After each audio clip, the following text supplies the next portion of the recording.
much of it comes to department supported and approved projects, but it all comes back to the benefit of wildlife in the state of Wyoming. In addition to that, I attended a governor's cabinet meeting and also a governor's wildlife funding task force that was just this past week. There would be several recommendations that come out of that. A couple of particular interest for the commission is that task force continues to recommend the bifurcation of the budget and also commission authority and commission engagement in the setting of license fees.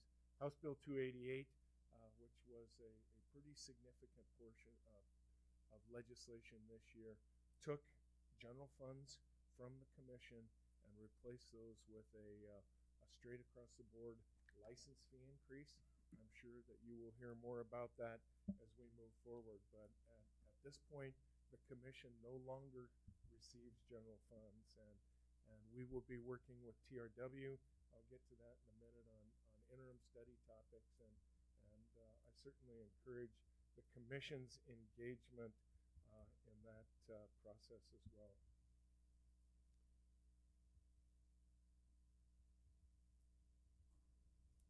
Mr. Chairman, myself, Scott Smith, and the new president of the commission traveled to Nebraska and met with many of the chief executives for Ducks Unlimited, and we continue to work forward with them on not only habitat projects but other partnerships, and we're exploring actually some personnel opportunities with them.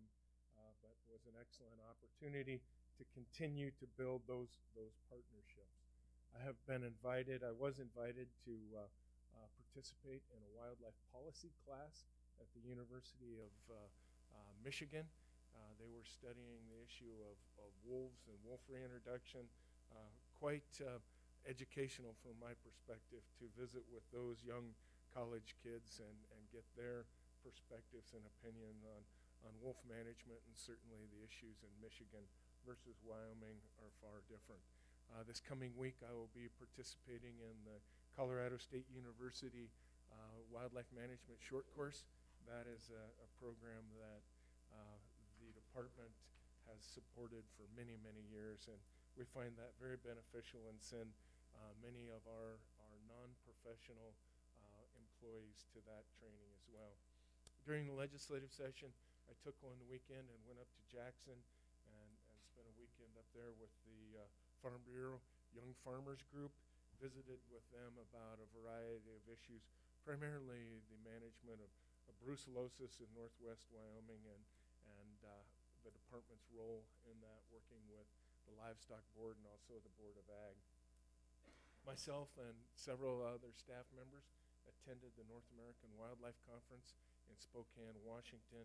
The department continues to be very engaged in wildlife policy issues, not only in the Western Association, but with the Association of Fish and Wildlife Agencies. And some of the primary issues that are going on with the association are ESA reform, the effort that the governor started here in the Western Governors Association, who has taken that to the National Governors Association, and that is a national issue at this point, and the Association of Fish and Wildlife Agencies is very engaged in that. In addition to that, we reported to you a few meetings back about the Blue Ribbon Task Force and the potential for funding for sensitive species and non-game species coming out of that effort. And should that pass through Congress, that would provide us a significant source of funding for those non-game species. I'd like to take just a minute and invite all of you to Travel, Recreation, and Wildlife Committee that will be coming up on the 24th of April in Grable. As I mentioned earlier, we have several topics that TRW will be looking at this year. One issue will be hunt consultation services. That's a recent issue that came up from the public, and that is basically individuals selling GPS coordinates of areas where people can likely find trophy buck deer, bull elk, and those types of things. And so we will be working with them on that. Another topic that they have is complementary hunting licenses. And for the new members of the commission, you will soon recognize that licensing issues are of high interest in the state of Wyoming. They're high interest with your constituents, and they're high interest with the legislature. And literally every year there are a handful of bills that address how you issue licenses and to whom those licenses go to. We will be reporting to them about all of the memorandums of agreement that we have with the U.S. Fish and Wildlife Service, what they cover, where they're relevant, and specifically with the MOU that we have with wolf management with the U.S. Fish and Wildlife Service. This past year, there were 2 TRW interim study topics. One of those had to do with the release of hunter information. Yesterday, we talked to some degree about the Administrative Procedures Act and what information that we held as a department and you as a commission that was available for the public. And the legislature did pass a law that will allow us to keep some hunter information confidential based on the request from those hunters, and email addresses has been a significant issue. So we will have the authority, you will have the authority to keep that information confidential. Another issue that we have asked TRW to look at is sensitive information, specifically caller information from high-profile predatory animals, grizzly bears and wolves, and more recently we've had some requests from individuals to determine location of collared elk and deer for the purposes of collecting antlers. And so at this point, to deny those requests, we have to go before the court, and certainly we're not afraid of court review, but that does take a considerable amount of your staff's time to go and articulate that to the court and protect that information.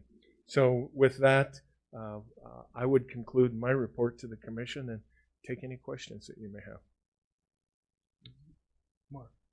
Director Talbot, for the new members of the commission, could you go over those items that were general funded and now they'll be funded by sportsmen? Absolutely, Commissioner. Here in the department, the commission did not receive general fund dollars until 2005. And at that time, with the potential listing of sage grouse, it was determined that sage grouse and what we called our sensitive species program, which has historically been the commission's non-game program, were funded by general funds from the legislature. And the thought behind that is that those programs benefit all members of the state of Wyoming, not just hunters and anglers. So that was the beginning in 2005. And then through time, there were 3 other programs that were added. The wolf program was added. The aquatic invasive species program was added, and also was the vet services program. This past year, the budget for all 5 of those programs was just less than $11 million per biennium. And so that money will be removed out of the commission budget, and also it will be, there has been a bill to increase certain licenses that will offset those costs. Does that answer your question, sir? Yes. Okay. In addition to that, there has been some questions about license recruitment, and recall that the legislature several years ago recognized that when they give away free licenses, it costs the commission money. That's about $800,000 a year. That money comes through the state auditor's office, not a direct allocation to the commission. So you will continue to see that. That's about $1.6 million per biennium. Other questions? With that, I will conclude my report, and thank you very much. Thank you, Scott. Thank you. So we do have one blue slip, and we have time right now. If you would like to, Steve, would you like to address the commission?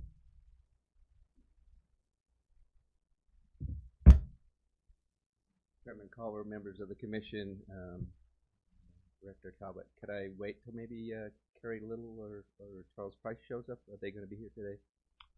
I would expect a couple of them will be here later on, and that would be fine, Steve. We'd just like to thank them, so maybe right before noon. Okay, if they have to show up. thank you.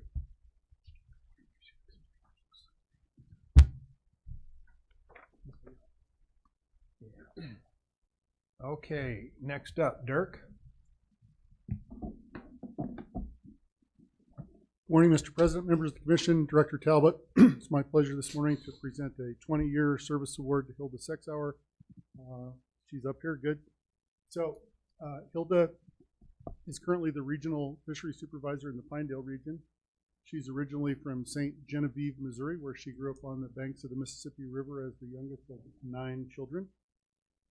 She got her bachelor's degree in wildlife and fisheries from the Southwest Missouri State. Sorry, there's a central coming in a second. Southwest Missouri State University. She went on to Central Washington University, where she got her master's degree in fisheries. She started with the department in December of 1996 as a fisheries biologist in Pinedale. In December of 2002, she began her duties as Regional Fisheries Supervisor, which is the position that she holds today. Hilda's passionate about her work. If you know her at all, she is a very determined and hardworking individual. She's dedicated a lot of her career to conservation and restoration of native aquatic wildlife. She's worked tirelessly to restore Colorado River cutthroat to the LaBarge Creek watershed. She works hard to provide good sport fishing opportunities throughout the region. She's worked on improving and obtaining additional angling access in places where that's possible.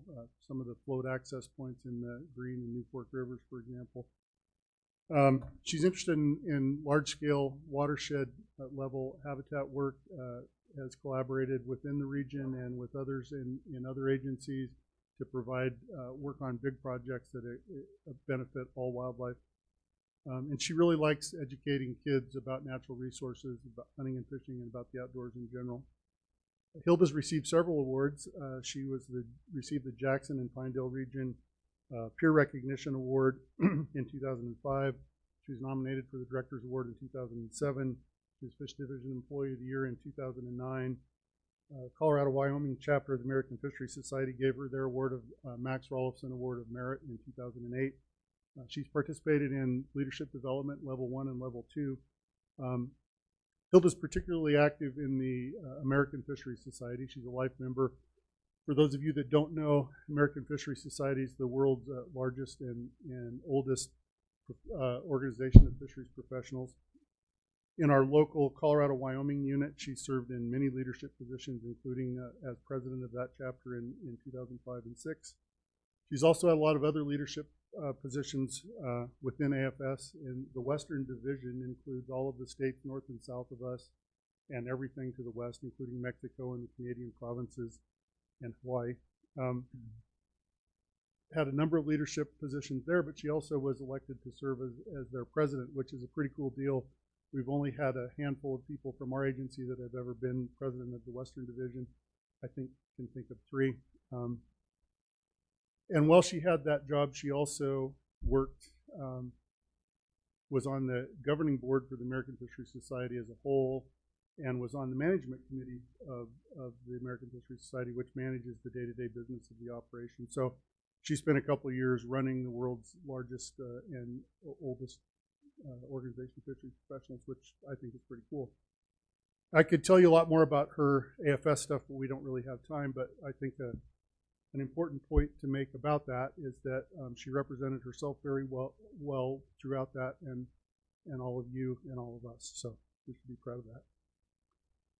Hilda and her husband Dave have 3 bird dogs. She enjoys bird hunting and big game hunting.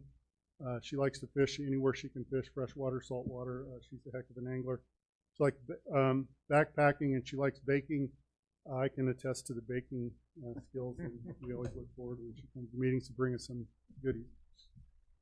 She likes to take people hunting or that have never hunted before, or for a species that they've never hunted for before. And then finally, one last story about Hilda that is some testimony to her persistent and determined nature. Last year, she drew a sheep permit, and that's I think it's all of September and all of October long season. And she worked darn hard to get a really nice sheep. And I don't have a picture of it put up there for you, but if you catch her at breaks, I can promise you she has them on her phone. But she hunted, I think, 27 days to get that sheep. She walked about 165 miles, she figured. And she shot it about 5 hours before the season ended. So anyway, a cool story of somebody who really has a high level of stick-to-itiveness. So with that, I'd like to ask you to join me in congratulating Hilda on her 20 years of service.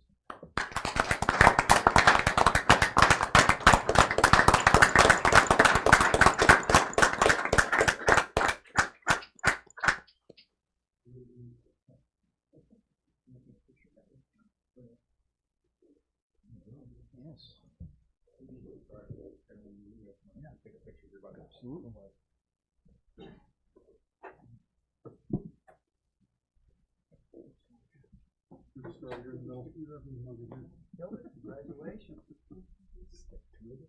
How do we want to do this?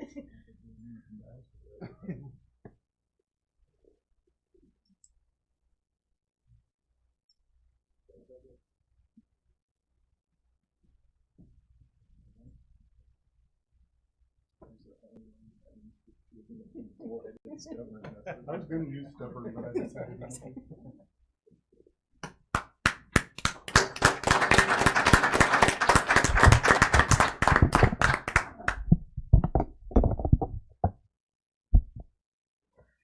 Good morning, Mr. President, Director Talbot, members of the Commission. Certainly one of the best parts of my job is on an annual basis to be able to present this award that I'm going to talk about here for the next few minutes. Shikar Safari Club International is as its name indicates, it's an international organization that's dedicated to wildlife conservation around the globe. And every year they fund an award for a state officer from each state, a game warden or a conservation officer from each state, to be honored as the Wildlife Officer of the Year. They provide this officer with some nice stuff that I'll show you here in a minute, and they also provide him with a death benefit in the event that he or she is killed in the line of duty. Some of the things that Shikar Safari Club International participates in, there's a long list, and I'm not going to go through all of them, but this will give you kind of an idea of some of the things they do. They've been involved in transplanting moose from Wyoming to Colorado. They've been involved in telemetry studies with mountain lions and mule deer. They've been involved with purchasing aircraft for other state agencies. They have worked on pneumonia disease issues in bighorn sheep in California, helped with reintroduction of black bears into areas where they weren't, where they were traditionally, but were extirpated, and then they've helped reintroduce some places like Kentucky where they wanted to have black bears. They've been involved in international work as well, all over the world, to combat international wildlife trafficking and conservation projects in other parts of the world as well. So great organization with a long history, and this is one of those awards in our state that's very highly coveted by all of our commissioned law enforcement officers. This, with the criteria that are used to measure nominees against, their selection is really to put them up against what is considered to be the standards for the model game warden. And it's my pleasure today to introduce to you a model game warden, undoubtedly, and Game Warden Adam Hymas. He's the Big Piney Game Warden, and just does exceptional work. And I'm going to talk about some of the things that Adam's done, but in general, he's one of the most modest but interpersonal types of employees that we have, and he just on an everyday basis is very positive and does an exceptional job. He is very well respected in his community. He has very positive relationships with his landowners and his public in Big Piney. He's well known in that entire area of the state.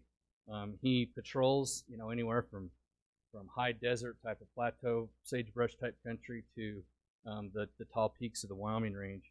And so obviously he has an opportunity to be involved in many different wildlife issues, including wolf and grizzly bear management, brucellosis. He has numerous feed grounds in his district. In fact, he might have more feed grounds in his district than any other game warden.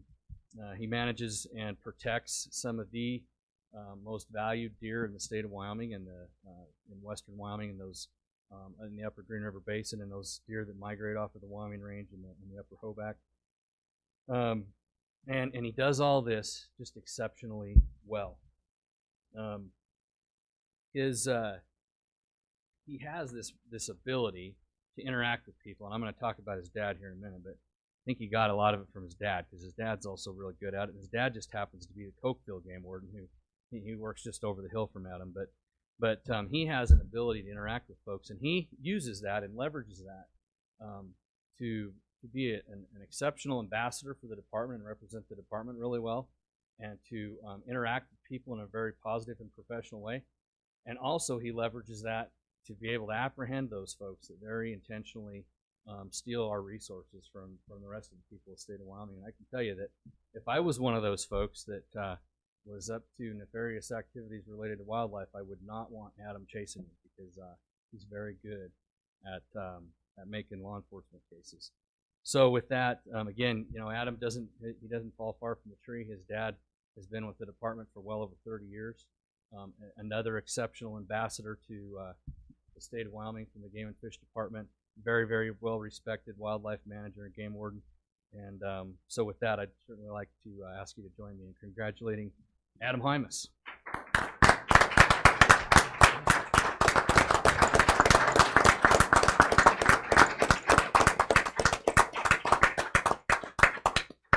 He gets this really nice plaque that you'll see hanging in some of the offices, and he gets this. The plate is what really stands out. The plate's pretty cool, so congratulations.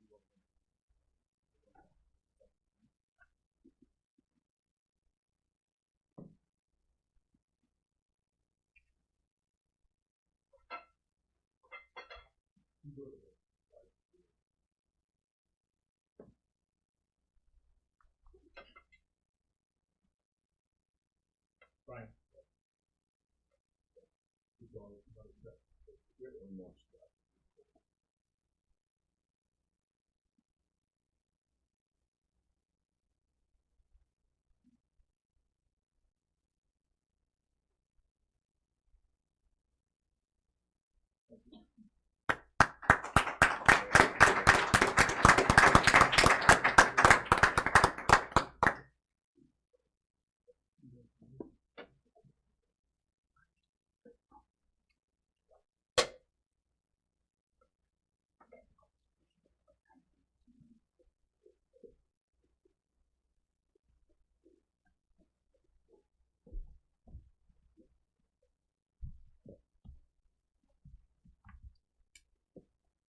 Mr. President?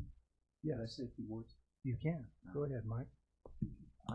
I'd like to congratulate both of our award recipients, and as the new commissioner for your district, I really look forward to getting to know you two and working with you. Congratulations. Thank you. The Shikar Safari Club Wildlife Officer of the Year is one of those awards you look forward to watching every year. And I was thinking as I was sitting here watching that, the first time I ever heard of that award was about 25 years ago.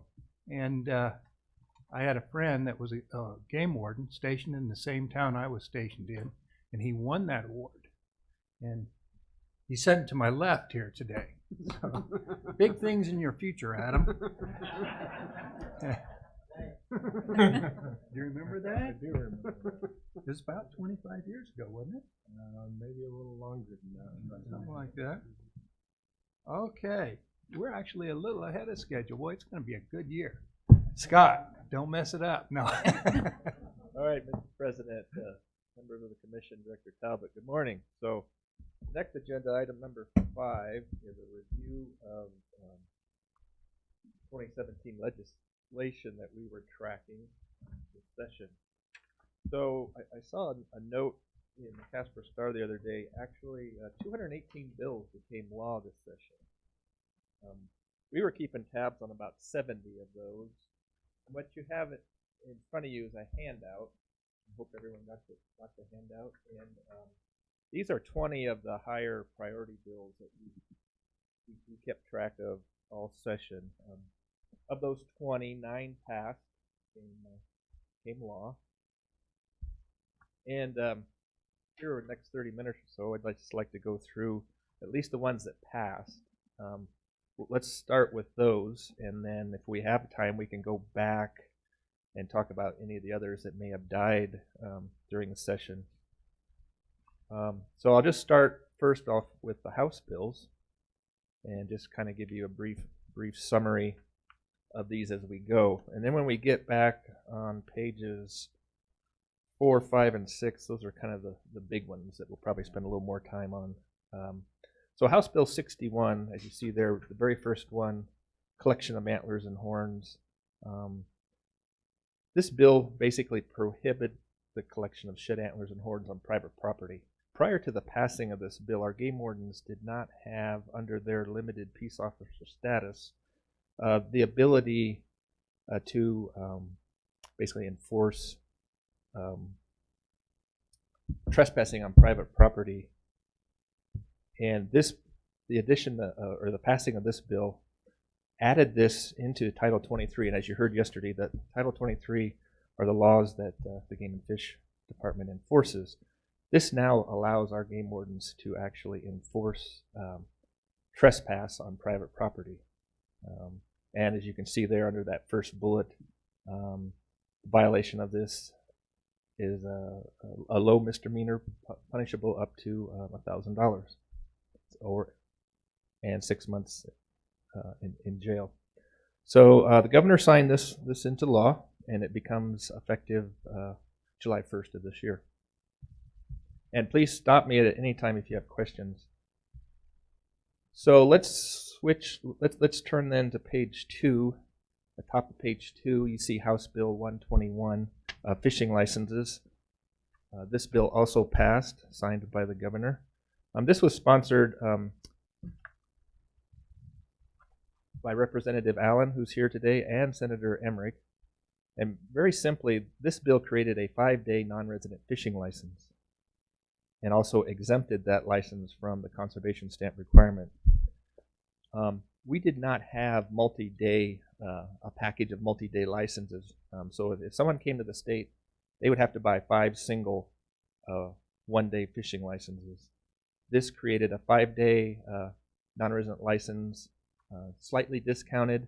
The fee for this is $48. If you were to buy 5 consecutive one-day licenses, you would pay $60. So kind of incentivized this license for non-residents to pick up a 5-day, and they then can choose, of those 5 days, they can fish all 5 days, or gives them the flexibility then to choose what days they'd like to go fishing under this license within that 5 consecutive day time period.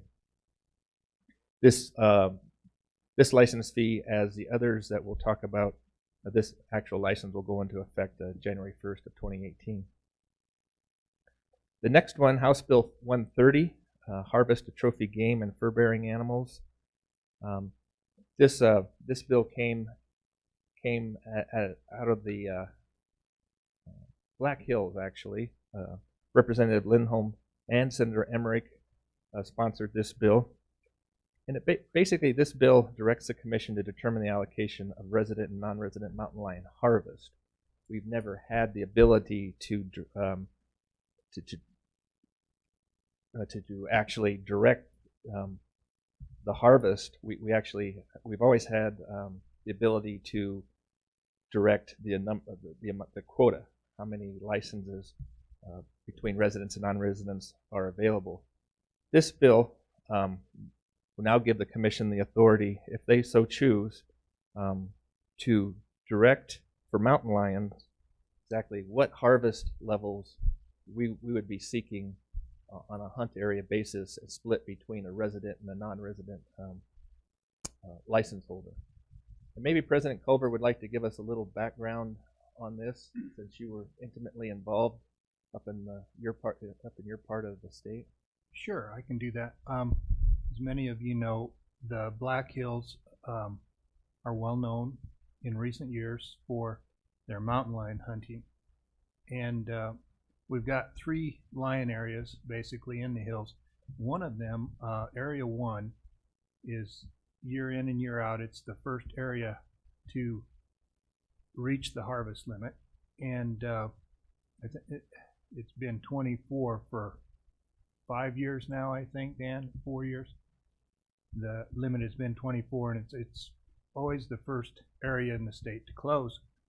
But it also sets just inside the Wyoming line, just south of the interstate, and it's actually closer to the towns of Spearfish and Belle Fourche and Sturgis than it is to Sundance and Newcastle, basically, or as close. And so it receives a lot of hunting pressure from residents of South Dakota and other eastern states as well that have hounds, and they don't have opportunities in their own states to use those hounds for lions. And so it's created a bit of a problem with our local houndsmen, our local sportsmen. And I think the last 3 years, it's, now correct me, Dan, if I'm wrong on this, but I think the last 3 years, it was 58, 60, and 64% of the lions were harvested respectively by non-residents.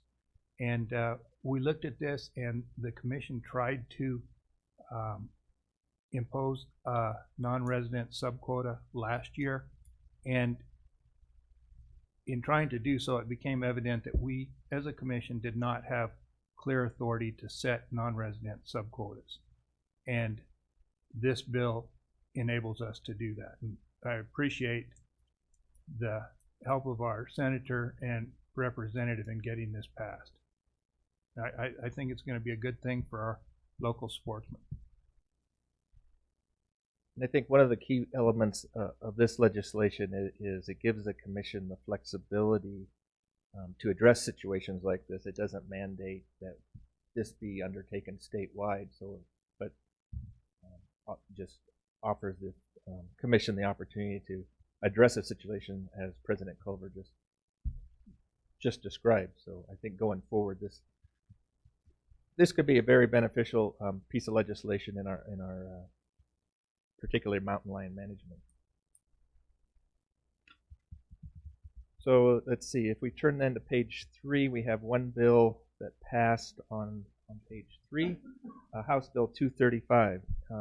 And again, Representative Allen was one of the sponsors of this bill. The mentor of small game and game bird hunting. And as you heard yesterday, when Rennie was up talking about hunter retention, recruitment, reactivation, getting the youth to hunt is obviously a priority of our agency, and this legislation goes towards helping achieve that. As you read down through there, basically this bill creates the provision that allows anybody under 14 years of age that has not completed hunter safety, who is accompanied by a person who does possess that hunter safety certificate and has a valid game bird license, to take these youths out hunting. And it goes on to say, the mentor shall not provide supervision for more than one person in the field at a time, unless it's other than immediate family members. And the mentor also shall not carry a firearm while taking this youth hunting. So it really does provide an opportunity if some of our young hunters who haven't had an opportunity yet to get that hunter safety certificate under their belt, this gives them a hunting opportunity, at least for small game and upland game birds, that they can go out in the field every fall and enjoy the hunting experience. So we think while we still very much support and endorse all of our hunters to complete their hunter safety requirements, this does provide an option if they haven't actually completed that yet. So the next one on page 4, House Bill 270, the gray wolf damage compensation eligibility. Again, Representative Allen, who's very busy this session, was one of the sponsors of this bill. And basically, as you've heard talk yesterday, So as you read down through this legislation, this bill will allow gray wolves to be treated as trophy game animals in areas described for the purpose of reporting and claiming damage.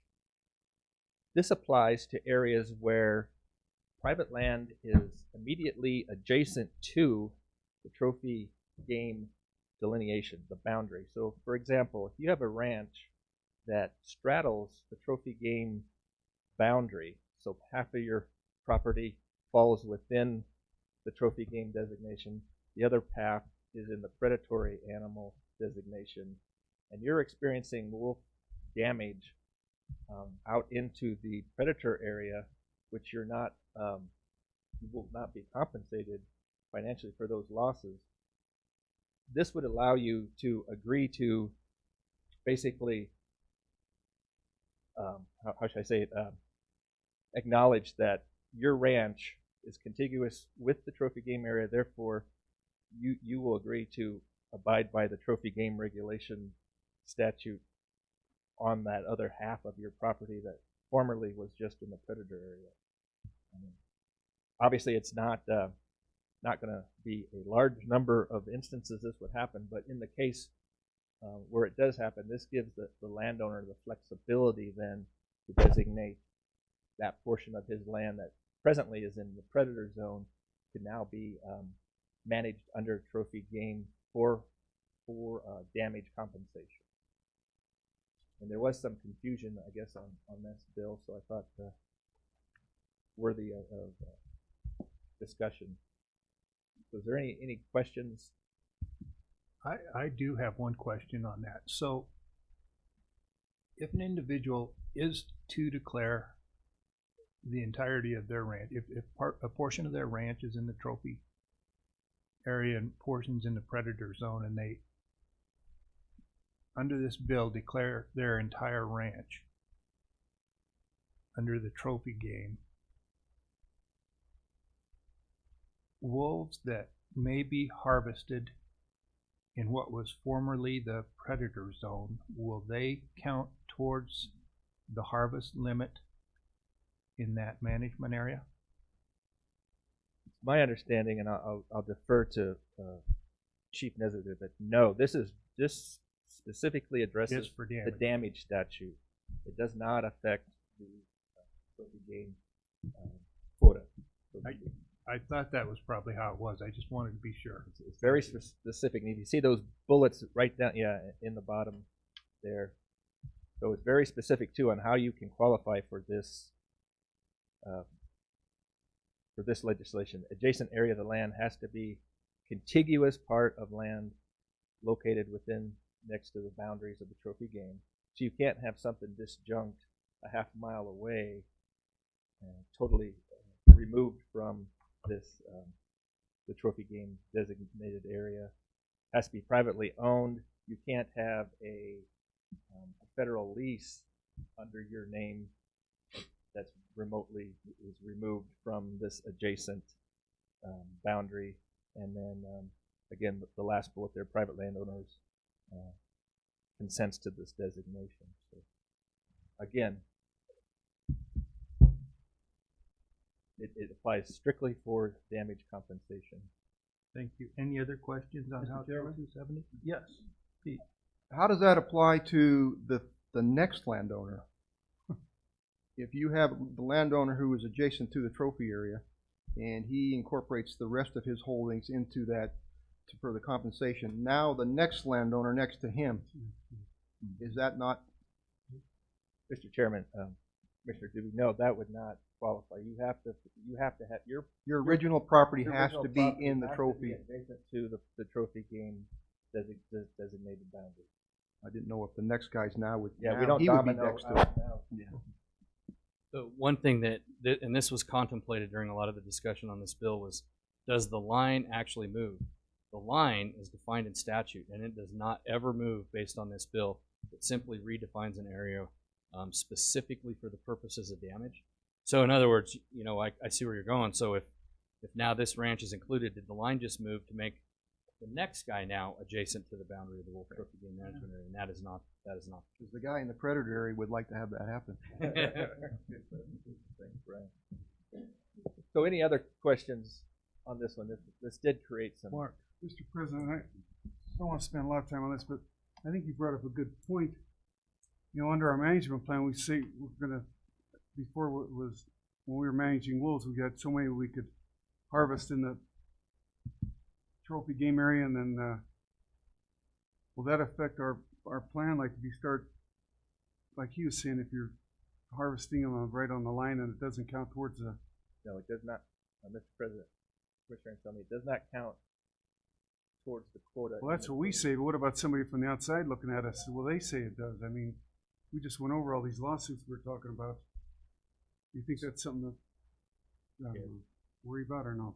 So, Mr. President, Commissioner Anselmi, that was at the core of most of the concerns that revolved around this bill, and so we did talk with, and so did the folks that brought this legislation, talked with the Attorney General's office and the Governor's office, and we all got together and designed this language so that we did feel it would not expose ourselves to additional litigation revolving around how we manage wolves, and it doesn't affect the wolf management plan because it's only specific to damage. And so, you know, as we've indicated earlier today, anybody can bring a suit for anything, but we feel like we're in a pretty good position with this, and that was supported by the Attorney General's office.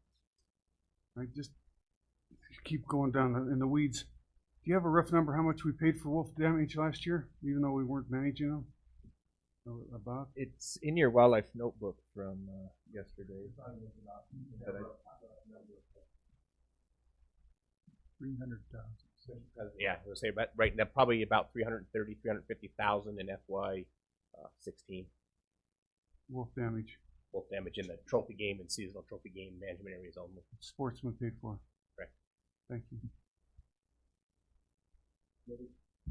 I think along those lines that we did try to estimate during when this was going through the legislative process is about how many landowners might fall into this category, and we think a maximum of about 12. Yeah, not widespread, but for those that are impacted, it will provide some relief. Okay, so let's move on to page 5. House Bill 271, game bird farms for greater sage grouse. You've heard quite a bit about it, I'm sure. Here you see the summary and the bullets accompanying this legislation.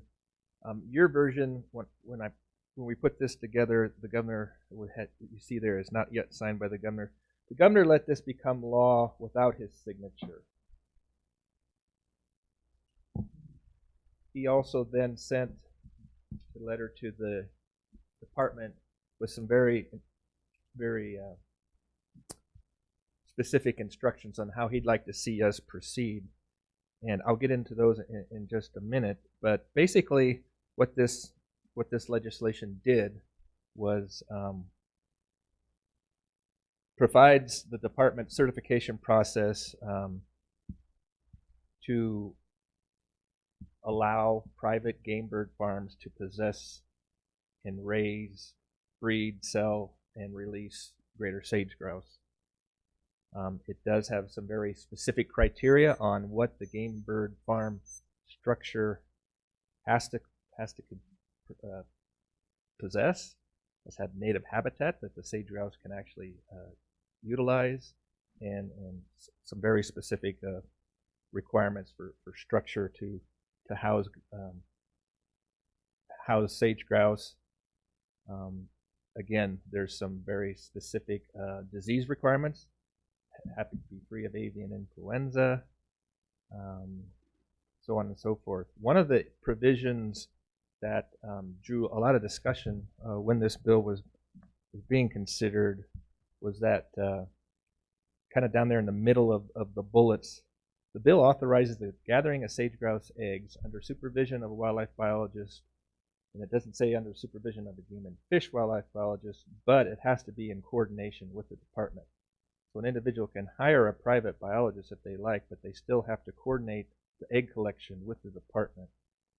And the bill provides limits on the number of eggs, and that limit was finally agreed to for 250 eggs per game bird farm licensee.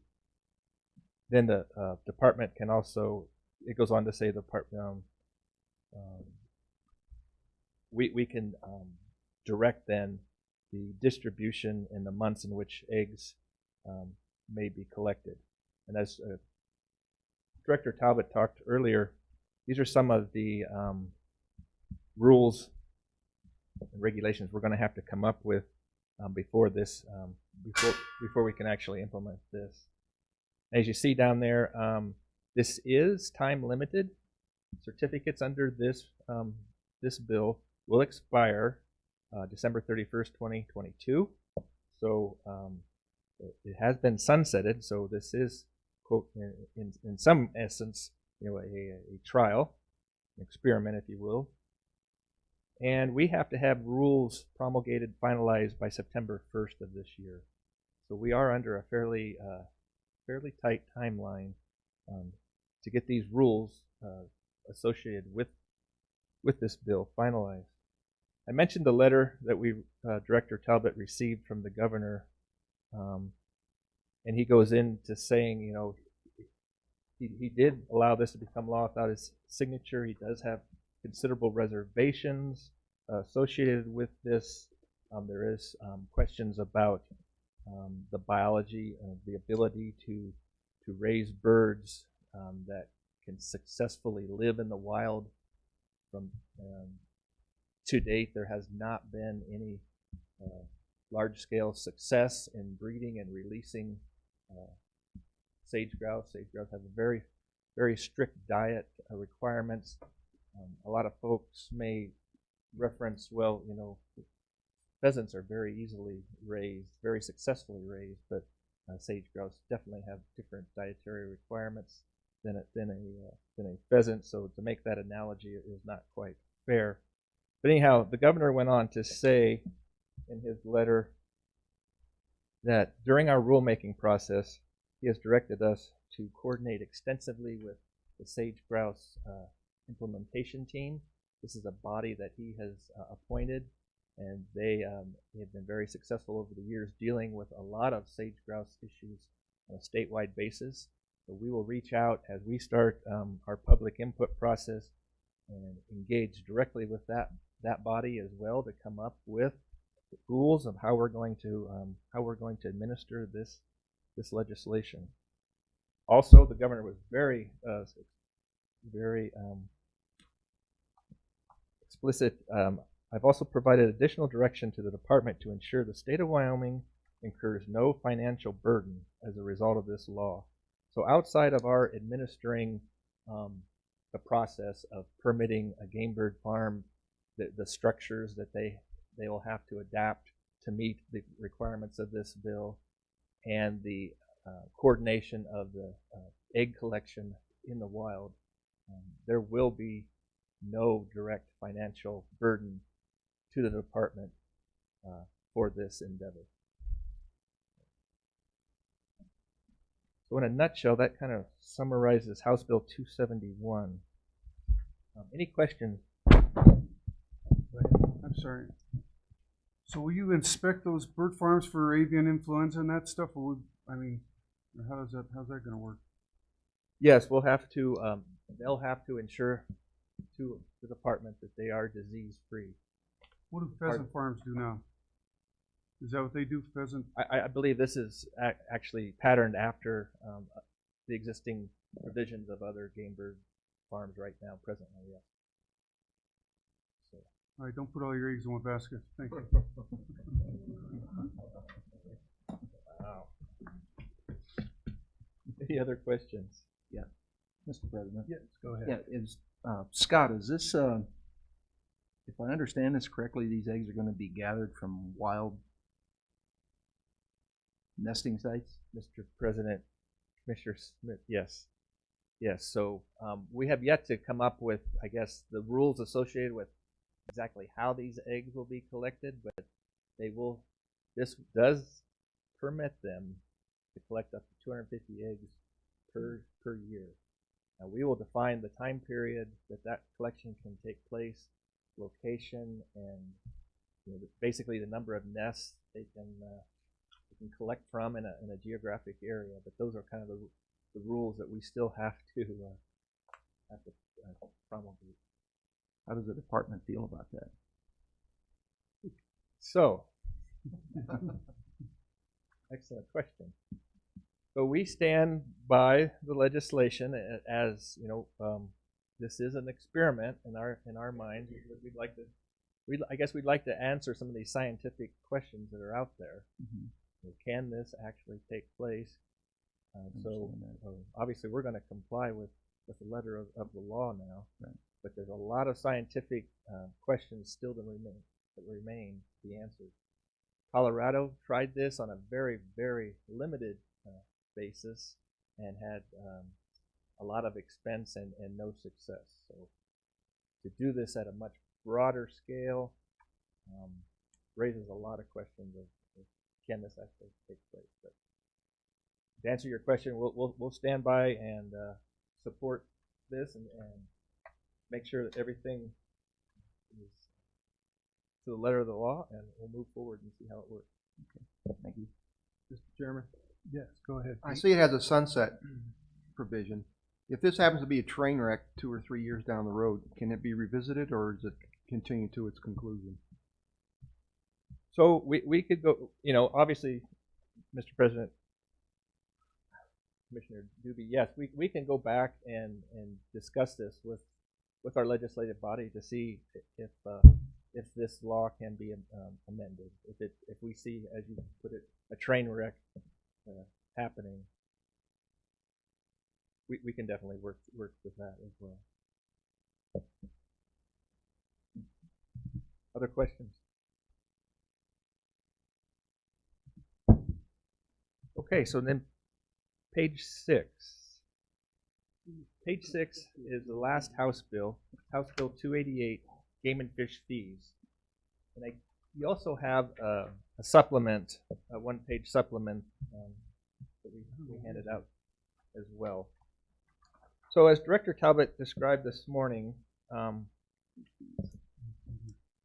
House Appropriations Committee sponsored this legislation that basically attempted a license fee increase to offset the funds that the department lost from the general fund. And what I handed out then was by category and license description, the current license fee and the adjusted license fee. So if you had an idea of what exactly was being adjusted. And as you can see at the top, as we mentioned before, all of these fee increases will become effective January 1st. The Game and Fish was consulted as these fees were being finalized, or proposed, I should say. And what we expressed to the committee was we didn't want to see license fee increases for any of our youth licenses, our pioneer licenses, and our cow-calf doe fawn licenses, kind of the management licenses, if you will. We wanted to keep, obviously, pioneer and youth licenses as affordable, as low as possible, and we also didn't want to raise the price of the Type 6 licenses that we use to try to control population growth. So outside of that, you can see quite an extensive list of different license types that were adjusted. I call them the big three. That if you look at antelope, deer, and elk, on the non-resident side, those licenses were adjusted up 20%. The others were adjusted with a concept in mind that we didn't want a ratio to exceed 10 to 1 when you compare a non-resident to a resident license fee. And we kind of used that as a rule of thumb and tried to adhere to that. Although some of them did actually go up a little more, a little above that 10 to 1 ratio. So outside of the 20% increase for the for the antelope, deer, and elk licenses. The others were adjusted somewhere less than a 10-to-1 ratio. And those were kind of the two, I guess, overriding thresholds that were considered when these fees were adjusted. The total, I think you heard Director Talbot talk about what we were getting from the license or from the general fund as far as support for those 5 programs. Our best estimate of this using 2015 license demand is these new fees for all of these different types of licenses will come somewhere in the neighborhood of 4.9 million per year. Again, we're using the best information we had available at the time, which was the 2015 demand, and based on that demand and this fee structure should generate about 4.9 million. So it may not be an exact offset of what we were getting from the general fund, but it'll be close, so to speak. So, and if you, yeah, I guess I can leave it at that for. So, Scott, can I ask, you said you used the 2015 license sales to come up with that number. Right. And I realize in 2016 and 17 statewide our license sales did increase. But given the severity of this winter and the winter kill we've seen in the western part of the state, do you think you'll have to revise this number downward? So, Mr. President, excellent question. There may be some downward adjustments in western Wyoming for both deer and antelope. I think the field managers right now are working through those drafts, taking them out to the public to generate the feedback. That, along with, typically when we do have a license fee adjustment, the first year, second year, even out to the third year, we typically will see a less of a demand on the non-resident side. Now, whether or not we will actually experience that this time with this license fee increase, but history has told us that at least the first year after a license fee increase, non-resident applications for our licenses drop. So this was just our best estimate based on what we had available to us at the time. You bring up a very good point. There may be some quota reductions for some of our species, at least west of the Continental Divide, and we may actually experience less of a demand, though it's been really strong, particularly the last 2 years. Very strong demand from our non-resident constituents. So I guess crystal balling it, we're pretty comfortable with this at this point. Thank you. I saw your picks for the NCAA, so I don't know about your crystal ball.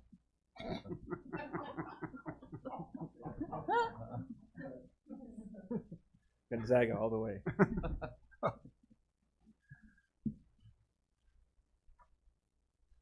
So, any other questions besides my NCAA bracket?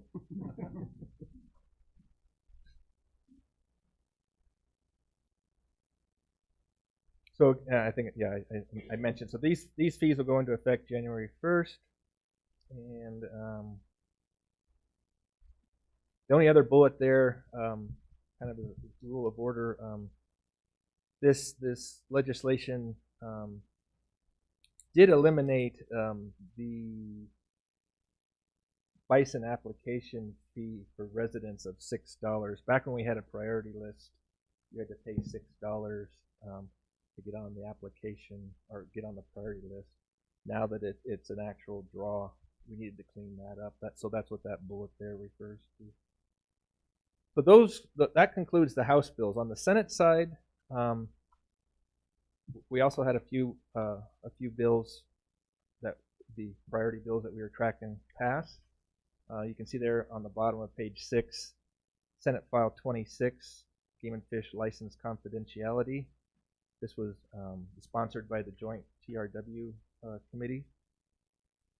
And Director Talbot referred to this in his comments during his director's report. Basically, this allows us to protect applicants' email address, date of birth, driver's license as confidential information. Prior to the passing of this information, we actually, those were not included in what we could actually protect. Social Security number, sportsman identification number, and tax ID were already protected through the public records law. This adds that to that list. And as you heard yesterday, both Rennie and Gene talked about the need for us to do business nowadays with email addresses, and we do surveys, we follow up contacts with all of our constituents simply based on email addresses. Very cost-effective way to do business anymore. By passing this bill, it really does protect our constituents in that we don't have to release that information. So they'll no longer get the notification from Bud's Bait Shop that, hey, I got your email address and would you like to buy, got a special on night crawlers this week or something like that. They can select, they can tell us that they would prefer us not sharing that information with anybody but within our department operation. Very, very beneficial bill, I think, for the sports people of the state. If we go on to page 7, you see down there SF72, large project funding. Every year, the Wyoming Wildlife and Natural Resource Trust goes in front of the legislators to get approval for any project that exceeds $200,000 in cost. As you can see there's a whole list of projects that exceeded that threshold, and we actually had 4 projects that we are directly working with WNRT this year, 3 aquatic improvement, habitat improvement projects, and the 1 large terrestrial project, the Wyoming Range mule deer work that we're continuing to go on. And so basically this is just WNRT every year on those larger projects takes these in front of our legislators for discussion and approval, and all of those projects for this year were approved. And I'm looking here, and it looks like everything else that we were monitoring on the Senate side failed. So that kind of wrapped up the bills that passed of the 20 priority bills that we had been tracking over this session. And I'd stand for any questions if you had any additional questions on any of the bills that may have died. I think we have time. Yeah, we've got plenty of time to answer any questions on those, or any other questions of the ones that we just went over. Questions? I guess I would like to visit about Senate File 25, the wildlife location and research information confidentiality. Can you give us a description of that and why and how that failed? I can. So so this was an interim topic last summer that the Joint Travel Rec and Wildlife Cultural Resource Committee discussed, and then they went and sponsored this legislation. And so basically the intent of the legislation was prior to publishing any wildlife location information, this bill would have protected that information from being released. Right now, if we're requested to release that information, we have to comply with that request.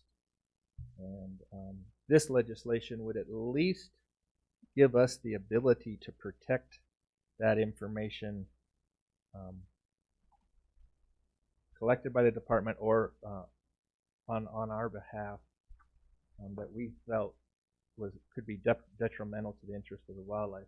I think a great example don't know if it was discussed earlier, would be grizzly bear den locations. If we had that information provided to us for the benefit of protecting the integrity of that den site, we would like to not make that publicly available. And this legislation would go to meet that end. Perhaps if I could call on Chief Nesbitt, he had been quite instrumental in working this bill over the session, and maybe he can provide you some of the discussions he had with the various groups on why they didn't see it the same way that we did, the value of this legislation. Thank you. So, Mr. President, Director Talbot, members of the commission, Scott did a good job of outlining kind of what the intent was, I think, and what the discussions were in the interim. The other thing I would add is that the department currently has the ability to prevent the release of this information if it sees a detriment to the public interest, but we have to go through the district court, and it's kind of a laborious process. And so that's really, the judge kind of asked the department, you should talk to the legislature about this, and why do you keep bringing me these cases? We've got a couple of them, and since our records custodian is in Cheyenne, the cases all have to go through the district court in Cheyenne. So, there was a good discussion during the interim. There was a lot of I think the issues that were of concern to folks that were brought up during the interim, and a pretty decent product showed up, at the beginning of the session. One of the things I think that was problematic right from the beginning, and I've talked with the chairman here behind me, Senator Emmerich, about this, is that on the first day that it was heard in the legislature, there were some groups that hadn't participated during the interim that brought some concerns right at the very first meeting. Senator Emmerich was interested in seeing this thing move through the process, and so he directed the department to work with several groups that had concerns to come up with some kind of a solution, and we did that. And we moved the bill actually out of Title 23 and created a substitute bill that would have put it within the Public Records Act. And it actually gained some momentum once it was put into the Public Records Act. When it went to the House side, to Representative Allen's committee, there were some specific concerns regarding the protections for data that was generated by an institution of higher learning, a university. And also, there was some concerns with how, the discretion part of this and how the department would apply it. And there were some amendments offered, and it's when those amendments started being discussed that is my understanding that this bill died on the floor of the House. It made it through all the other steps, and it was on the floor of the House when it died, and I believe it was even on the either the first or the second reading. It was early in the process. But the committee has, the TRW committee chairs, by way of their putting these as, placing these as interim study topics, have demonstrated their interest to continue to study this and hopefully come up with a solution that we can get through the process and address the department's concerns. Thank you, Brian. Any other questions for Scott? If not, thank you, Scott. Thank you. I would invite Representative Allen and Senator Emmerich to the podium if you'd like at this time, either individually or together as you wish.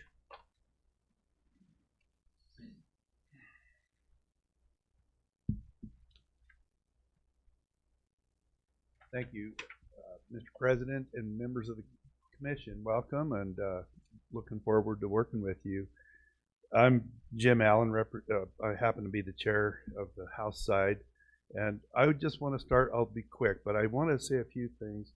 One, you have a great staff. They were excellent. They were responsive. I would email them at all hours of the day with questions during the session, and they were prompt and responsive and accurate. So my hat's off to them. I would also like to invite you to our meeting that was mentioned by the director earlier. It'll be in Grable, and there's 3 things that I'd like to talk about very quickly. On the sale of GPS coordinates that is going on, the gentleman from Utah that's doing it, and I would say it's the tip of the iceberg, that they will find those big mule deer bucks up in those high bowls in the Wyoming range specifically, which is not a wilderness area, so non-residents can hunt there without a guide. He takes pictures of those big bucks and he puts that information on the web and sells that information.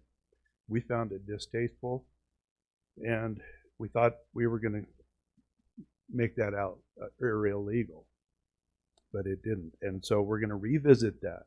But what I would really like for this group to know is that not only was he in violation, he would have been in violation of outfitter statutes if that's where that would have been put. But right now he's currently in violation of Forest Service rules that prohibit filming on the national forest without a permit. So he's already in violation of federal rules. And that was brought up, but I don't know if it really resonated. The other thing we really want to look at is these complementary licenses under 231705 and see if there's any kind of tie back to the resource. It's important for me, at least, and several of our committee, that if the Game and Fish commissioners, issue licenses to groups for fundraising, what's in it for the wildlife? So that's what we want to look at. And then the other thing, big global stuff, is that it wasn't our preference to put the burden of wildlife management on hunters and anglers with the general fund money that was taken back and raised license fees so that these important programs that you fund can continue.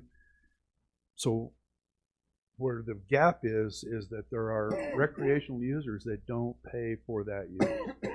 And so when that outdoor recreation task force reports back to us, that may be something that happens in the future. I don't know, but it is something that we'll look at. So again, thank you. We look forward to it all. Thank you. Mr. Chairman, ditto. So like, he's covered pretty much everything, but I think both of us felt that we're both newbies on TRW. Our first time as chairman, and you're so very important to TRW that I think we both felt that we had to be here in flesh to answer questions that you may have of us, and we can sit in the back and be quiet and use our ears and not our mouths and find out what you guys are going to do, and gals, because we sent you a few things that are rather important: fees, mountain lions, licenses, and there's more things to be addressed, which I think are vitally important, and we'll see if we can make another run at them the next session. We'd like to hear from you. We'd like to hear from you a lot. Okay. Thank you very much. Thank you. Mr. President? Go I ahead. may ask, where is the TRW meeting held at Grable? Where at though in Grable? That's not too tough to find out. Well, it shouldn't be, but Quite honestly, I don't know. I have suggested to the LSO that we go to the Conservation District headquarters up by the airport. And I believe that's where it probably will be. I haven't heard differently. thank you. Okay. Thank you. You know, this is the first time I've ever seen both co-chairs of TRW at one of our commission meetings, and it's greatly appreciated. Thank you. Okay, with that, we're going to take a break, and we'll begin again at 10:40.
Gene, we'll wait for a couple more to get seated.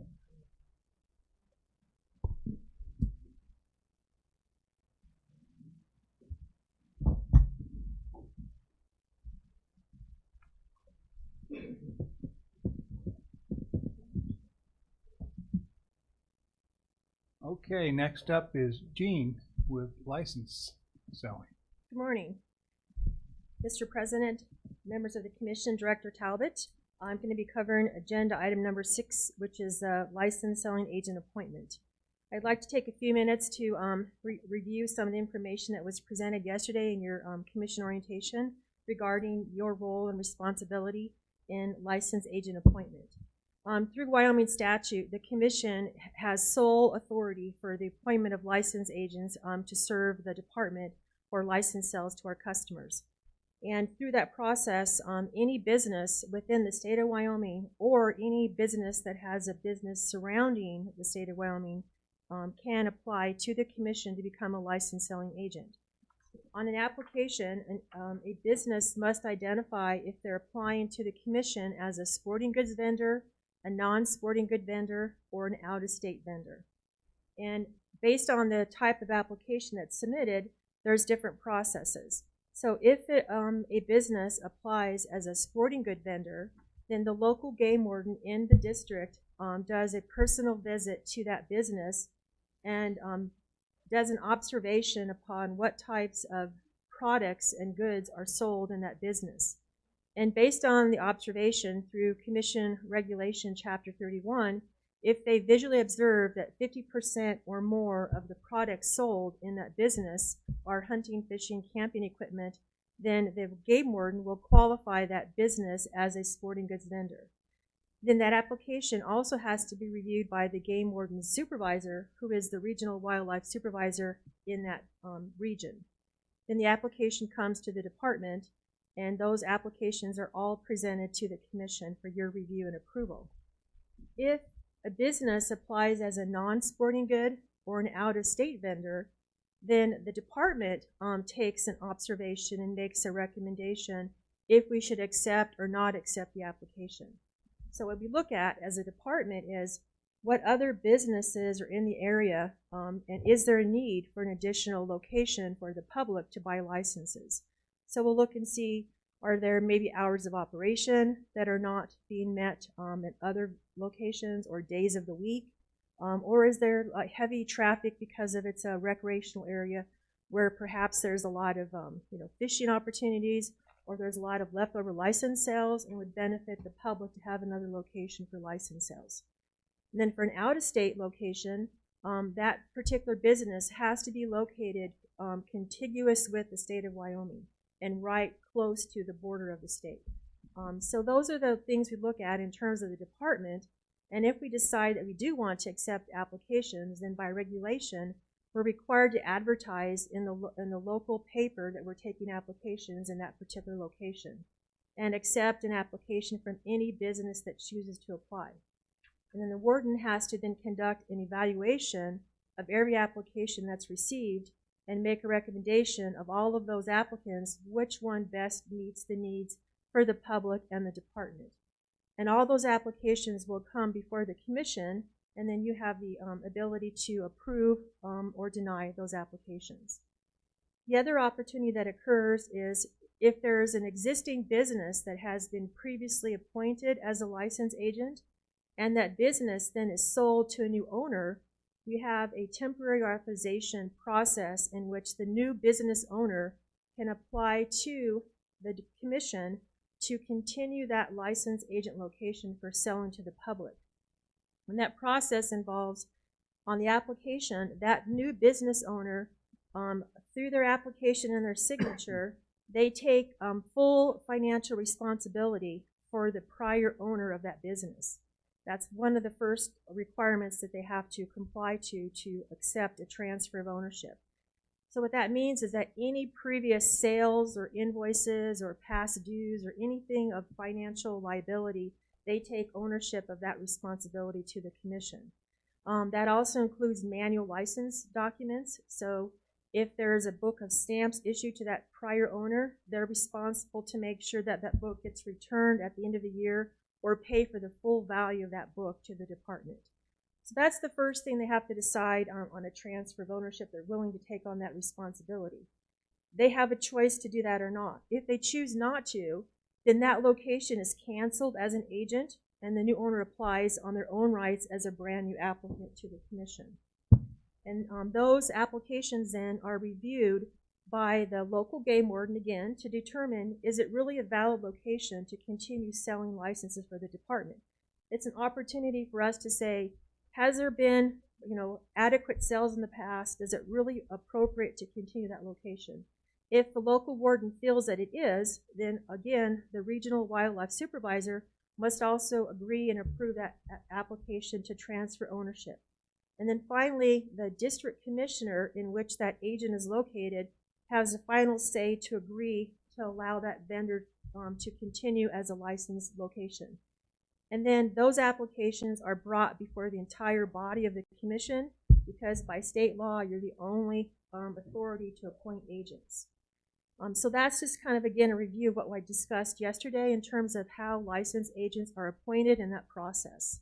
So today before you, in your commission notebook on agenda item number 6, you have 2 applications before you today for a request to allow the transfer of ownership for 2 locations. The first one is in Commissioner Rael's district, which is Shell Campground, located in Shell, Wyoming. And Bill Robertson, the local game warden, and Alan Osterlund, the supervisor, have both approved the application, as well as Commissioner Rael. This location actually is a pretty recent location for selling licenses. They were approved last July at the commission meeting to be a new agent. And so for the first 6 months of their business, they did sell about 135 licenses for over $3,000 in sales, primarily resident deer licenses, conservation stamps, and non-resident daily fishing licenses. The closest agent to them is, I believe, Grable, Blair's Market, and that's been a long-time agent since 2005 with pretty high sales of $65,000. So the department would like to continue this business as a licensed selling agent location. The second request is for the Flaming Gorge Market, and that is in Commissioner Anselmi's district. And a local game warden, Alan DeRue, and the supervisor, Todd Graham, out of Green River, have both approved that application, as well as Commissioner Anselmi to continue sales. And that particular business is actually located in Manila, Utah, and they have been an agent since 2000. I'm sorry, they've been an agent for a number of years, and they have sold in 2016. They sold over 6,000 licenses. That's a lot of licenses, and primarily their sales were the reciprocity stamps that we offer for Utah residents to be able to get a reciprocity stamp to fish on the Wyoming side of the gorge. They sold 3,000 of those licenses, and also sold a lot of our non-resident AIS decals for the department. And in addition to that, they sold non-resident daily fishing licenses. So it's a valid location to continue our sales. There is one other agent in Manila, Utah, which is Lucerne Valley Marina, and they sold 2,000 licenses, also about $36,000, and they've been an agent since like 1990. So those are the 2 locations on Manila, Utah, for serving our customers around the Flaming Gorge. So with that, I'd be happy to answer any questions you may have. Any questions? Just for information, is the number of agents, is that kind of a static number, or is it increase, decrease annually? President Culver and Commissioner Dubey, that's a very good question. I've been with the department since 1994, and that number of agents, when I first started, was probably around about 200 vendors. And around 1996, the legislature enacted a new law to allow any business that was a sporting good business to become a licensed agent. Prior to that time, there was a quota within each district across the state, and you had to wait until an existing agent left or sold or quit or had an issue before we would accept anyone else to be a licensed vendor.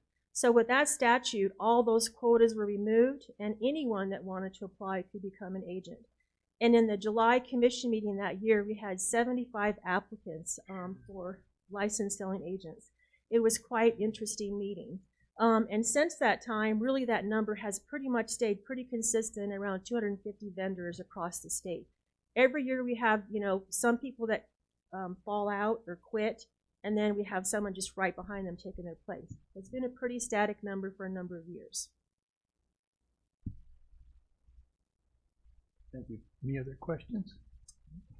Gene, would you prefer both of these in one motion or separate motions for? President Culver, one motion would be fine. Okay. Mr. President, I'd like to make a motion that we approve the transfer of ownership for the Shell Campground and also for the one in Manila, Utah. Flaming Gorge. Flaming Gorge. Okay. In Manila, Utah. Correct. I'll second that. Okay, the motion has been made and second. Any further discussion? If not, all in favor say aye. Aye. Opposed? Motion carries. Thank you, Gene. Thank you. Thanks, Jim. Mr. Cochran.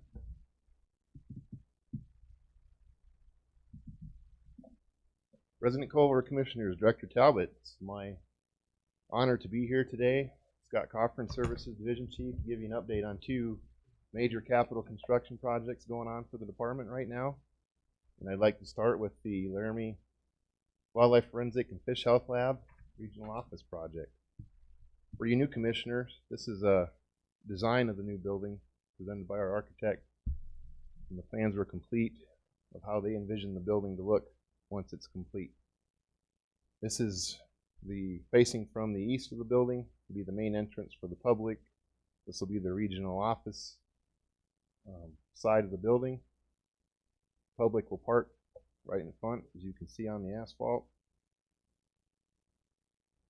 And right here is where they will enter. This project has been approved by the commission for us to spend up to $18.5 million on the project. Our main contractor is Richardson Construction out of Cheyenne, and our completion date is set for March of 2018.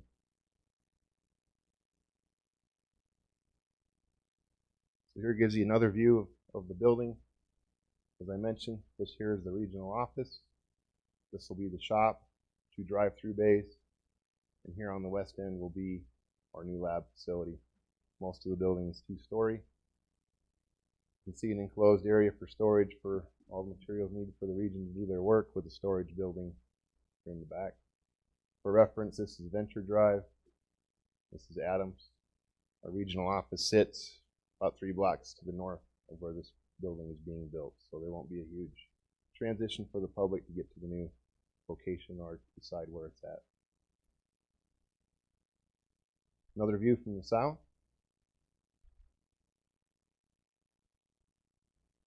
I know this is kind of hard to see, but this kind of gives you a floor plan of the offices and how the building is going to be broke down. One big addition that we currently do not have in the Laramie region, which will be nice, is a large conference room, which will give us the ability to not only hold education, specifically Hunter Ed, but we can hold commission meetings there in the future if we so see to do so. This project's been a high priority for the department for a long time. It originally started out as we were just going to construct a new lab, and with the help of legislators and the local community, the town of Laramie, we were able to put this project together to build a new regional office in addition to the new Wildlife Forensic and Fish Health Lab. We are having weekly coordination meetings with the contractor and the architect. I have a couple pictures for you from Tuesday's meeting. This is looking from the west. This will be the new lab. They're almost complete with the foundation and footers. Those will be done by Tuesday or Wednesday of next week. You can see steel starting to go up. A new shipment of steel arrived Tuesday while we were there. That work continues, and the cement block has started to be placed as well. Things are really starting to get amped up. I'm cautiously seeing that we're 2 to 3 weeks ahead of schedule from what the contractor has given us. they've only claimed 6 weather days, which is pretty spectacular considering it's in Laramie, Wyoming. This is from the east side of the building where that white truck sits. That's the main entrance going in. You can see the steel studs going up. I'm very impressed with the superintendent of the project. I think Richardson Construction did a very good job bringing him on board. He is very on task and has things lined out. There's no one sitting around, and there's a large task force on site at all times. So things are moving along quite well in the Laramie building. With that, I'd answer any questions you may have about this project. Questions? Scott, I'm sure glad to see this progressing as it is. You know, having toured both the existing lab facility and the regional office, you know, there's little doubt in my mind of the need for this. Our existing lab is so small, plus the fact that the university wants that space, would like us out of there.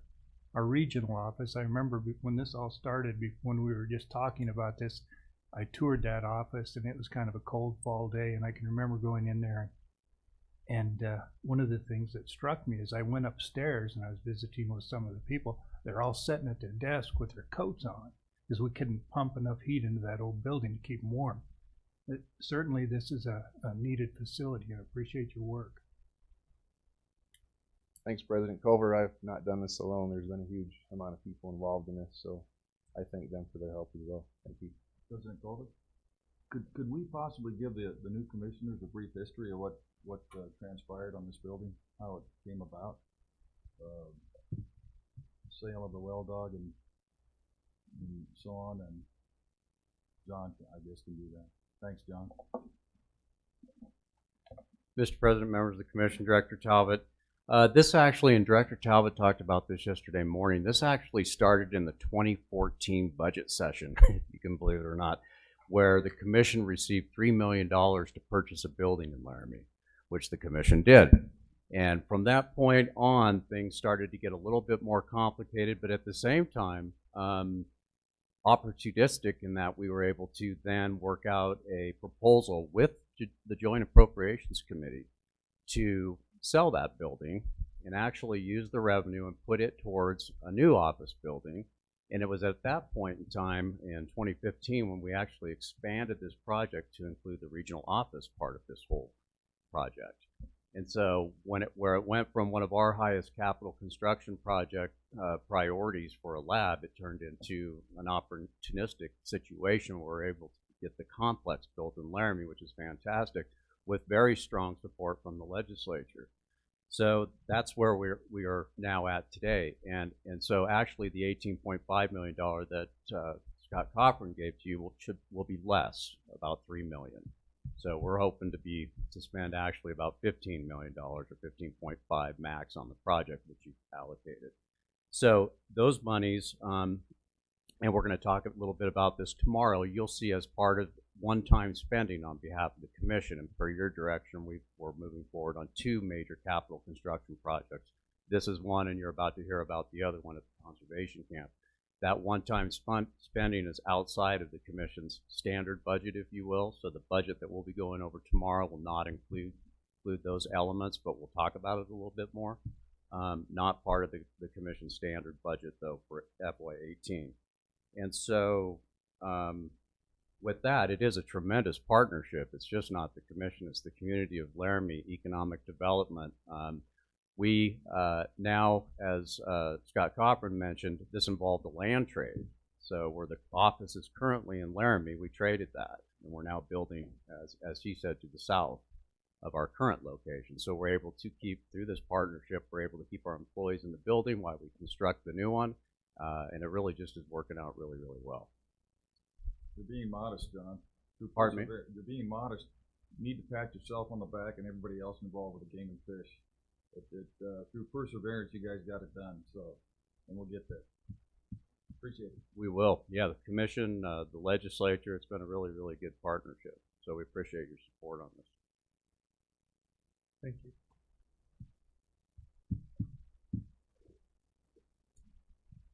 President Culver, Commissioners, I would like to also recognize construction management with DA&I. As per your request, we've worked together with them on a weekly basis, specifically Ian Cavalier, not only on the Laramie building, but he's also on board for the conservation camp as well. He's been a great part of the team, so we greatly appreciate their help. So.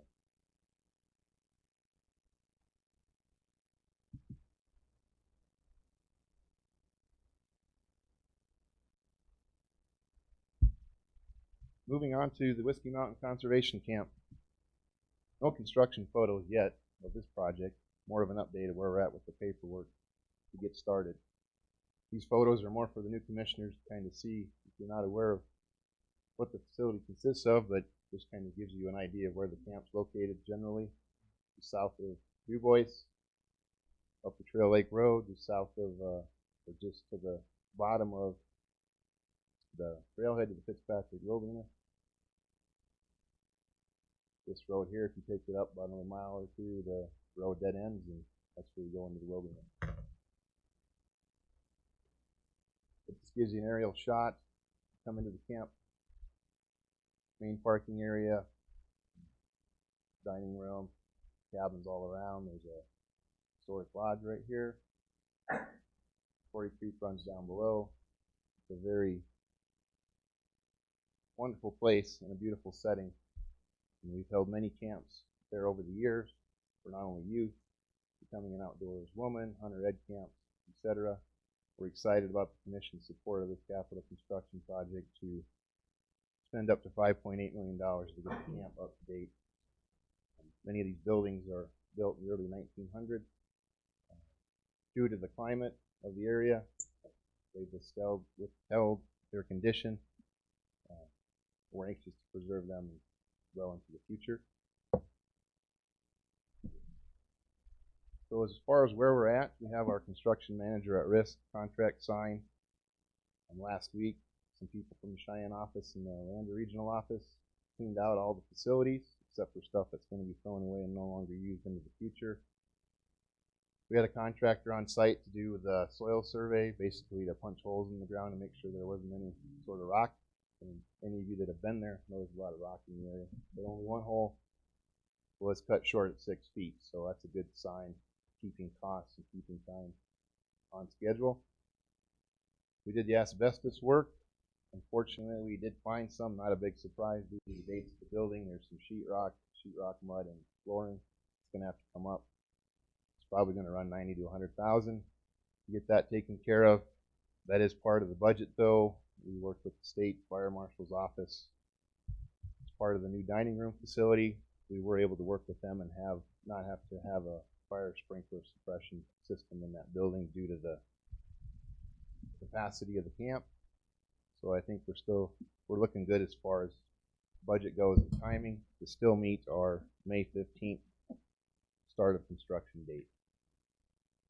I know they're putting out the asbestos removal, doors and windows tomorrow to bid, and hopefully the drawings for the camp will be complete by the 21st of April and be ready to be put out to bid.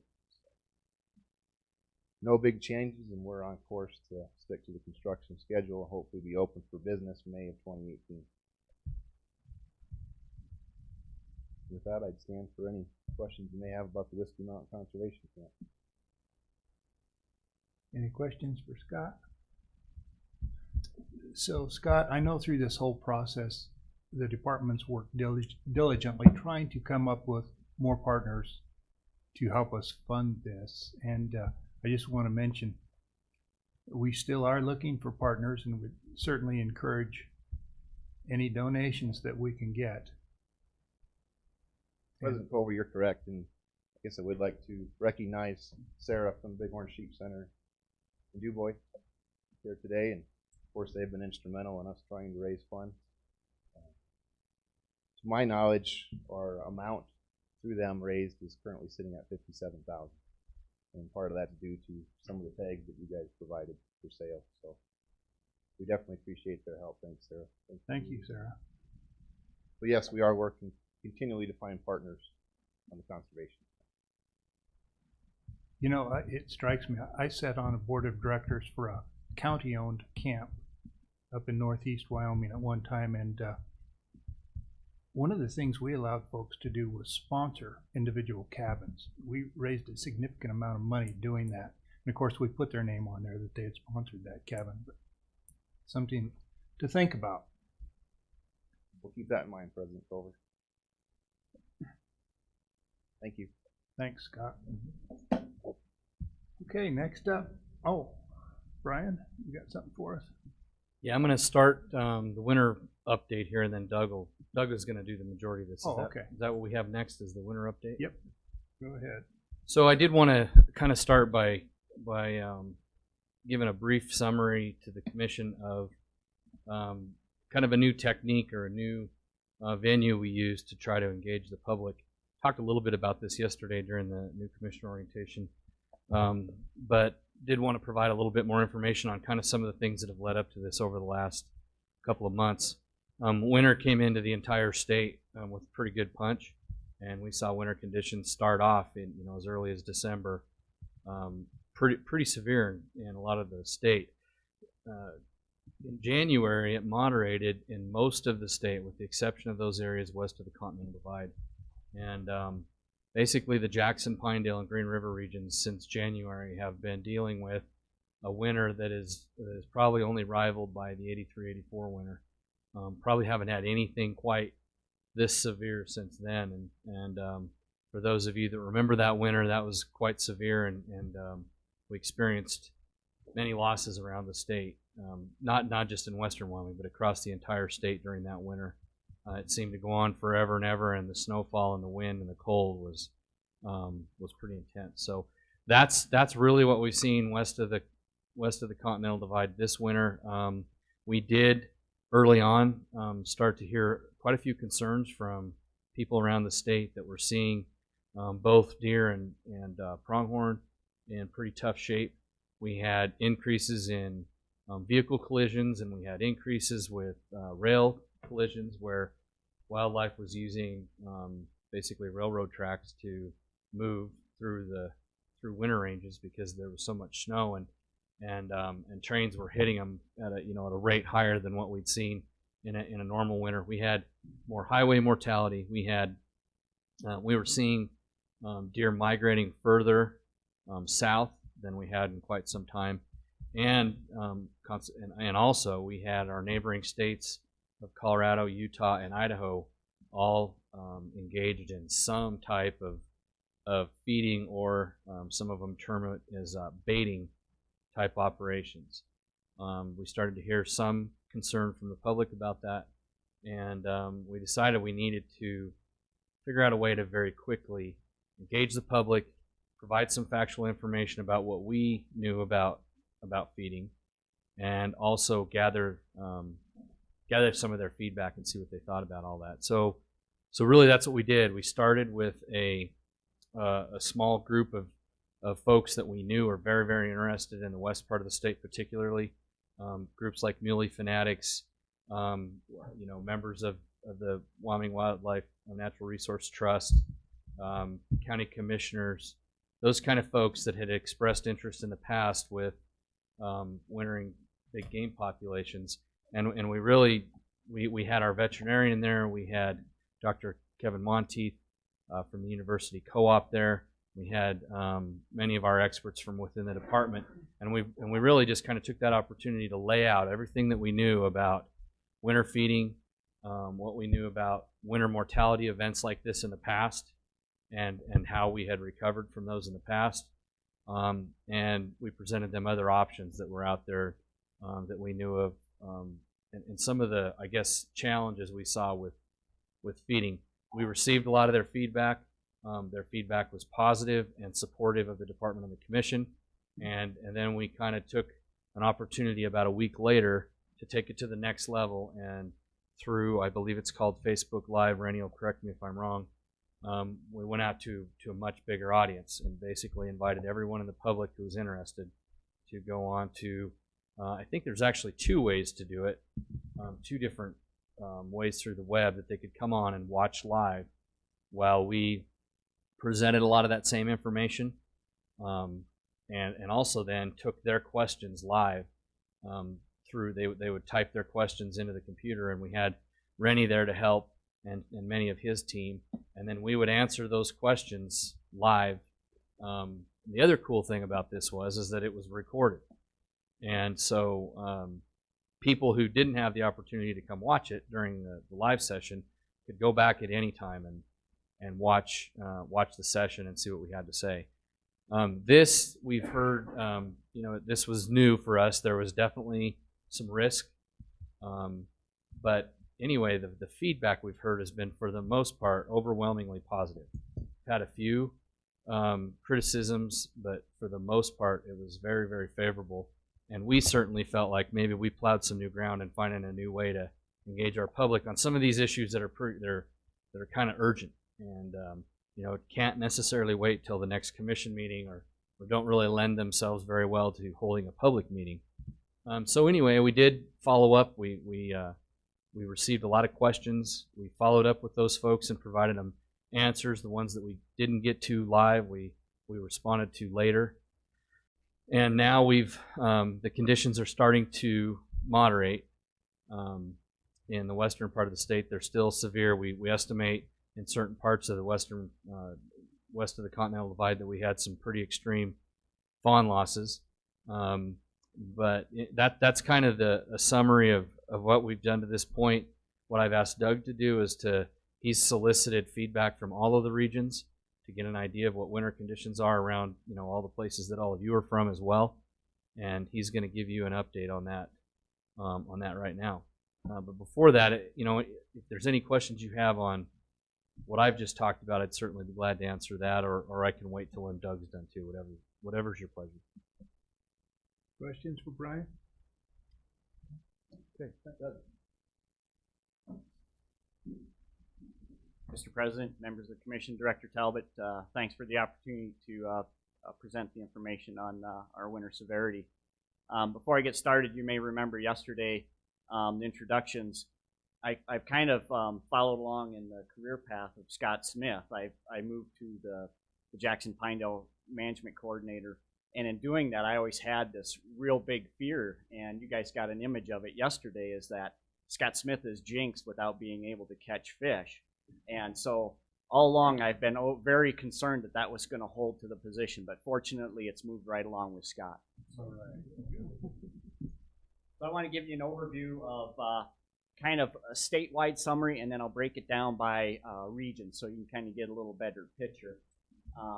As of February, a lot of this presentation, I have to clarify too, it's going to be different than what's on your notebooks, because in March when we drafted the version that you have, a lot of things have happened, and a lot of the conditions really moderated, and we had some extreme warm temperatures. So I tried to update some of the language and some of the images, so the screen will be a little bit different than your version on your Chromebooks and laptops. By early March, again, temperatures really moderated, and we've seen some significant snow melt. In Jackson, we've got all kinds of flood warnings out. In Pinedale, it's the same thing. We've got elk starting to leave some of the feed grounds now, and we're starting to terminate some feeding operations. We're really cognizant of the fact that a lot of big game mortality occurs in the March to May time period. Even though we're starting to see that little bit of green up, a lot of that vegetation is not that nutritious yet, and those animals need a little bit better protein, a little bit more digestible matter, and so it will still see the potential for some significant mortalities yet with those spring storms.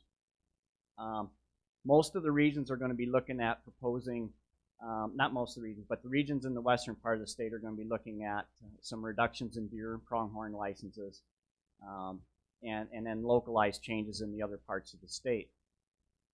Most of us feel that the elk are a little less impacted by the winter severity that we've observed, particularly in western Wyoming, where we have the 22 feed grounds and then the National Elk Refuge as well. That kind of basically keeps a lot of those animals from experiencing that level of mortality they would see on this type of winter. We're going to continue to monitor conditions. We're going to look at that lower survival rates and observe document mortalities of those animals. And we're using that information along with some of the chronic damage to make our recommendations that we're taking to the public during the next 2 weeks with our season setting meetings. Before I get into the regions, I'll just give you a again, a little bit more of a statewide picture. So this is a National Weather Service image, December to February, showing the precipitation that we've received. And you can see the color scale on the side. It goes up to 200%, 210% of normal for moisture, and then, of course, down to 20% of normal. And so pretty much the majority of the state for this time period from December to February. Now, this changed in the last month a little bit, but still, overall, we're at as much as 200%. In some places, it's even more than that in the western part of the state for moisture levels. If you look at on a scale of the last 122 years that they have records for, the wettest time period, this is from October through January, was the Du Bois area, the Wind River drainage, and that was the wettest in that 122-year period. And the Du Bois area, as you know, is a fairly dry environment, and so any time that departure of moisture is in there, when you get a month that's really wet, it can really make the normal look extreme, and so that's why that's the wettest in that 122 years. The Cody area, basin, second wettest, and then northern Yellowstone fourth, Jackson area fourth, and you get into that Kemmer, Cokeville country, and that's the second wettest year from October to January in 122 years. And that kind of reflects on what our managers are seeing there, is that it was really an extreme winter. And you talk to a lot of the old timers there, and they'll say they've never seen a winter like this, and this is pretty much proof of that's an extreme condition that we've seen. One other metric that the National Weather Service looks at is snow water equivalent, or the water content in the snow. And so again, this country off the Wind River range, 200+% of normal for moisture in the snow, 174 in Jackson, 168 in the Upper Green River Basin. Then you get down to Cokeville, and there's still an extreme level of water in that snowpack.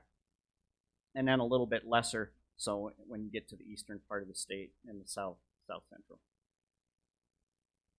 The other thing that really kind of stood out to us is the temperatures that we were seeing in January, and I've got a couple images here coming up. But again, departure from the normal for that January time frame, darker colors all the way down to 8 degrees below where it typically is considered to be the normal. So getting into the individual regions, and I've got bullet points on, I'll try and hit on them so that you can kind of get a little visual of what the regions put together and gave us some thoughts on. But basically, Jackson and Pinedale, extremely severe winter conditions prevailed throughout the regions. Deep snow, prolonged cold began in December, and that created an environment where basically we had to feed 3 weeks earlier on the National Elk Refuge.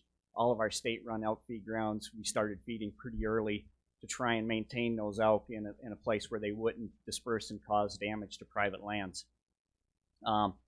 We have a number of radio collars on animals that we're working with the University of Wyoming, and you guys have participated in helping to fund that study. But we have already documented 25% adult mortality, and of 70 fawns that we've been following this year, 99% of those fawns have died.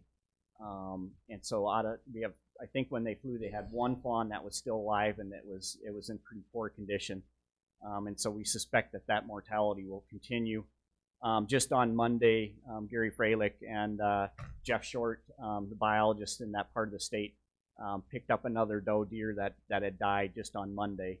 And what their animals are, basically, those animals are putting their fat reserves on all through the summer and fall. And then when they get to the wintertime, they're kind of faced with consuming vegetation that's a little bit less nutritious. And that's okay, because on a normal winter, they've evolved to live and survive off of those lower nutritional levels that are available to them. But when you get snow conditions such as this, those animals don't have any forage available to them, and so they're primarily living off what's left on their bodies for fat reserves. And if they make it through the winter on that fat, they're okay. But if the weather conditions continue to limit their ability to get additional forage, we'll see an added mortality, and that's kind of what we're seeing right now. The researchers have found that of the animals that we handled, their body fat is about 2 to 3%, which is basically on the end of the realm of where the worst that we've ever seen it. Even though that 2 to 3% body fat is there, those animals are still currently pregnant, and so we'll have to see what happens over the next 2 months, 3 months, to determine if that if that pregnancy rate holds true to bringing some fawns on the ground.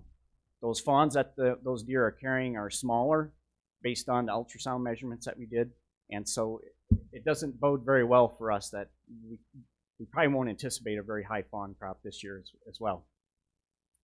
The regions expect that pronghorn mortality also be elevated. And again, we won't really know total impacts until we get into May, but we're proposing some, the regions are proposing some more conservative hunting seasons, and they're taking that out to the public right now. Since January, we have seen some temperatures moderate, and a lot of the snow has melted, and so there is some forage remaining. Got a couple pictures from Regional Supervisor John Lund in Pinedale, lives in Boulder, and he went out to his remote rate station the 6th of January, and it was 40 below, and he thought, well, I wonder if it's different on the mercury, and he went and it was 47 below on his mercury on his deck. So pretty extremely cold temperatures, and I know that in the Kemmer area, the guys there have also seen 44 below during that first week of January. A couple pictures from the LaBarge area. This is a primary deer wintering area, kind of down in this area here. And you can see the snow covering a lot of the available forage there.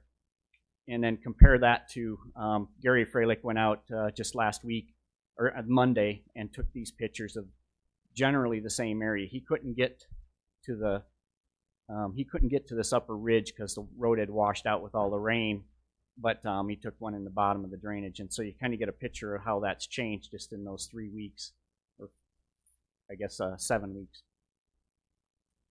Green River region, harsher than normal conditions as well. Fairly severe in the Bags area, but far worse from Rock Springs north and west, and a lot of the guys that are in that Kemmer, Cokeville country had some pretty severe conditions to deal with. They're starting to document above average mortalities on those juveniles and adults, and overall those winter losses are going to be higher in that Wyoming range, Uinta mule deer, sublet mule deer, some of the pronghorn, and the sublet pronghorn as well.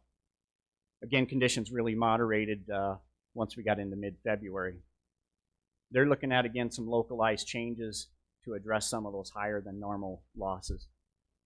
And this is the Nugget Canyon area that Brian was referencing to, a group of antelope hit by the train. And again, the train corridor right away is fenced, and so there's no livestock grazing, and then the trains keep the snow at a really low level because they're traveling on it so much, and those animals will drop down during their migrations, and they'll spend time either moving along the train tracks and seeking forage that's kind of available along the train tracks. And again, here's a moose too. In the Cody region, conditions were most severe in the northeast and northwest portions, and you get into the North Fork Highway and towards the Issaquah trailhead, snow depths are pretty high. They did see some high fawn mortalities early in January, and temperatures were quite colder than normal in the south half, but there was a lot less snow accumulating there. And again, temperatures moderated in February, and snow depths have really dissipated in a bunch of that country, so it's looking a lot better now. They had some potential for license reductions in more of the severe wintering areas, and overall, they're not anticipating any significant cuts, but they do have some localized adjustments to some of the season structure that they're taking to the public in the next week or two. Move over to the Sheridan region. This is Dustin Shorma out of Dayton, a game warden there, standing next to an 8-foot fence on the Kearns Wildlife Management Area. And since the picture was taken in the first part of January, a lot of that snow has melted down. And, they again reported higher than, winter conditions that were a little more severe. exceptionally cold temperatures, and again, the deepest snow in that very northern end of the region, in that Dayton and north of Sheridan. They had some mortalities being documented, in the Moorcroft area, but it hasn't been anything outside of the extremes that we would have expected since those temperatures have moderated. Some of the elk have moved out and are in areas where they don't typically winter.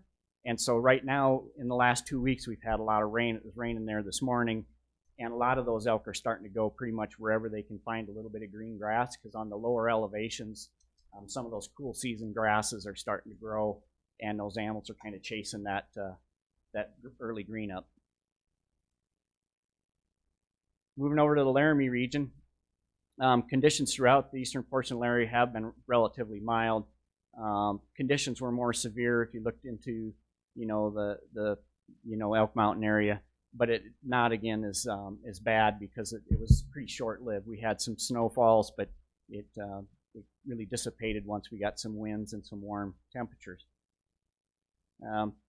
There's some elevated pronghorn mortality near the urban centers, but other than that, things are looking really good in the Laramie region, and they're anticipating some potential increases in licenses for type 1s on the pronghorn herds and liberalizing some of their season lengths for their general deer seasons as well. And that's the stuff they'll be taking to the public in the next couple weeks. Moving over to the Lander region, winter conditions throughout the majority of the region were considered to be normal, but you might remember that picture that I showed earlier showing it's the 122nd wettest winter they've ever had. And so again, the moisture levels there are typically really dry and they don't have a lot of moisture. So even though it showed it was the worst winter in 122 years, a lot of that moisture did not preclude those animals from securing forage, and they have not documented any elevated mortalities at this point. And they're proposing some localized changes to their 2017 hunting season proposals. In the Casper region, winter's been a little bit harsher than normal, with extended periods of that bitter cold and snow cover.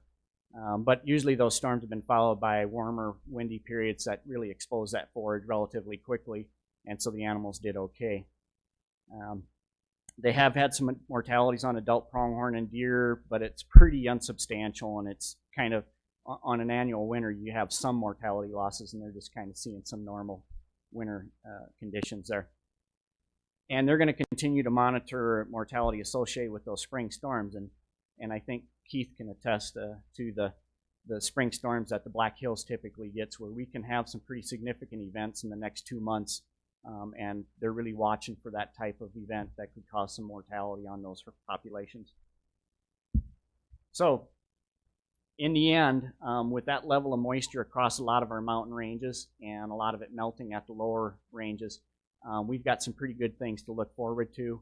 I think from a fishery standpoint, it's pretty awesome. There's going to be some high flows, there'll be some flushing events, but overall reservoir levels we should see come back up. We should see some of those winter range conditions really, improve. It's unfortunate that we lost a lot of deer, but the positive side of that is a lot of those winter browse plants that those animals were relying on will have a little bit less mouths to feed, and that's kind of a sad way to look at it. But that's why we support the habitat treatment programs that you guys have helped to initiate and help to fund. Because in the long run, with all those habitat treatments and spending all the money we have with MDI, it should really help us out in the long term to help the deer populations and antelope to recover in the next few years or so. And my last slide is, I guess, one budget request for you guys is that we still have this truck on our inventory, and we're trying to upgrade this. How'd you get the wolf in the back to pick that? Things are much the same in Jackson. We still got the dog.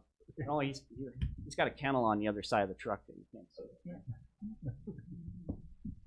Thank you. Thank you. Any questions for Doug? I do have one question for you, Doug. So, is the department monitoring? Are you doing necropsies or monitoring any of those deer that have perished for adenovirus? Or Yes. I know we had a study going on that. Mr. President, members of the commission, Director Talbot, the graduate student is in the field almost every day, and then the field personnel, Adam and Gary and the rest of the folks over in that part of the state have been helping with anything that's coming up.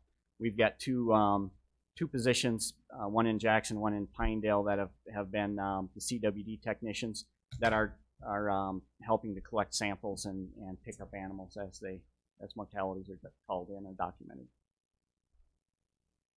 Thank you. Other questions for Doug? Thank you very much. Very informative. You're kind of a downer, though. Let's see. With that, Tom, I think I'm up. I think you're up after lunch, actually, on the agenda I have. My agenda shows that, let's see, we're a little bit ahead. We were going to go till 11:40 and then take lunch. And then, Tom, you were going to be on at 1 o'clock. Didn't know that. Mr. President, members of the commission, Director Talbot, if it's okay, and we could fit it in now, it's your call. We could get Tom on the road. That'd be great. Okay. Is that all right? You bet. Go ahead, Tom. Thank you, John. President Culver, members of the commission, Director Talbot. I am Tom Christensen, Sage Grouse Program Coordinator, and I believe I was asked here today by Commissioner Anselmi, and would like to acknowledge Commissioner Anselmi for the volunteer work that he actually does for the department monitoring sage grouse. I know that they're a species near and dear to his heart, and we're probably going to have some difficulties getting to some of the leks this spring for the reasons you just saw Doug present. And Commissioner Anselmi, I just note that if you get stuck going out to your lek this year, I'm pretty sure I'm unavailable that day. So I was asked to present on our wing collection program and why we do collect wings of sage grouse from the hunters in the state. And would like to first point out that this is a voluntary effort by hunters in the state. It's not regulatory in any manner. We put these wing barrels out not everywhere in the state, but in those high use and high bird density areas where there's where we can collect an adequate sample of wings to be meaningful and still be efficient. So we don't collect in the Bighorn Basin or Northeast Wyoming, where we just don't have the hunting pressure in those areas, and sometimes the bird densities to make it worthwhile to put out these barrels. But for those of you in the rest of the state, I hope you've seen these barrels. They may not always be white. Sometimes they're red, blue, brown. But purpose of this is the same: collect these grouse wings from hunters. And last year we got right at 2,000 wings deposited. So that's a good sample. We can tell a lot from that number of wings. So what do we do with those wings? We have an annual wing bee, and you may have heard of waterfowl wing bees. They're fairly well known. Where the waterfowl folks from actually it's a regional meeting of the waterfowl folks where they collect wings from hunters around each of the flyways across the country. They get together in a fairly large setting, multiple states, and they look at the species of waterfowl and the age structure of those birds. We do a similar thing, but at a much smaller scale with sage grouse, although several of the other sage grouse states have a similar wing bee. We all use the same techniques. By collecting a wing, we can tell if it's an adult or a juvenile bird, and also whether it's male or female. And the key statistic we're looking for is the ratio of chicks to hens. It tells us what our production was for the previous year, and that's highly correlated to the next spring's number of birds on wax. So we're looking at pretty subtle differences on feathers. This is actually one of the more obvious differences, where this is a pointed feather from a chick, the same feather from adult, nice and round. That's on a very particular feather on the wing of the sage grouse, and there are other feathers that show similar differences, but this is actually one of the more obvious differences. It's that pointed versus rounded shape. Again, what we're really looking for is this chicks per hen, and there's when we see 0.8 to 1.3 chicks per hen, when you average those years where we saw those ratios, we saw a measurable decline on Lex the following spring. When you have 1.4 to 1.6, essentially no change. That's a stable population when you see those kinds of that kind of chick production. And then when you have a higher chick production of 1.7 to 2.4 chicks per hen in your harvested wing sample, we see a pretty good increase in the number of birds on Lex the following spring. So what did we see last year? 0.9. The second lowest we've seen since we really ramped up our wing collections in the late 90s. And so we do anticipate noticeably fewer sage grouse on the Lex this spring. Those surveys are about to start. The birds are strutting on the Lex right now. Our counts typically are focused on later in April, when the number of birds hits its peak. So it's a little premature to give you any indication of what things are looking like, other than what the wings suggest we're going to see. But here's a trend of sage grouse numbers over time since 1960 up through last year. You can see this overall cyclic pattern, and also an overall trending decline, which is why there's been all the concern for sage grouse. And I would point out that that overall decline trend is actually probably substantially more steep than that, because this is based on the average number of males per lek. When you factor in the number of leks that have actually gone away, gone extinct, that isn't accounted for in an average number of leks, or average number of males. So this kind of de-emphasizes the true decline since the 60s, which I don't think there's a lot of argument that we have fewer sage grouse than we did in the 60s. Here's our wing bee crew. And this was an unusual situation this year in that we were able to have it outside. We do this in November, usually around Veterans Day.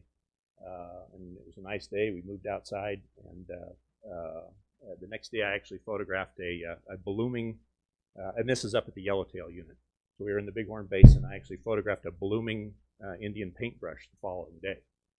So very mild fall, but followed up by what you saw in the last talk. And with that, I will take any questions you might have. Questions for Tom? Yes, Mr. President. Do you have any comments regarding the legislation on the sage grouse bird farming operations? And no. I guess I forgot to ask earlier. I forgot to ask earlier, but have the guidelines been determined yet on who was going to be allowed to do the bird farming operations? My understanding, Commissioner Doobie, is that we are developing a recommended regulation that will be brought before you and gone through a public process. So, and that's what Scott mentioned would be done by September 1st. So I think you're going to be hearing about some of those things fairly soon. I would hope that that bar is rather high, that not just anybody was allowed to do that, that just people that are really qualified to. I think the legislation certainly suggest that that would be the case.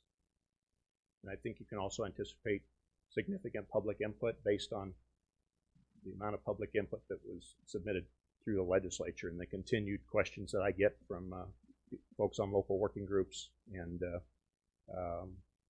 citizens and several organizations. I think you're going to, I think you'll hear a lot on this issue. So I have a question for you, Tom. In visiting with the director, when you're classifying birds based on these harvested wings, do you have to adjust for selectivity by the hunters? For instance, do you find more of the old boomers harvested? I know I don't do a lot of wing shooting, but some, and I think it's human nature. You tend to target the bigger bird. President Culver, I would say that there's two schools of thought on that. A lot of sage grouse hunters actually target the smaller birds, knowing that they're better on the table. However, you get a lot of folks that say they do that, but by the end of September when we're hunting, the chick males, for example, are bigger than their mom. Oh.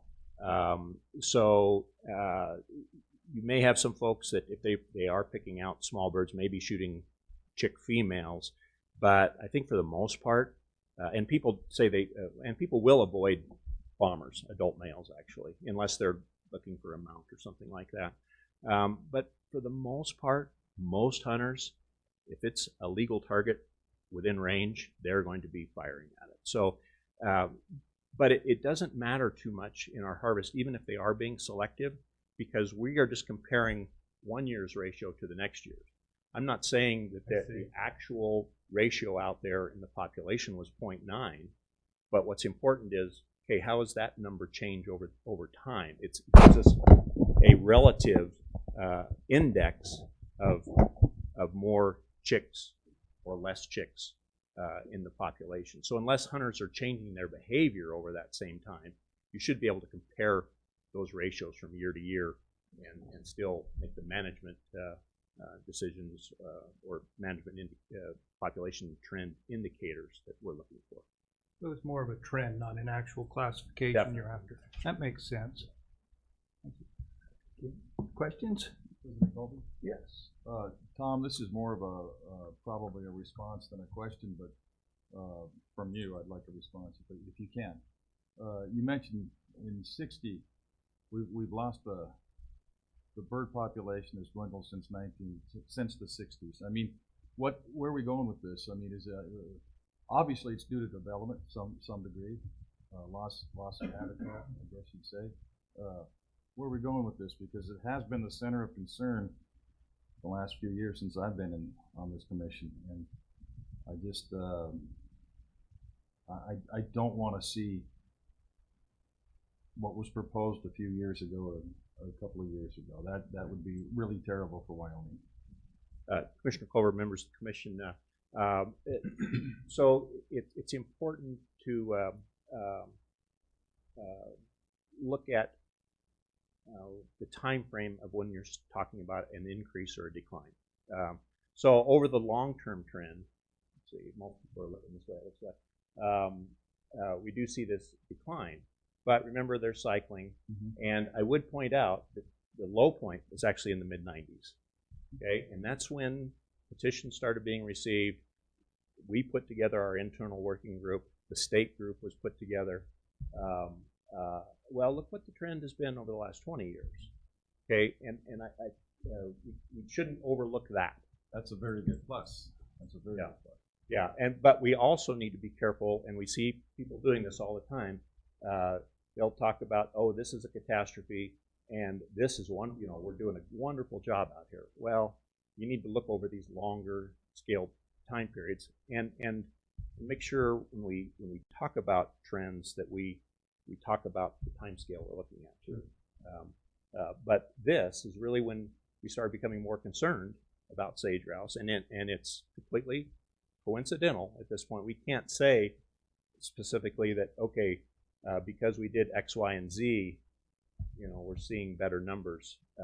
We want to get to that point, But that's going to take some long-term monitoring. No, thanks for sharing that. Tom, any idea how the hunter numbers have changed based on your research? Director Colbert, Commissioner Schmidt,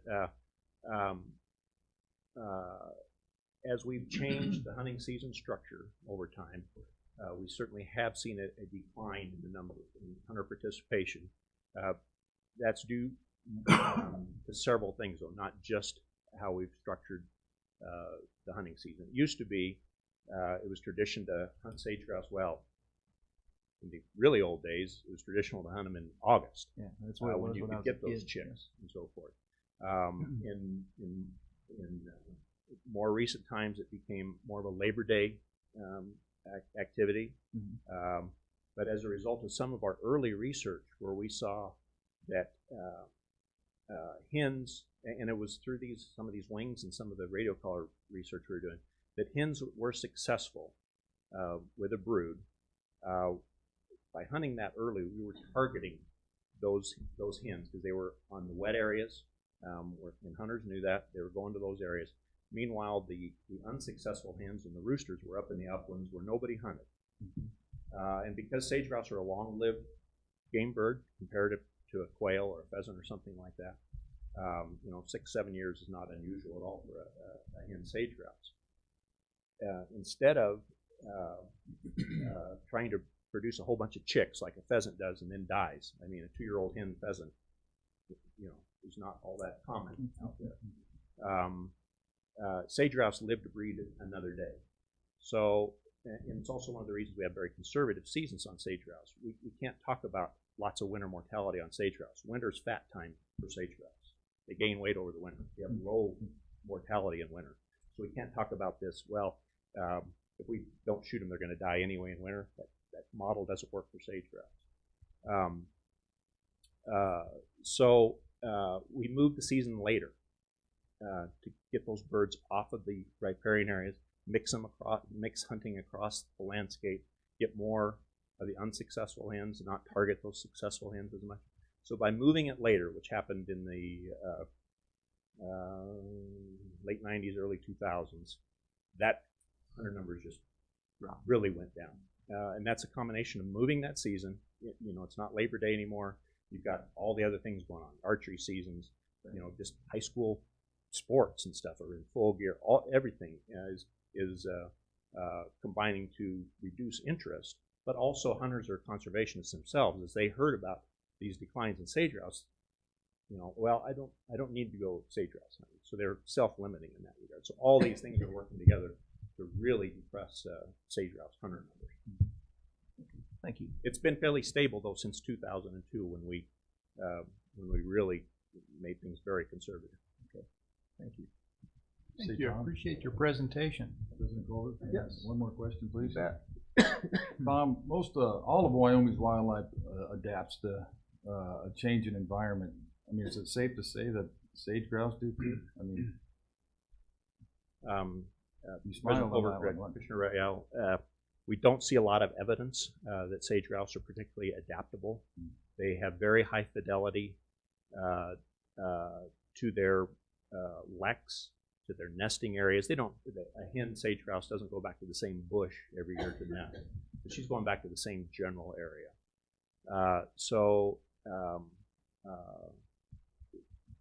They don't expand or colonize new habitat. They don't appear to adapt to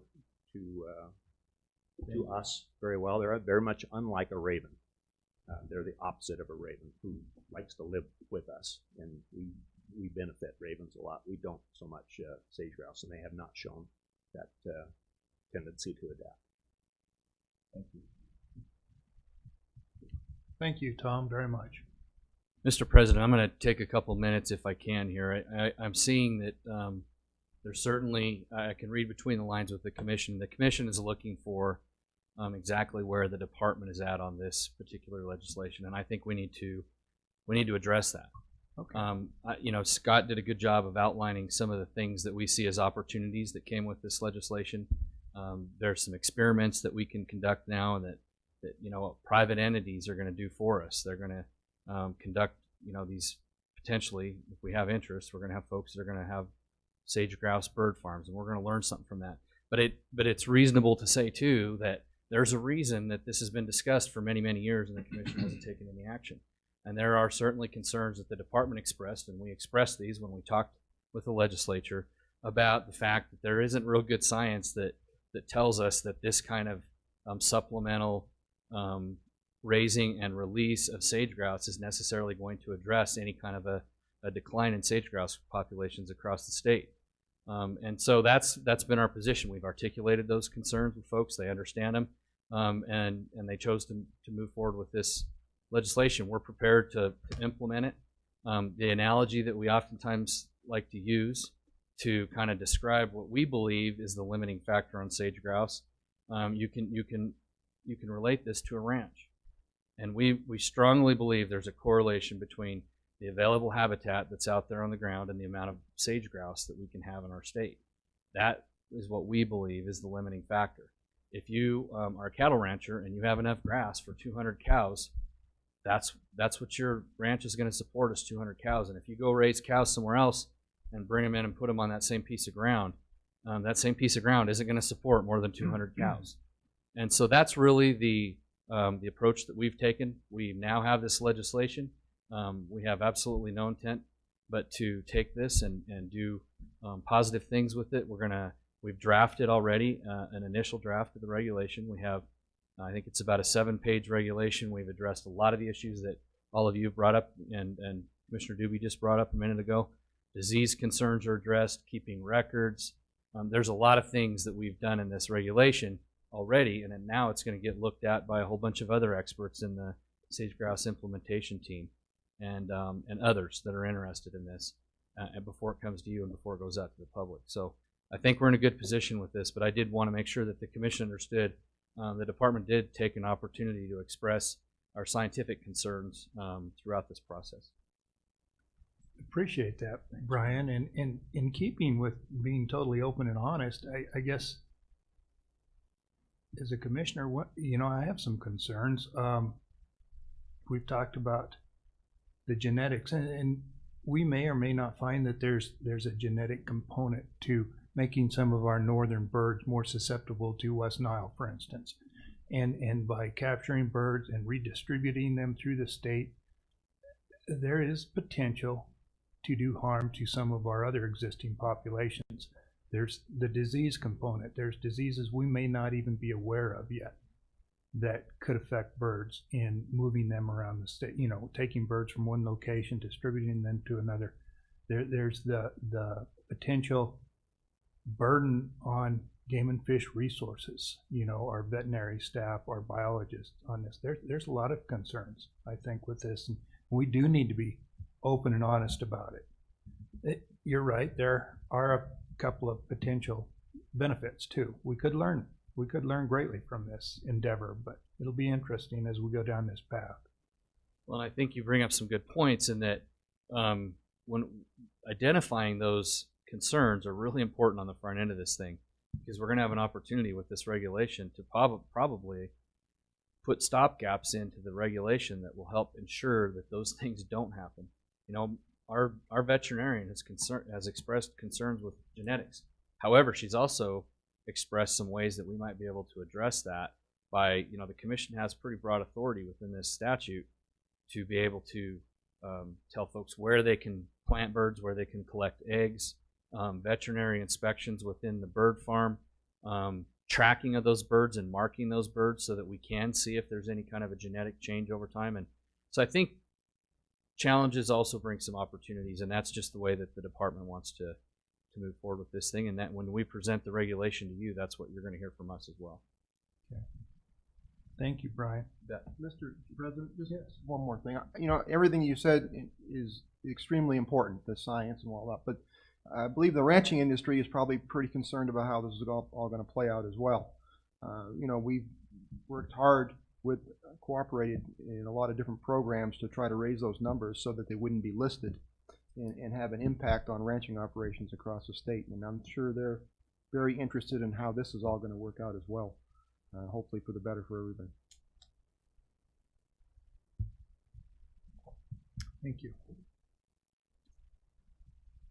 Steve, would you like to take the podium now, or did you want to wait till the end of the day? No. Okay, go ahead.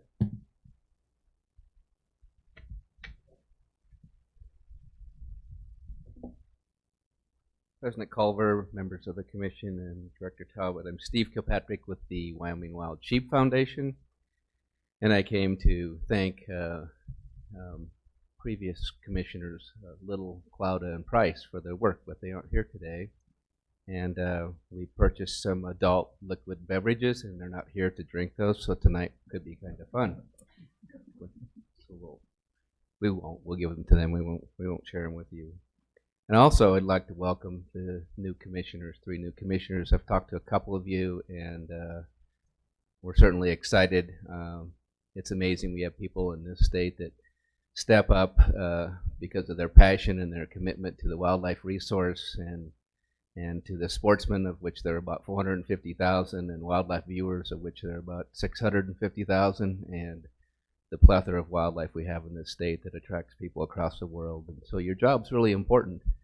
Generates a ton of revenue and creates about 14,000 jobs in this state. So thank you for your 6-year life sentence. We appreciate it.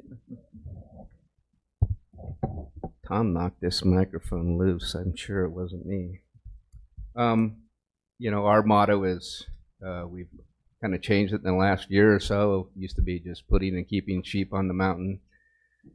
As some of us get gray-haired and long in the tooth, we think about the future. So we've changed it to putting and keeping kids and sheep on the mountain. Kids are in front of too many of those things that you're in front of right now. But so we hope to keep them on the mountain, keep them interested in our wildlife resources. And with that, I know Sarah Domek's here from the Sheep Center at Du Bois. I don't know if she's going to speak or not. You're going to talk about that conservation camp in a bit, but we see a lot of value in that. And we've been helping and partnering with the Sheep Center wherever we can. Matter of fact, at our June 3rd banquet in Casper, we will auction off one of your commissioner tags for the Wild Sheep Center and help generate funds for that conservation camp. We take pride in putting, well, we put over $1 million on the ground, and we couple that with the Governor's Big Game License Coalition licenses. We get 5 of those, or the Sheep Committee gets 5. 3 of our board members are on that committee and vote for projects. And so between the $2 million that they put on the ground and the $1 million we put on the ground, and then we probably leverage for another $10 or $15 million of projects. That's important to me because sheep are iconic, and they're the canary in the cave, if you will. They represent a whole guild of species, if you will, in terms of habitat requirements and needs. So we can benefit bighorn sheep, we benefit a whole array of wildlife. So while we are sort of single species oriented, the benefits are quite broad. I'll wrap up quickly with saying on June 3rd in Casper is our main fundraiser event. About 400 people show up. That'll be a good time. And then the other thing I'd like to mention, and you'll be getting an email, if you could put on your calendars June 15th and 16th. 15 years ago, the Wild Sheep Foundation, the Game and Fish Commission, Game and Fish Administration, and Game and Fish sheep biologists agreed to meet each year for what we call the summit, which is at Burgess Junction on the top of the Bighorns. We get together for an evening steak dinner, which is supplied by us, and visits and socialization. The next day is all about sheep projects around the state, sheep diseases, sheep research, and so forth. So that meeting was set aside for and developed primarily focusing on you, the commissioners. So we welcome you to that. That being said, as we go out for lunch, I had a couple of 3 packets. I already gave one to Commissioner Doobie, and I'll give one to Commissioner Byrd and Schmidt on just our Rampage, which is our twice a year publication, about 50 pages long of colored photos of hunts and what we're doing for habitat projects, and then a couple little brochures. So not a lot of stuff to throw away. With that, I thank you for your time, and we look forward to working with you on lots of wildlife interest, emphasis on bighorn sheep. I'll take any questions. Questions? Thank you, Steve. Thank you. Appreciate it. Well, with that, we will adjourn for lunch. Lunch is on your own today, so let's plan on meeting back here at 1:15.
Scott.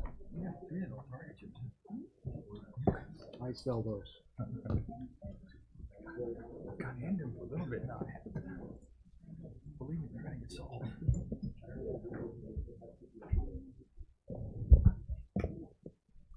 Welcome back. Okay, you want to go ahead and get started, Brian? You bet. So, Mr. President, Director Talbot, members of the commission, you're going to hear for the next little bit here from Dan Thompson, and I wanted to introduce Dan since I know you've met him informally, but wanted to kind of relate today's talk to part of the new commission orientation from yesterday. And many of you may recall all of those death by PowerPoint presentations that you received. There was one discussion about the folks in our agency that manage all of our large carnivore species, so mountain lions, black bears, gray wolves, and grizzly bears when they're delisted.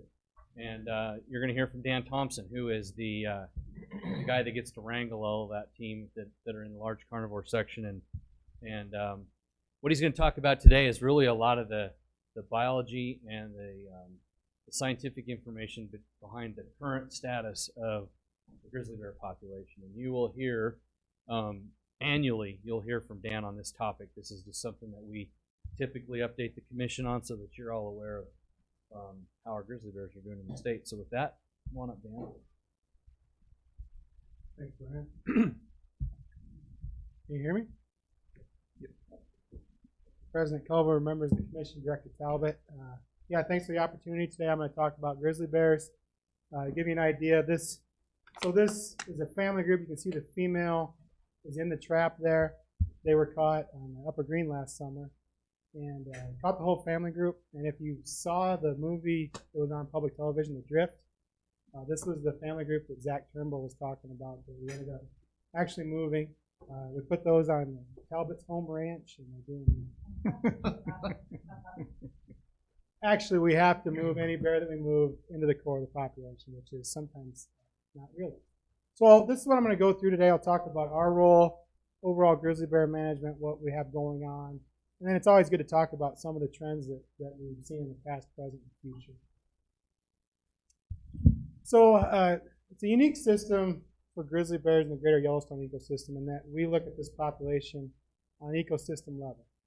Most wildlife populations are managed by jurisdiction, but because of the interest and what's going on with this population, it's very much a multi-agency concept. So we're all in it together to recover grizzly bears and put them back under state management here in Wyoming. And this has been going on since the 70s, so we're talking 4 decades of work. So there's been a lot of work by people. People have dedicated their careers and their livelihoods in our agency to recovering grizzly bears. And so we do provide ecosystem-wide monitoring and conflict resolution throughout Wyoming. And obviously we don't do anything in the park or the Wind River Reservation, but we do work very closely with them. So just to give you an idea, we do trap grizzly bears for monitoring purposes. And we'll go out. This was on the Wind River Reservation just west of here, actually in Crow Creek. And so we go out and try to catch these bears in a systematic process to put radio collars on them in order to learn more about what's going on with the population. Right now we have over 80 bears with radio collars in the GYE. We do a lot of flights for grizzly bears, especially in the interior part of the population. It's very open, and we're able to actually see and count grizzly bears. So we conduct these systematic flights every summer. You can see, well, you probably can't see, but there's actually a family group right here. And above it, there was a male following that. And you learn a lot more just in anything if you're out on the ground doing the work. You learn a lot about them. That bear in the upper left corner was an older male that we caught below Marsden Pass. It was actually killed by, if you guys are familiar with some of that backcountry of the South Fork. So on the west side, toward Yellowstone, was caught as a 22-year-old male, 23-year-old male, and had never been caught before. He was killed by another bear over at the head of Venus Creek. And this was actually a picture of some grizzly bears on the Wind River Reservation on the Wind River side that prompted us to try to capture. So conflict resolution, it's part of wildlife management, obviously, but it's an extremely vital component of large carnivore management because these animals have the ability to impact people's livelihoods and lives. And so in order to manage these animals, you obviously have to have an extremely adaptive and timely response for anything dealing with conflict between grizzly bears and humans. And our personnel adopt a multi-level responses depending on the situation. From hanging educational information leaflets on doors to capture and relocation. And one thing that we've seen, I'll talk more about this today, the recovery of the grizzly bear, which they are fully recovered, but as they've expanded, it's really kind of changed the game for us. We call these cornfields an unsecurable attractant. That's in Commissioner Rael's country up in Park County. We've got bears moving out in the cornfields. We had in the South Fork, there was a cornfield that we thought there was 13 different bears in one time last summer. This is at Brooks Lake, so probably got rid of some tackle there. But we've got these situations with family groups. As they expand, it really changes to a lot more unique challenges. And basically, nothing surprises us anymore. And at the foundation of all of this is education and information, especially with these animals. We have a program called Bear Wise Wyoming. That's Dusty Lassiter. He's our coordinator for that. Educating people and bringing ownership to these animals and bringing a public involvement to recover these animals is why we are where we're at today with these animals. This is a program we started in Cody a couple of years ago where bear spray is handed out to hunters. And what's cool about this is you see sportsmen's groups are the ones buying this bear spray to give out to hunters. Wyoming Outdoorsmen, Yellowstone Country Bear Hunters Association, and Bow Hunters of Wyoming actually bought those 100 tons of bear spray to become bear. It was initiated in the North Fork in 2005, and it's really good. Again, community involvement, give public ownership to these animals, and then realizing the success of that, we've developed it beyond the community to a statewide approach. And a lot of sacrifice and, quite honestly, fortitude, again, brought us to where we're at today, where we're talking about a recovered population and hopefully managing them in the future as a state. So I'm going to talk a little about the current status. If any of you went over Togety Pass last summer, you might have ran into this family group. They were extremely visible on the highway. One of those cubs was hit by a vehicle last year. I'm going to talk a little bit about vehicle.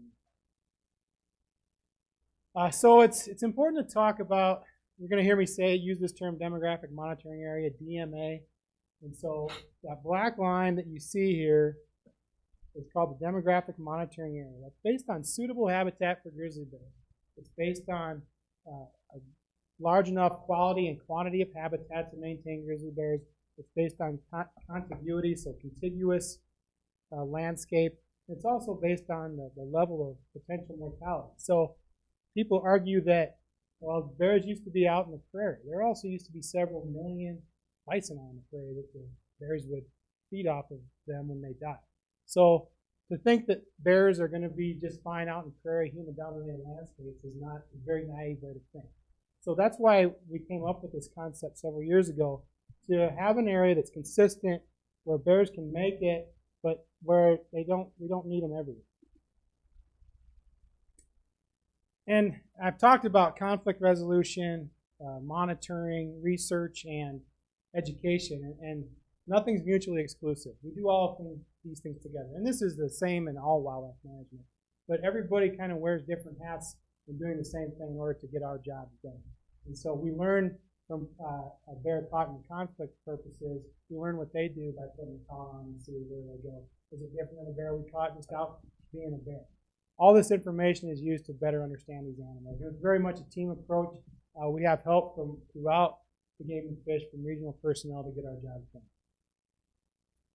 So for monitoring, the goal of this is maintaining a representative sample of bears throughout the ecosystem. So it's a very systematic approach where we'll look where we don't have bears marked and we might go to that area. We travel around the system every year, and again, it's kind of a moving footprint of where we're going. And again, we're trying to, whenever you mark an animal in a wildlife population, you're using that information, that sample is indicative of what's going on with the entire population. So that's why we do that. Again, I mentioned that picture we got on the reservation. This was the first grizzly bear captured on the Wind River side of the Wind River Reservation. And one thing we started doing a few years ago is looking at reversible immobilization drugs for both safety of humans and bears. We had an individual west of Cody that actually walked into a bear trap site and was killed.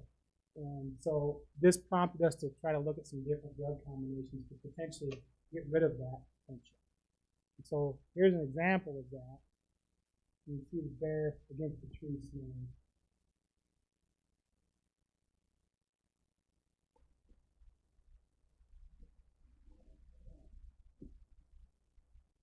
You can see Justin there was checking what time it is. So previously, and we're kind of back, I'll get to that.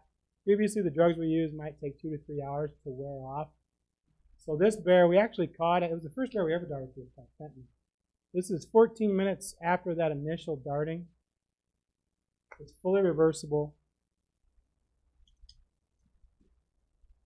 That bear can get up and run it versus just kind of drunkenly stumbling around.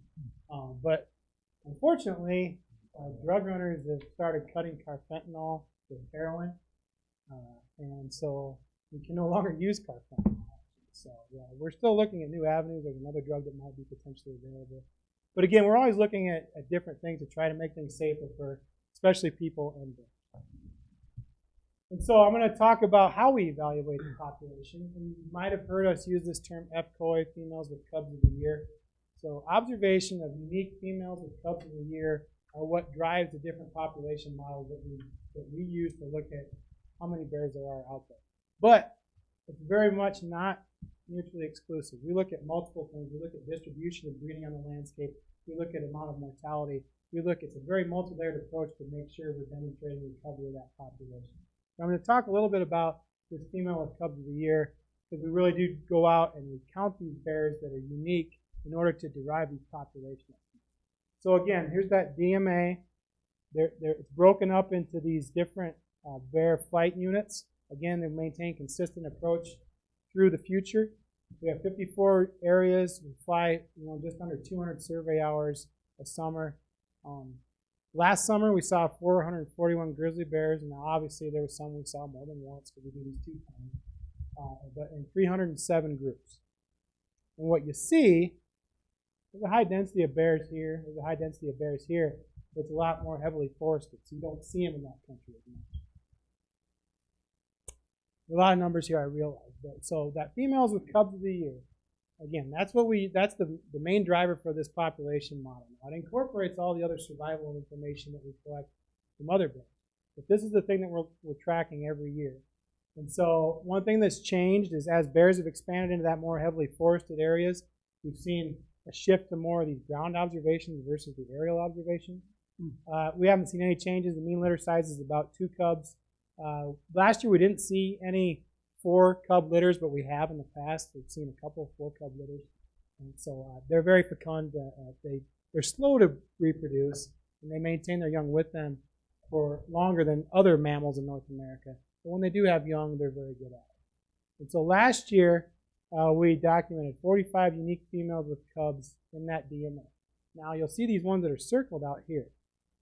Those are outside the demographic monitoring. So those don't count for the population. But there's also a lot of bears, because they're more susceptible to mortality out there, those mortalities do not detract from the population as well.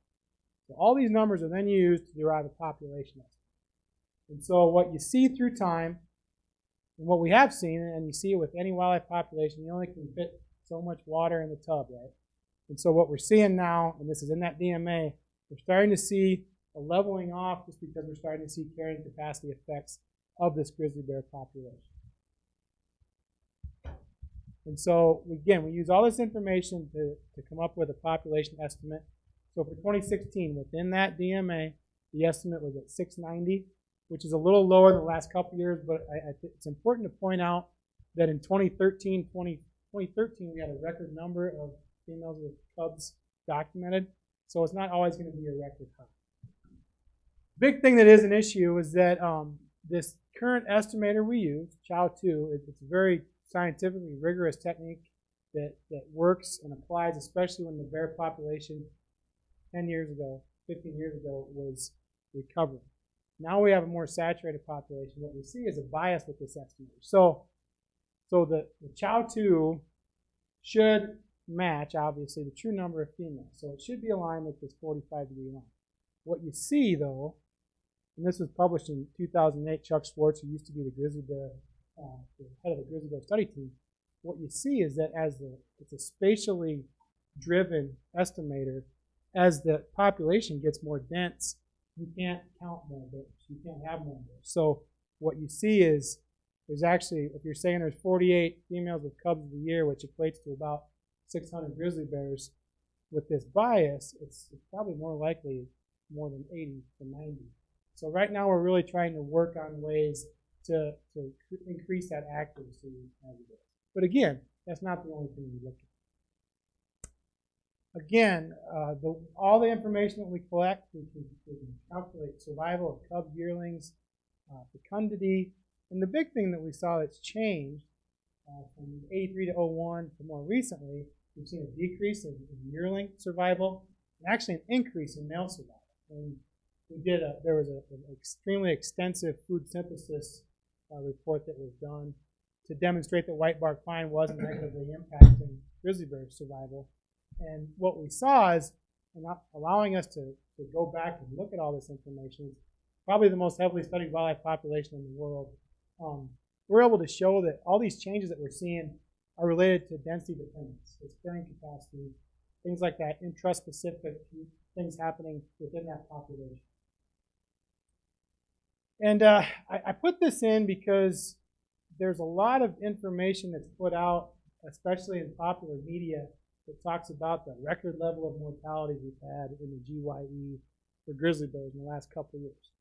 But it's never put into context. There's just a number. There was 55 mortalities in the greater Yellowstone area last year. But what you look at, there's only 35 in the area where it counts. There's a higher proportion of those coming outside. I'll talk more about that. A lot of times, removals for livestock depredation get blamed for the main reason bears are dying, which is absolutely false. Last year, there was more bears killed by vehicles in the DMA than there were for us removing them for getting in trouble with livestock depredation. So when you really get into the numbers, there's a lot more things going on. We were well below mortality thresholds last year, but the headline that goes out there is record level of mortality. I think it's important to put things into context. I'm going to talk a little bit about distribution. I've got a dynamic slide. It's going to be different than what you had here because we were just able to calculate this. We've really seen an increase in distribution, more than 50% increase since 2004 of the population. And that's the current distribution in 2016. This black line is hard to see. That was 2014.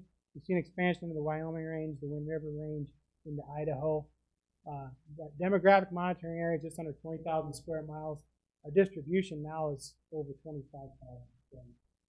And not just Wyoming, that's overall Yellowstone ecosystem. And so here this is gonna be a dynamic starting at 1990, hopefully. So that's annual distribution, it's in 10-year window. You can see that yellow is the recovery zone. Until the mid-90s, 96 is when they moved into the upper green.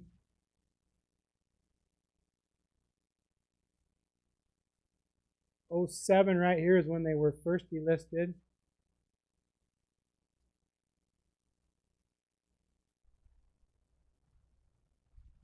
Look how much that's grown in the last couple of years, especially on that Cody front. They basically inhabited all the suitable habitat and beyond in the GYE. So because of that, we have this expanding front line of conflict. There's a larger footprint and a larger time for response and education. And again, as these bears move into more human-dominated landscapes, there's only so much you can do. You can't expect someone who lives out in Ralston to be doing the same things as somebody that lives just in the very interior of the population, west of Wapiti or something. So there's a lot more work. We do a lot of proactive work. That's a black bear, obviously. I don't want to mislead anybody. But a lot of electric fencing work. It's just there's a lot of more unique things going on. So to give you an idea, these are actual verified conflicts. And this is limited to Wyoming, obviously. So there's nothing you're going to see in the park or the reservation. But 96 to 2000, you see they're more limited to within the DMA. What we see through time is that just gets bigger and bigger to the point where we have conflicts going into the Owl Creeks, Burlington, the Wyoming range, the southern Wind River range. It just increases that footprint, and as those bears expand, the potential for conflict is higher because it just is not much in the form of secure attractants. And so I'm going to focus on Cody because I think that really provides a good example to talk about some of the changes through time. Sorry, Commissioner. No. It's a good example. So this is just a grizzly bear conflict. So from Cody from 2004 to 2009. From that time, just under a quarter of all those conflicts occurred outside that demographic monitoring, so in the less than suitable habitat. So we didn't have as many bears out there. What's changed is the more current, I don't have 16 in here, but more than 50% of those conflicts now in the Cody region are occurring outside these areas that we consider suitable habitat for grizzly bears. What we've also seen is a shift in the type of conflict. There used to be a lot more property damage, and you can see that's very much decreased, and that's because a lot of people have stepped up to secure their attractants. There's been a lot of education that's really worked. We've seen a significant, obviously, increase in livestock conflict, especially as these bears move into operations outside of suitable habitat. And then I think it's important, these grizzly bear deaths, these are bears that are actually conflict, so a self-defense kill, something like that. Those have actually decreased, but human injuries and deaths have increased, and that's the most important number to us to try to not have that high. But we've seen a lot more of these livestock situations. Some of you maybe have seen this video. This is from the Crandall area.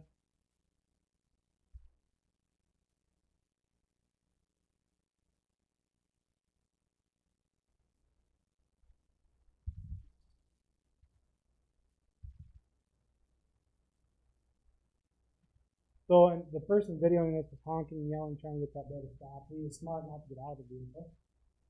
But we caught that bear. That was only a 219-pound bear. So, once they figure it out, they know what they get. That's a biscuit bite we see. And then the calf will actually get up here and you'll see the kill bite where they bite them on the withers right there. And that's what we look for when we verify them. Graphic, but I mean that's the reality of recovery. And so again, the same layout there. 04 to 09, 41% of those conflicts occurred outside the DMA. Again, it's a higher level of potential, but there weren't as many bears. What we've seen now is over 60% of those livestock conflicts are occurring outside that suitable habitat. Again, it's another way to relay that, we've been successful in recovering these bears, but at some point we gotta actually have a form of management. And again, it brings in these very new, unique situations. This is in Google's country. We have traps set out in sagebrush. So there's an old grain pit in here that they stored their grain in. There were 2 different bears sleeping there. And in the last commission meeting, Brian DeBolt showed a video of our guys going in and darting those bears. And I was up there the next week and pretty eerie walking into that tunnel. I was told there were no bears in there when we walked in, and there weren't. There's just been some unique things. This is the Hart Mountain Drainage Canal. Again, out there, well outside of suitable habitat, there's been 3 grizzly bears that have drowned in there last summer. And so what we see is there's just a higher potential for bears to die in these areas because they're not suitable. And when does unique become unique? We've got more unique situations. 50 chickens killed in one night on the South Fork. This was actually in Montana, but this was on the South Fork as well, darting a bear in the yard. And these are the things that we look at. We're trying to create them, stop them from being known. But there's a lot, as bears expand into new areas, there's a lot more unique situations that we deal with. When things were just in the recovery zone, things were a lot more manageable. As they moved beyond the recovery, the demographic monitoring area, things have definitely changed. This is in the Clark landfill. We've had more unique situations with grizzly bears in New Country and in Idaho. Montana is the same thing. A lot more cattle conflict with grizzly bears in that Belfry Red Lodge country, if you're familiar with that. Again, we're always thinking outside the box. That's what the Pinedale Roundup do. We do a lot of work in our Bearwise Wyoming program. These are some bear boxes that went in over by DuBois with Yellowstone Country Bear Hunters Association. They got the grant to pay for these bear boxes. So it's sportsmen's putting their money and their muscles to work with game and fish people to put in these bear boxes to reduce potential conflict. Educational component again. This was a dead cow on a trail that Dusty last year is taking into pieces to haul off so that attractant's not there anymore. There's all kinds of little things like that that we do. That was the bear spray program. This was just in Lander. We have a booth there every year. And, you know, it's a really great way to interact with the public. This was a special needs person that came up and hugged our game warden there in Lander. It's just kind of a neat moment to be able to see. And one thing that we're trying to do is expand. None of us are probably the most technologically savvy in the large carnivore section, but realizing that we're working with people who are to try to get our message out as much as we can. Is there audio on this? Okay. All right, so 10 minutes. So obviously a lot of people are very much interested in bird feeding. You see an eared grebe and a ruddy duck playing there. Bird feeders are a significant attractant to grizzly bears. And so we've developed an entire series of these educational videos that are good. You're the first ones to see it in a public forum like this. We have about a dozen of these. And obviously we can't promote a bear behaving badly. So we were able to work with a captive bear and actually video a captive bear named Brutus getting into these bird feeders. I think some captive bears might have some cholesterol issues, but wild bears, a little more than them. But obviously, we can't go out and film a bear killing things or ripping apart property because we'd be trying to stop it. But we're able to use this in order to have some live footage, realizing people are very visual. So we have a whole series of these that we're going to be starting to put out on our website in a timely fashion as bears are starting to emerge now from their dens. It's a way to keep it up. We have our longest one is about hunting and grizzly bear safety that we'll make sure we get out there. Again, it's a way to get out this information to the public to try to reduce their potential for conflict with bears. Again, wrapping it up, you know, this is a great success story for wildlife. I mean, there's a lot of challenges, and conflict and controversy are absolutely inherent with any large carnivore on the landscape. But what has been done and the sacrifices of the public and the sportsmen and the work that the commission has helped with in the department to recover grizzly bears cannot be overstated in my opinion. They are recovered. They're biologically recovered, and they will remain on the landscape. And that's our job to keep them on the landscape and to bring that public ownership to them. And those things I just talked about, we're already doing them now. We have been for decades. We'll continue to do those into the future, regardless of status. But we're looking forward to making that step forward in the future if we could. And sometimes you catch a break though.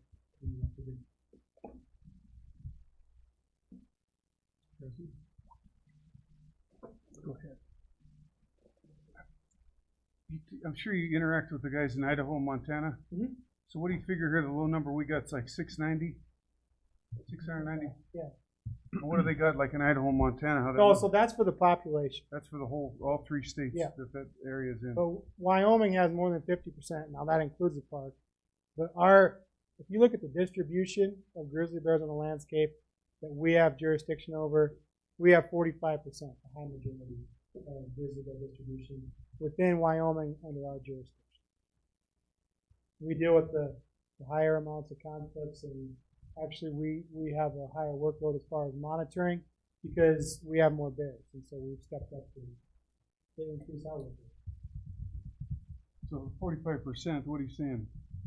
45% of that 690s in Wyoming, or no, the distribution. So just on a spatial scale, I go back and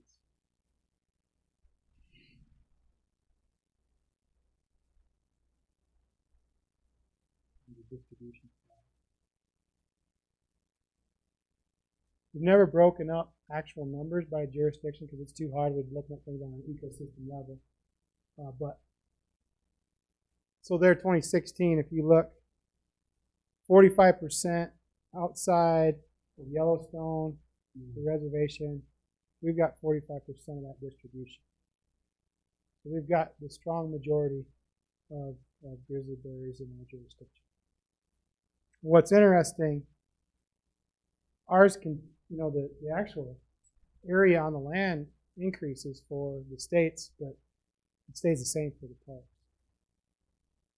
So what are the other states? Do they pay damage in that too? No, ours is a much different system. Ours is more liberal. Montana does have a damage compensation program. Idaho, I don't believe has anything included. Dan, excuse me. Yeah, go ahead. Wouldn't you say 690 bears is a very, very conservative number? Absolutely, and that's what I was getting with. Sorry, President Kelly, Commissioner Ayala. That we know that estimator is conservatively biased low, and so yes, 690 is very much so conservative. Could be double. I wouldn't say double necessarily, but we know it's more than that. I want to share a story that happened in 1996, and I'm going to quote a dear friend of mine in the departments, Mark Brasino. We were hunting moose, going in to hunt moose in the thoroughfare from the Turpin Meadow side, and Mark was on his way to investigate a bear mauling. And we were talking, making small talk. He used to be the game warden in Lovell, so I knew him from then. But he said that I said, Mark, so when do you think they're gonna? What are we gonna do? Because this wasn't the first bear mauling that year. And he said, David, he said, there's no doubt in my mind, next year we're going to be hunting grizzlies. That was in 1996. 21 years later, we haven't gained much ground, but we gained a lot of grizzly bears.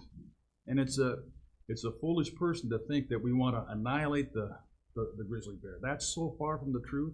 Wyoming is so proud that we're in the lower 48 with the 45% of the population in our state.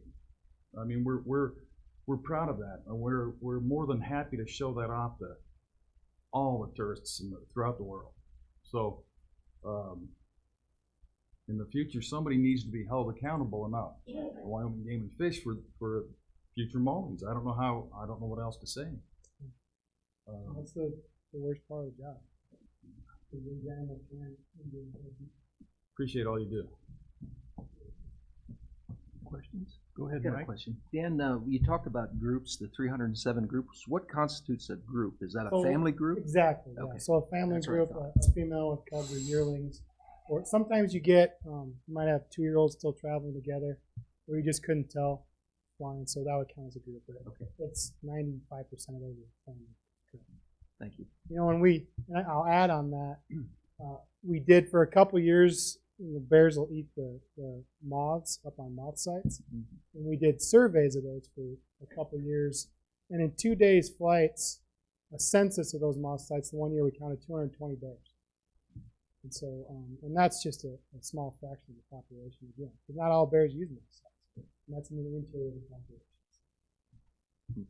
You know, they're so far outside the demographic zone that one of these days, an innocent farmer is going to go change his water, and he's going to run head on into a grizzly. It's already happened in the South Pole. Has it?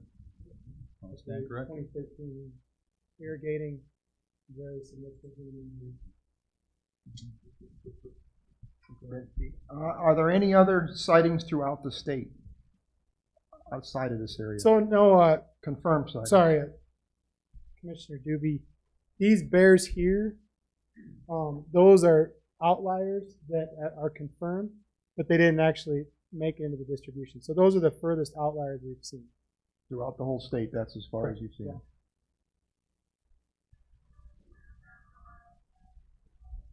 It's a lot of work and effort on your part and everybody else's part that's associated with this study and the work you do. Appreciate it very, very much. Any other questions?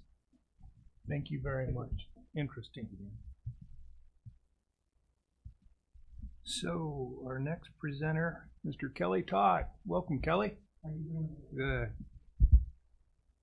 President Culver, Commissioners, Director Talbot. My name is Kelly Todd. I'm the President of Wyoming Game Wardens Association. This is just going to be an informative type presentation.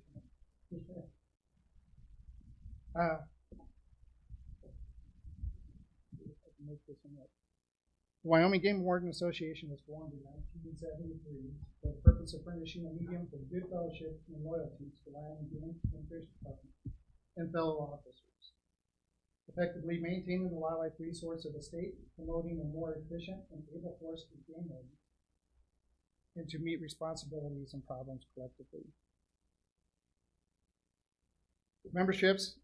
Membership is comprised of all commission Wyoming Game and Fish Department enforcement officers, retired officers, and associated members. Current membership is about 180. The association's mission is to, it's going to be a little bit on the long side, to promote and perpetuate the traditions, duty, responsibilities, and role of the Wyoming Game Warden, to advocate the continued status of the game warden position as a multi-purpose wildlife professional, serving as a law enforcement officer, wildlife manager, and liaison between wildlife constituents and the Wyoming Game and Fish Department.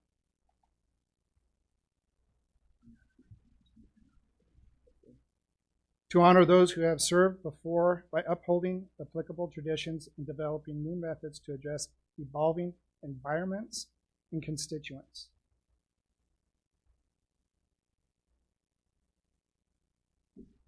To advocate the continued development and advancement of the Wildlife Investigation Unit and those officers who served on the unit.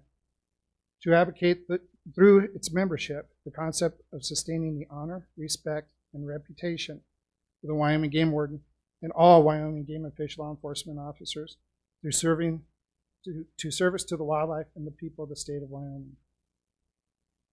That is the end of our mission statement.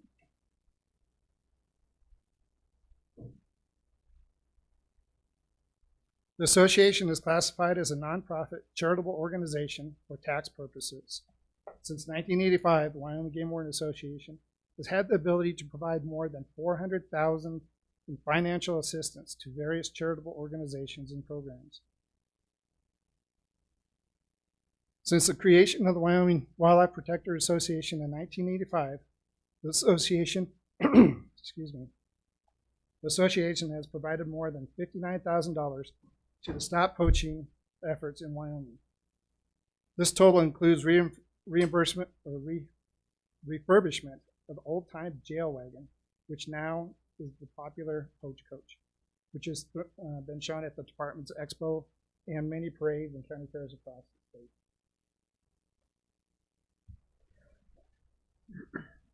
The association annually provides support for projects designed to enhance outdoor awareness to school-aged children and disadvantaged persons by purchasing items such as fishing poles, tackle, fishing licenses, groceries. And of course, members also volunteer manpower for these events. Similarly, we also help increase awareness and participation in hunting activities through such things as the Paint Rock Hunter Manor program, Jake's Date event, the National Archery in the Schools program.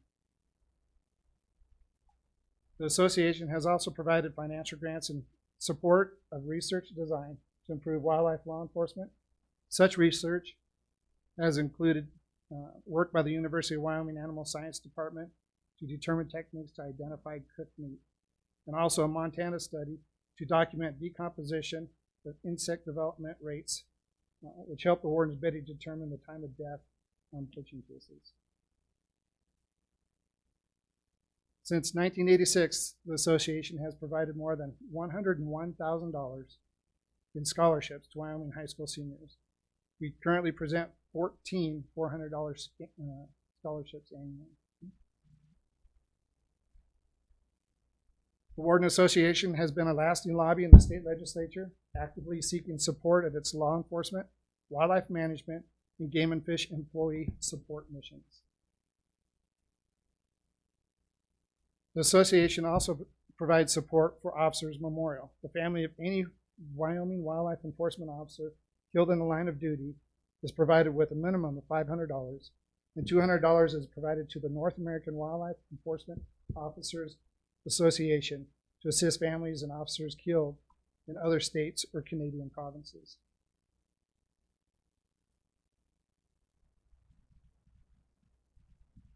To date, we have provided more than $19,000 to the Wildlife Enforcement Officers Museum at the International Peace Gardens. The museum showcases the history and work of game wardens across the U.S. and Canada, and includes a memorial of all wildlife officers killed in the line of duty, including 8 such wardens in Wyoming. We just finished last year working with the Forest Service, with cooperation with the Game and Fish Department, to create a historical marker near Nugget Gulch, where Warden Bill Lankinen and Don Simpson were murdered in the Sierra Madre Mountains in 1945.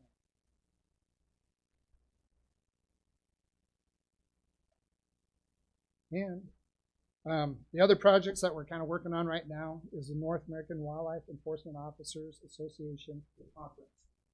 In 2018, from July 15th to the 19th, we were going to be hosting that. We're hoping to get 400 to 500 officers. That's from the United States and also the Canadian provinces.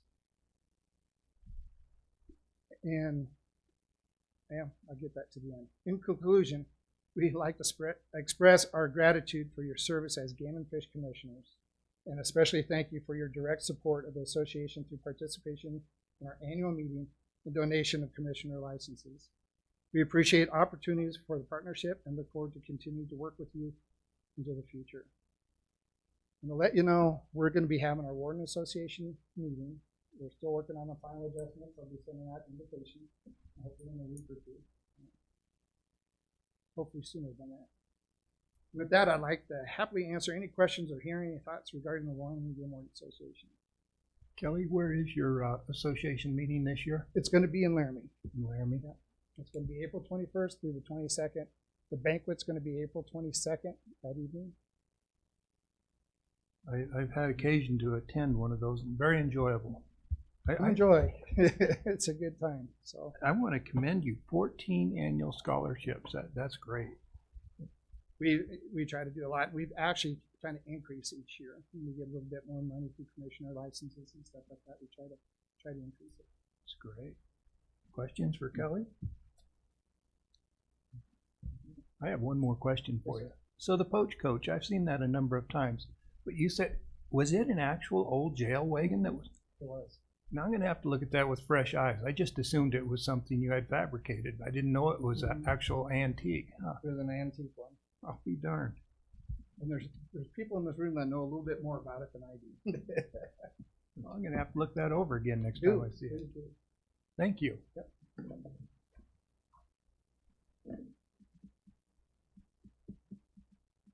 Okay, up next we have Jason Hunter. Going to present a wildlife case. Hey, and while he's coming up here, I should mention we've got a few new visitors in the room. If anybody would like to speak to a certain topic, please fill out one of the blue sheets in the back of the room, and we will also have a call to the public at the end of the day. Since Jason hasn't been here before, Mr. President, I'm in front of these 3 new commissioners. I thought maybe I would take an opportunity to introduce him. So yesterday I talked about across the state in the wildlife division, we have 8 regions across the state, and each one of those regions has a regional wildlife supervisor. And Jason is the regional wildlife supervisor from right here in Lander. And so his region spans from Rawlins to Lander to DuBois. He kind of has a piece right in the center of the state. And so he supervises the game wardens and biologists there, as well as the office staff in Lander, as well as some information and education folks and other support people. And one of the things that we've tried to do over the last several years for the commission is present an interesting investigation and law enforcement case that one of our teams in the department or multiple teams in the department have worked on. And so we thought this was a pretty good opportunity with the recent closing of a case that's, 8 years old now, started 8 years ago and was just recently closed. This would be a good opportunity for Jason to present this. It started actually when he was a game warden in Medicine Bow and finished when he was a supervisor here in Lander. So with that, I'll turn it over to Jason.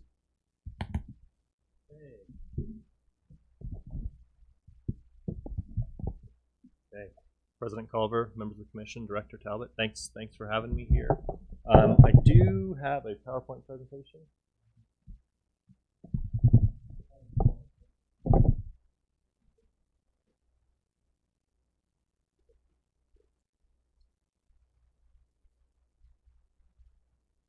Okay. I did bring it to, if that doesn't come up. Okay, all right.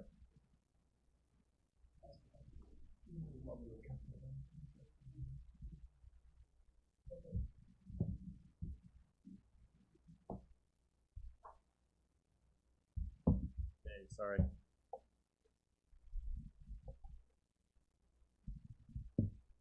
So that's getting loaded. Like Brian said, this happened while I was the game warden in Medicine Bow, and it took a while to get all through the prosecution phases, and we'll go over some of that. But I do need to stress that some of this had been going on since the 1980s. And so when I got to Medicine Bow, and I think it was about 2006, I got a lot of information from past game wardens like Joe Gilbert, Scott Browning, Carol Havlick, who was there right before me, giving me information that there may be something going on in this area. And so we were able to work with myself and Kelly Todd, who was just up here, and then wildlife investigator John Demery. We spent a lot of time documenting what we could for the first few years before we put a task force together to go in and hopefully get some photographs and some actual evidence of some illegal activities. And I think we're up and running now. So let's see here. So the 9B Ranch, it is located just north and west of Medicine Bow. And Medicine Bow is just north and west of Laramie. Laramie's down in here.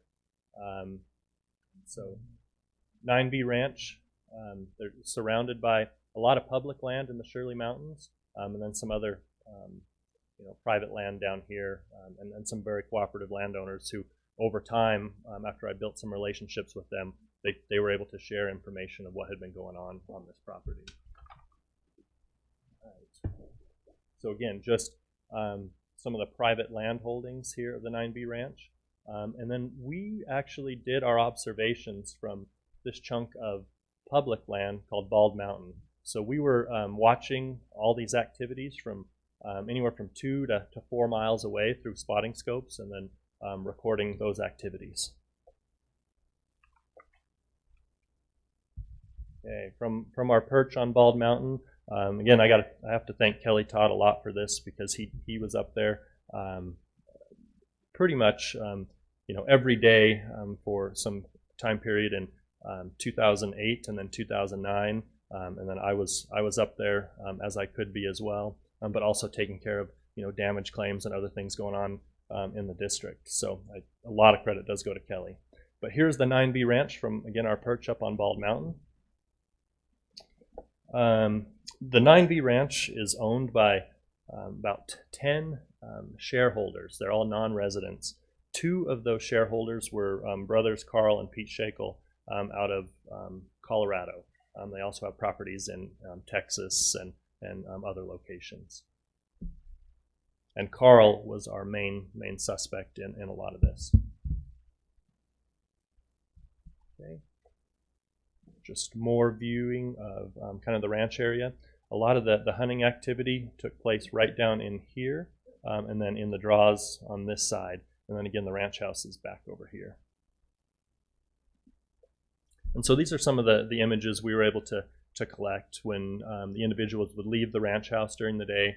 We'd watch them load up rifles and head out. And of course, not wearing any orange. This happened during the archery only season, and it usually happened around the time period of our antelope opener, around the end of September. This year it happened a little bit early. And again, the ranch house with motorhome where some of the Texas individuals stayed, and a lot of the processing of the wildlife was done right over in here, and we were able to watch a lot of that occurring. And like I said earlier, I got to Medicine Bow in 2006. 2007, I was able to document Carl Shakel and 2 of his associates up in the area. And only Carl had a license at that time, but all 3 individuals appeared to be hunting. So that's something that we just gathered as information for following years, and started doing our research at that time.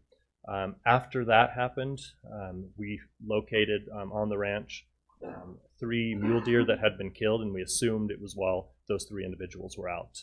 Again, only 1 license. Here we have 2 of our suspects on their 4-wheelers. Again, there's rifles on the 4-wheelers. And this, I believe, was just after they had pursued a group of mule deer and looking at maybe where to go next.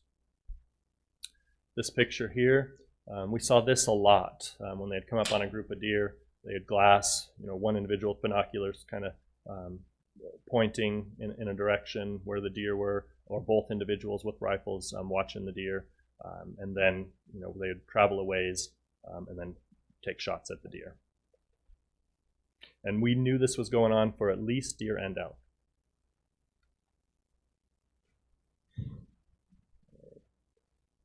I don't know if Kelly remembers this picture or not, but this is actually one of the last days these individuals were up there. And they actually had a .50 caliber that they were shooting points of cliffs off around the area, and got a little bit concerning as they kept coming, around the mountain back towards us. So, but we got to watch a lot, like I said, a lot of what they were doing up there. That's right, exactly. So here's an aerial view of the ranch. Most of the activity occurred here. That's where everyone stayed. A lot of like I said, the processing and caping of animals was done right in here. And then they would bring the animals up and dump them into this dump right behind the house. This is where they stored all their vehicles, and then they would store animals that they didn't haul away after the hunting expedition. They would store them in this building here. In 2008, we knew they were up there. We got there a little bit late, again, because it was very hard to determine the dates they were going to be in, and I'll get into that in just a second. But the day after they left, we had found out from the landowners that were just south down here that they had watched the motorhome and the group pull out. I went in the very next day into the ranch, which was unlocked when they weren't there, and we did have permission to access this ranch from some of the other shareholders. So I went in the very next day, and I had found that they had completely filled in the dump site. So they buried any evidence that may have been there. So that was, again, good information to know for future years. Okay. So in 2009, after Kelly and I observed a lot of this activity going on, we were able to determine when the individuals left. I went in that next morning because I knew that landfill was, going to be, or that dump was going to be filled in. So I went in and was able to document one, that nobody was still at the ranch, and that in that dump area we did have an elk that had been caped, and then the antlers removed for mounting purposes. As soon as I found that, we did obtain a search warrant through Carbon County.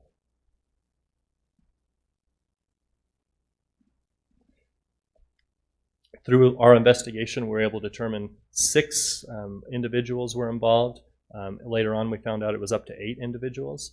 We found out Mr. Carl Shakel, who was one of the main landowners, and then the Aikens, who I contacted in 2007, we knew they were involved. So we were able to start looking into records there. Also some records we found in the dump area with various names that connected these individuals to the next 3 individuals here.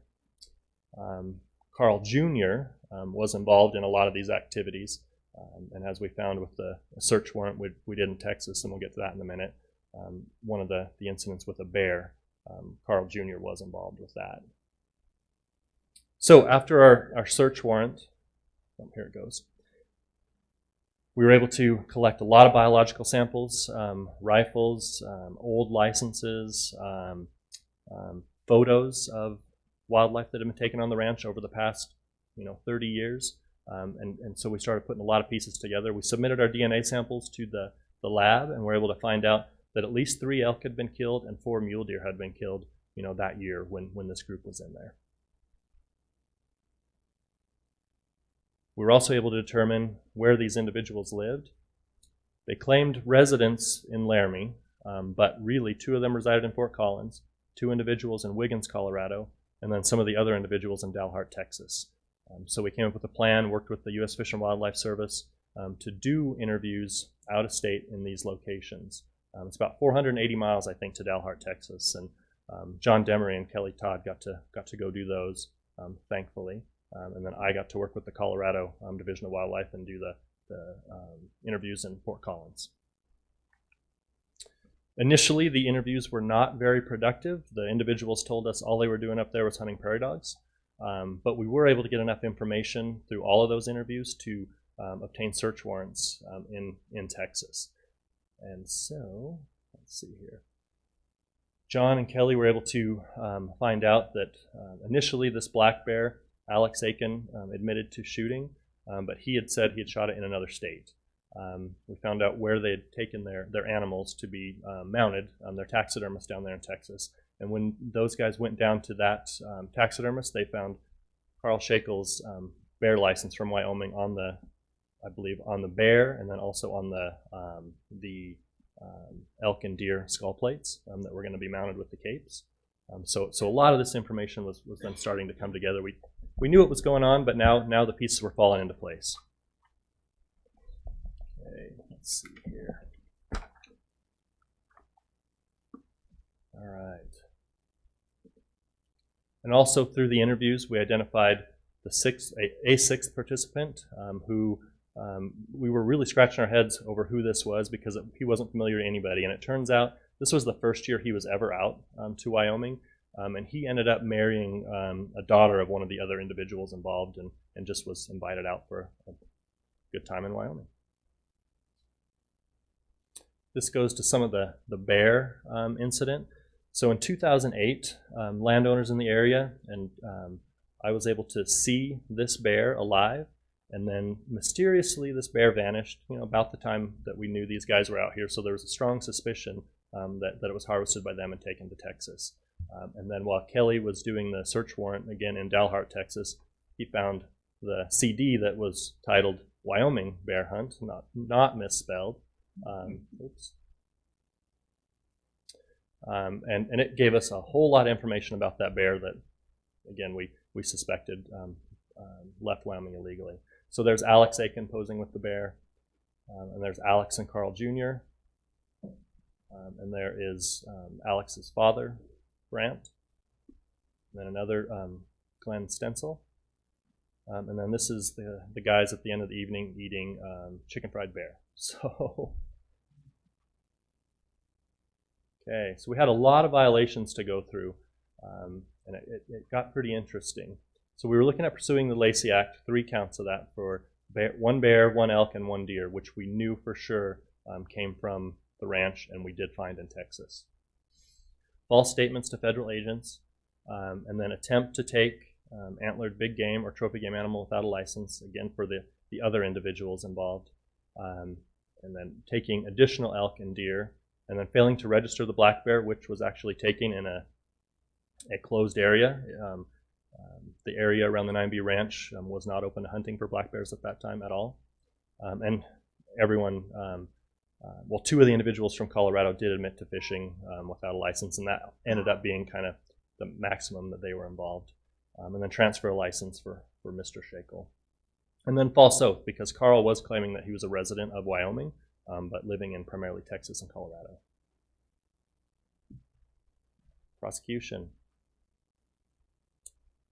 So we did collect a lot of information. The Fish and Wildlife Service did through proffers, and so they offered, reduced charges if they would agree to provide information on the main individual, Carl Shakel, if they would testify against him in other or during his court proceedings.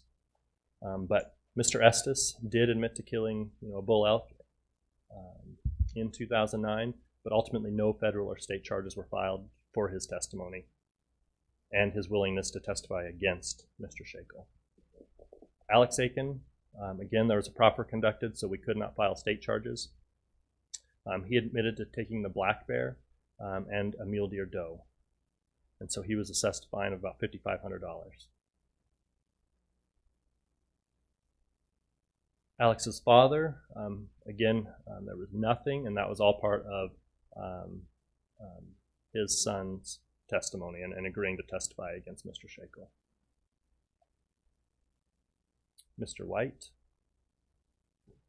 admitted to killing one mule deer buck, and Mr. White actually, he passed away shortly after a lot of this was going on, but he had spent a lot of time up in that area, and we knew he was responsible for taking multiple other animals during that, roughly 30, 40-year time period. Again, the main individual we were after, Carl Shakel, he did not conduct a proper, and so this made it, for this next slide I'll show, made it very easy for us to pursue state charges as well. So he did agree to admit to being part of taking one elk, which was Mr. Estes' elk in 2009, and was fined and assessed restitution of $14,000. Jason. Yes. What's a proffer? I'm sorry. So basically, it's where in exchange for testimony, it's almost like I can't think of the term right now, but they agree to provide testimony and testify at a later date for whatever's there, for the fine of $5,000 or no charges, but they agree to come back at a later date to testify. So state charges, this is where we got a bulk of the penalties. And Carbon County was great to work with through this process. We had 11 counts, 11 charges in Carbon County, 30 in Albany County. And then the Albany County, there was a little bit of issue there. It was the false statement, so purchasing resident licenses basically as a non-resident. It was only charged $80, but suspended for 5 years. So that the suspension was good. We were not necessarily happy with the $80 fines. In Carbon County, however, we did come up with $15,950 in fines, another 5-year suspension, and we were able to take the vehicles that were used during the crimes. So, real quick in summary, ended up with 52 violations, around $40,000 in fines and restitution, 2 ATVs, a Toyota Land Cruiser, and 10 years hunting, fishing, and trapping suspensions. So all in all, it ended up, as a pretty good case. It took a long time to get through, working through the federal system, working with various people in that system during that time, ultimately bringing it back to file additional state charges too. And again, I moved on from being the game warden in Medicine Bow in 2010 and became the regional supervisor in Lander. So Kelly and John Demery, they pushed this thing forward, and a lot of credit goes to them for making sure all of this got done in the end. And we finally last year wrapped all this up. I think that's it. Thank you, Jason. I always take a perverse pleasure in the presentations on these cases. Are there any questions? Mr. President. Anybody have any questions for Jason? Well, thank you very much. That was very interesting. Appreciate that. Okay, we're scheduled to have a break now. Why don't we reconvene in say 20 minutes at 2:40? Okay.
You notice I waited till you got clear back to the back before I hit the gas. Well, that's right. If I have to, because I visit with everybody right now. Back up here.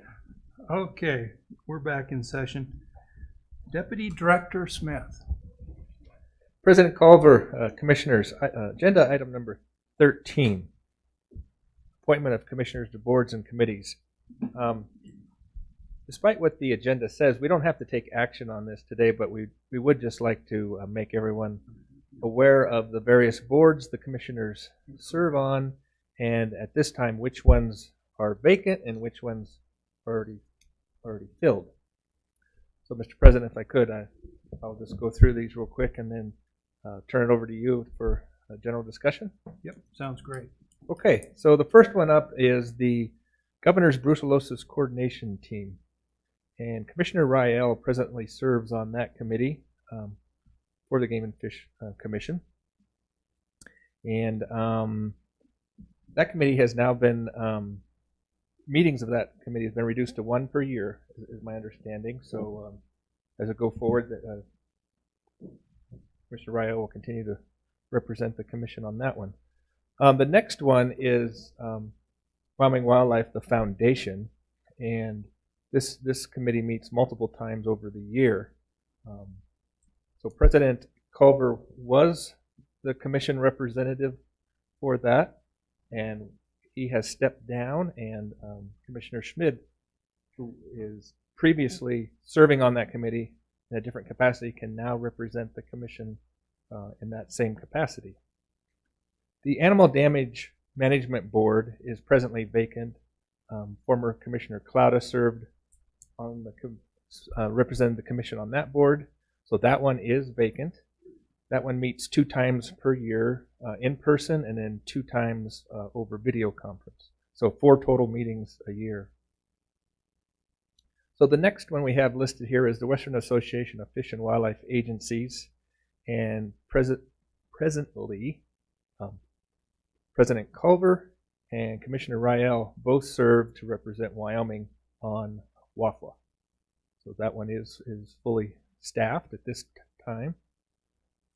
We listed the Board of Outfitters and Professional Guides, and Deputy Chief Edberg represents the commission on that board and will continue to do so with your approval, Mr. President. And internally, we have an internal budget committee. This committee meets as needed, as called by Deputy Chief Kennedy. And right now, President Culver, Commissioner Crank, and Commissioner Anselmi serve on that internal committee. Again, another committee that's fully staffed. And the final one we had listed here this afternoon, Mr. President, was the Expo Steering Committee. This is a new committee, and we have not appointed any commissioners to this committee at present.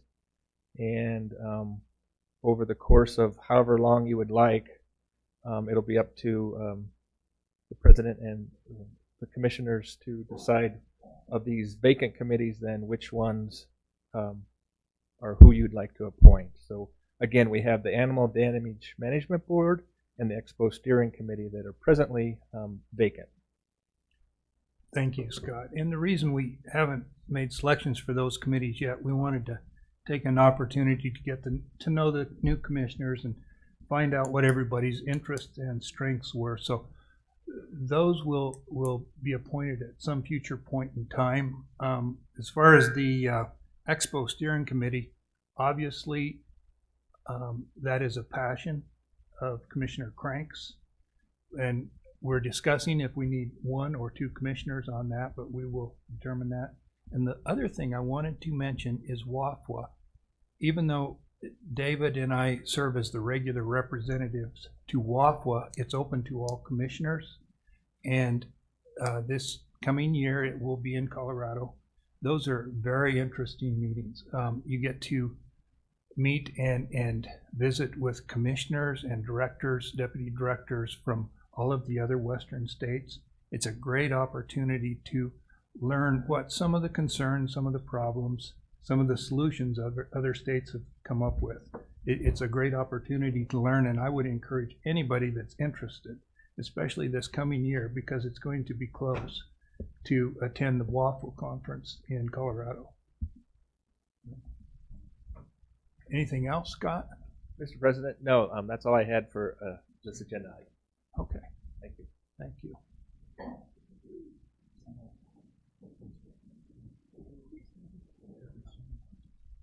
Two live meetings, aren't there? Okay, we'll talk. Okay. All right, Mr. Edberg.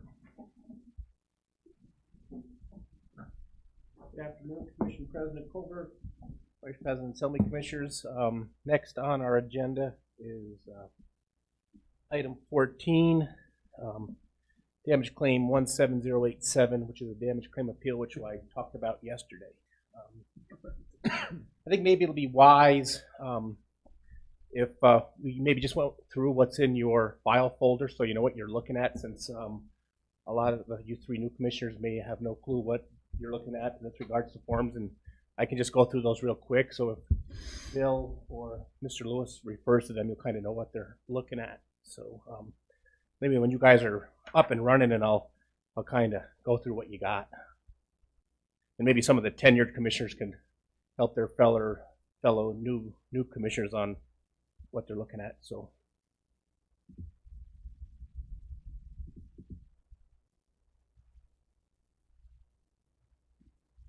Everybody ready?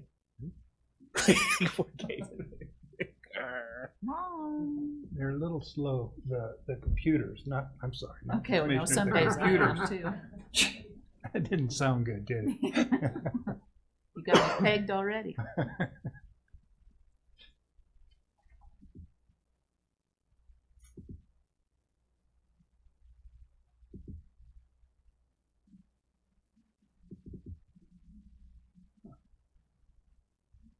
We might need some help here from IT, seems to. I don't know why it won't open. We're just talking about four PDF files. This one? That one is yours, right? I didn't drink out of it. It's okay. Which one are you looking at? Do you guys get it to open on your Chromebooks? 14 open. Right clicks, double clicks. Is it mail? Needs to be. I'll control delete. You scroll down, yeah. Kind of gives a summary of what.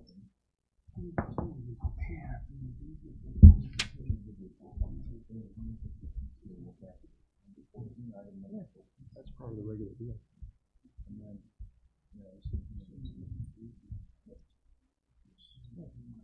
oh, that one I don't know. There you go. I got it. I'm doing all day.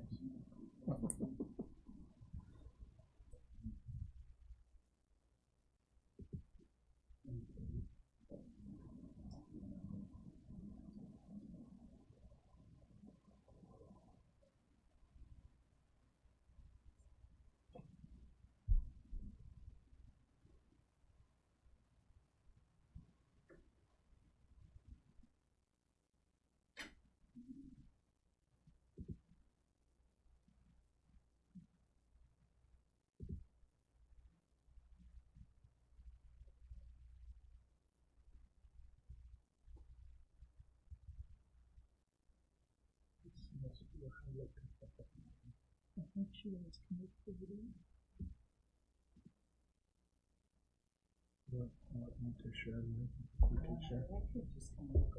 Okay, that'd be fine.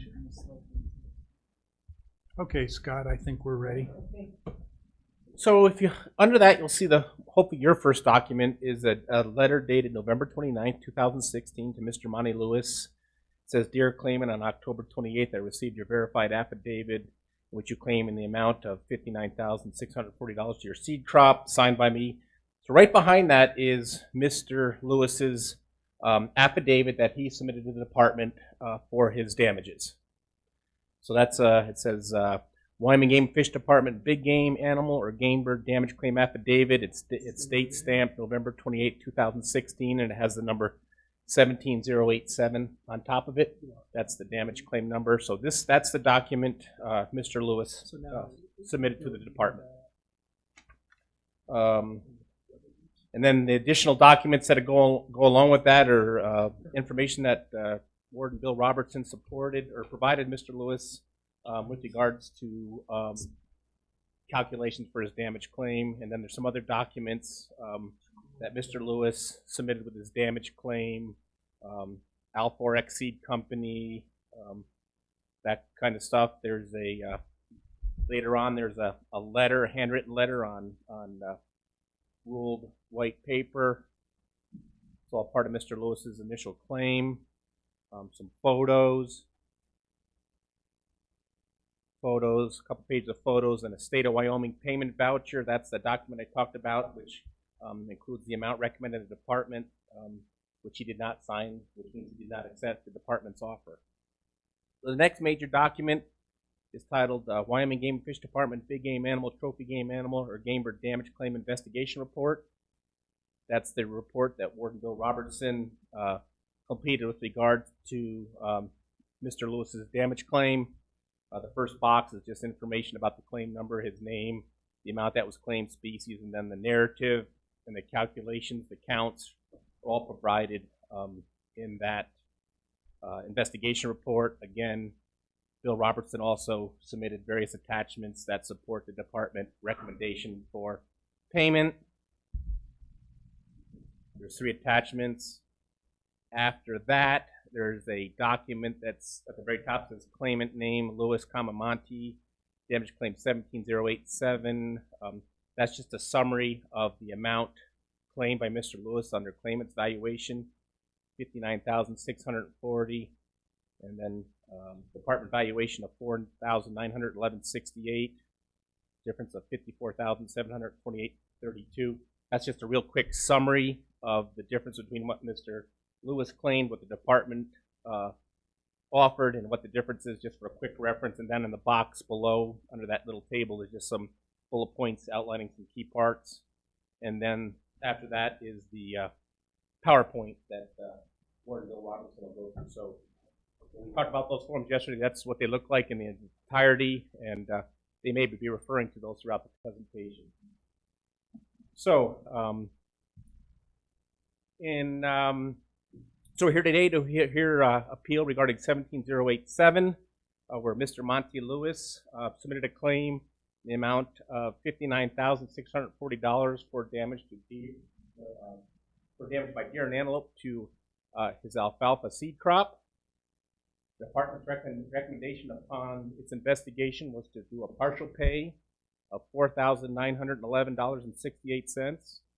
That is a difference of $54,728.32. With us today, we have Mr. Monty Lewis, the claimant, Game Warden Bill Robertson, the grateful game warden, again, who investigated this. We returned yesterday to David DeWalt, the representative of the department. If we need legal counsel for the commission, we will contact that in Cheyenne. So, as I told you yesterday, you will hear testimony from Mr. Lewis. At that point, you'll be able to ask questions from him. And when you feel you are satisfied with his information, I will have Bill Robertson come up and provide his investigation of the department's reasoning for the partial pay. After that, you'll be able to ask him any questions to clarify or get into additional information. After that, you may want to talk again to Mr. Lewis, or again, maybe after Mr. Lewis, Mr. Robertson. And then after that, we'll kind of close what, for better word, called the testimony, at which time the commission can debate, discuss, and make a recommendation how to close this appeal and make a recommendation for payment. As we talked from yesterday, your options are you can uphold the department's recommendation of the $49,1168. You can modify the department's recommendation, or you can reverse the department's recommendation. So basically, you can go all the way up to paying Mr. Lewis the claimed amount that he claimed, or the department's recommendation, or something in between, or something else. I'll be here to answer any questions on process, procedure, but it gets down to legal issue again, we'll have to refer that to David or the commission's attorney in Cheyenne. So with that, before we ask Mr. Lewis, Tom, is there any questions from the commission that I can answer, a process or your role in this? Like, you're kind of a jury. You hear both sides, and then you make a decision on the information / evidence you're hearing from both parties. It appears antelope were the main culprit. Is that right? I'll have to ask. Maybe Bill could address that. Yes. Okay. So, with that, Mr. Lewis, would you like to come forward and present? Welcome, Mr. Lewis. Thank you for having me today. I'm Monty Lewis. I'm a farmer. I farm 2.5 miles south of Basin on Orchard Bench, 4th generation. My dad, my brother, and I have farmed our entire life there. We've had the pleasure of working with the game and fish. I support hunting. I let hunters on my property if they ask permission. I hopefully they will not shoot toward my pipe piles.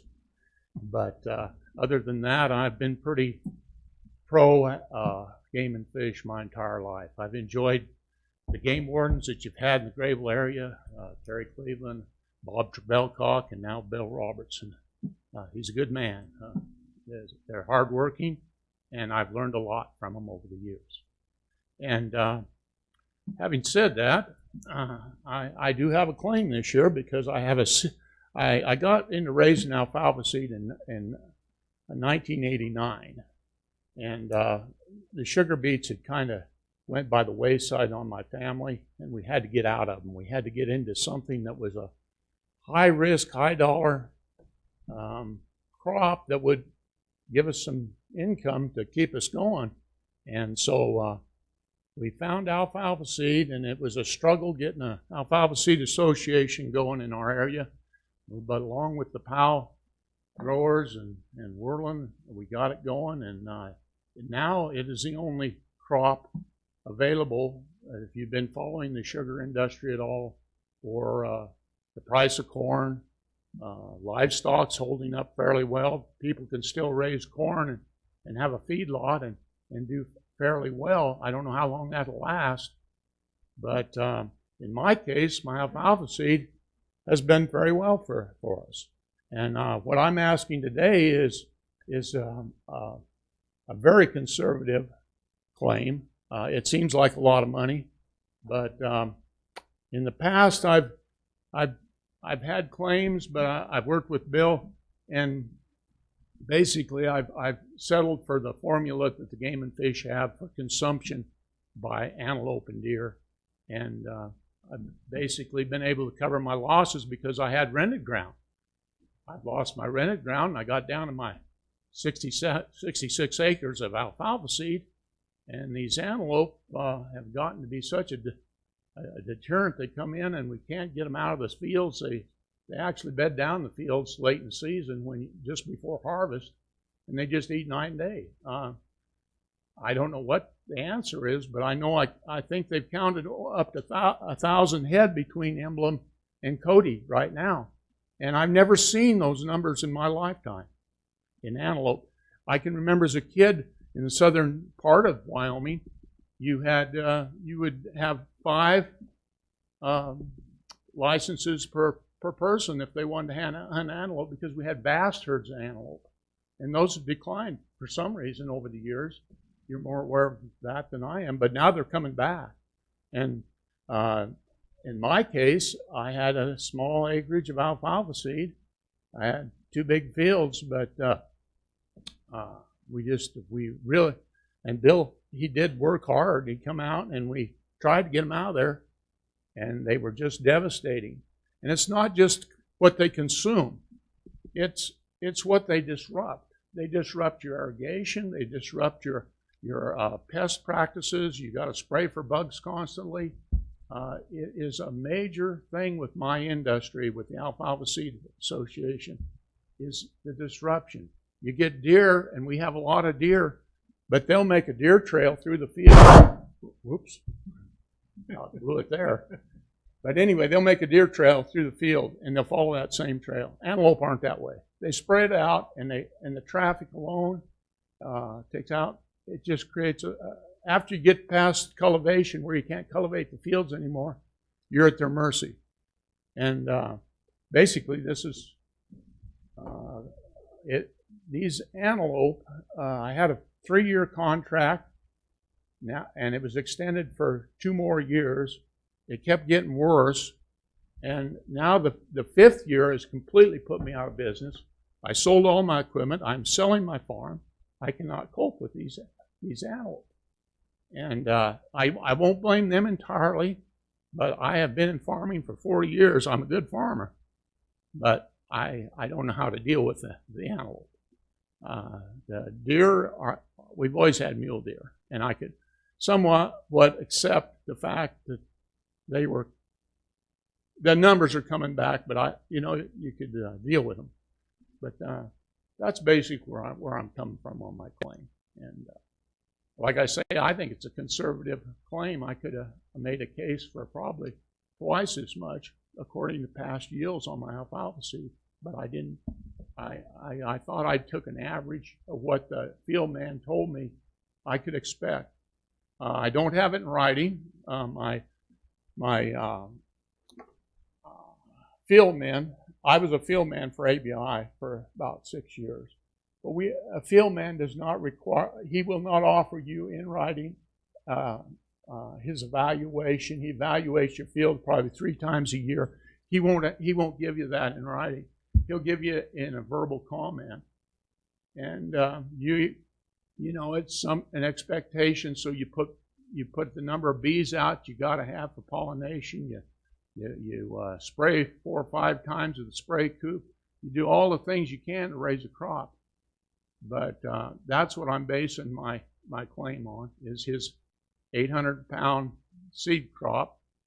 And it was, I think, $2.55 a pound, and that's a clean weight. Now, we had to wait till we got a clean weight to settle with the multi-peril people. We had excessive heat, other things besides antelope to deal with. And so it was based on an actual clean on your alfalfa seed. We waited, that's why we had to wait this long. And I do have those figures with me today. The actual clean out on that was 23,000, around 23,000. We'd estimated at 21,000 pounds for 66 acres. And it cleaned out a little better, so my claim isn't quite as much. But that's what what I have to base my claim on. And I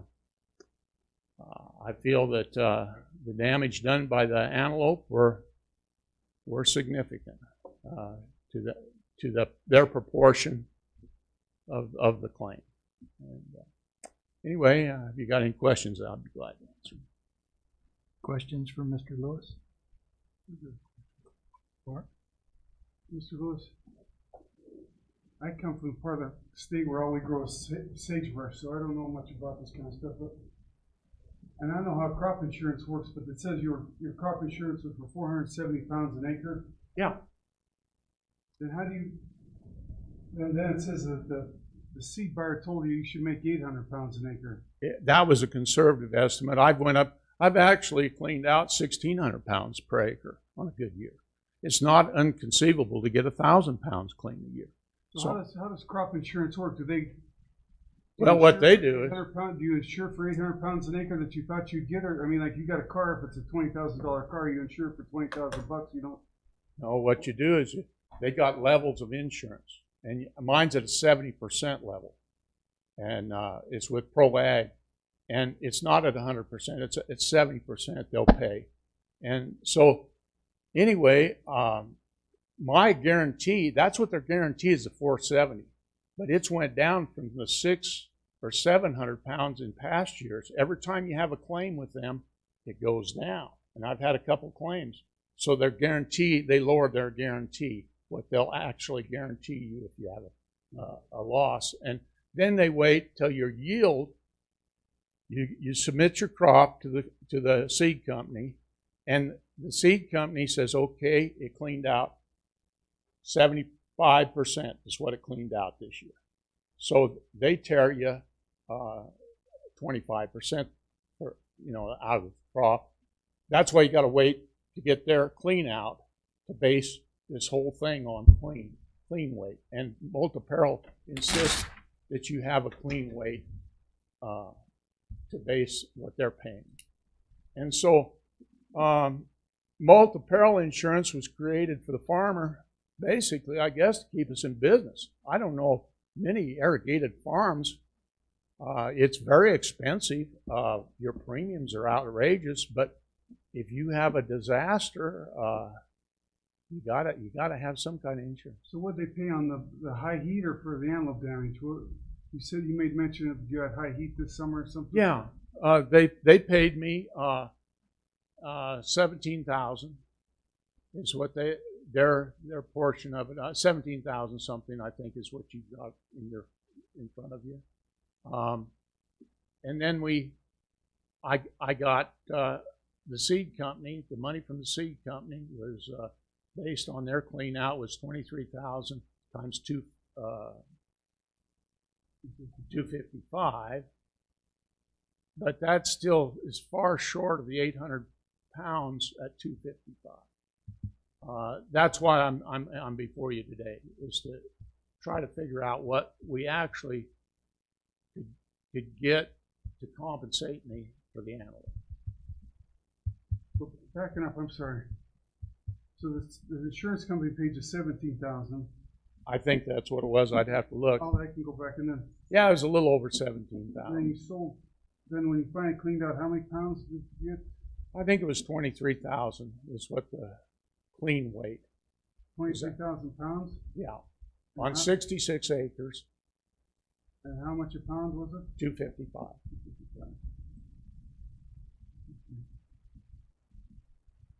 All right, thanks. That's enough. That's all I've got for now. Other questions? David?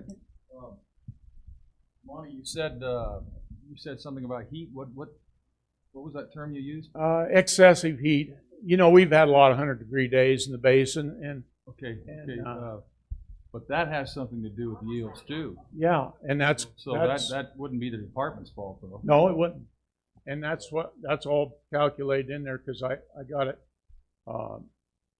where the Multi-Peril is paying for other damages, along with and then my yields. I got something out of the seed, so it's calculated. Now this is irrigated ground, right? This is all irrigated ground. I talked to I took the liberty to talk to a fellow farmer up around Lovell and Powell, and his claim, his 5-year yield. He's a very good farmer, very good. Yeah. His 5-year yield was about a 700-pound average. Clean. And clean, yeah. Yeah. And that's, no, you're claiming 800 pounds. Well, it varies, you know. And you're claiming heat stress. I know what heat stress does to oats or barley or anything else, so that's going to cut your yields. So, well, actually, you would think it would make your plants pollinate. I mean, more bloom and stuff. It's all timing with the pollination and the bloom, how much yield you get. You're after quantity. You're after quantity, right? Seed. Right. The more seeds per acre, the more pounds you're going to have per acre, right? Right. And hopefully you get a good clean out with the seed company. But I think it's important that you realize the disruption of something like antelope can do to your irrigation and your spraying and everything. And it all has to be a kind of a perfect storm to have a good seed crop. You can have those 1,000, 1,600-pound crops if everything just jibes just right. But you throw one thing into the thing, and you can have a disaster like I had last year real easy. You know, bless your heart, I commend you on farming. That's a tough trade to begin with. But there are some risks involved. It is high risk, high dollar. So I do sympathize with you in that sense. I'd like to hear Bill's side before there may be more questions. I'm sure we'll have more questions for you. Any other questions for Monty right now?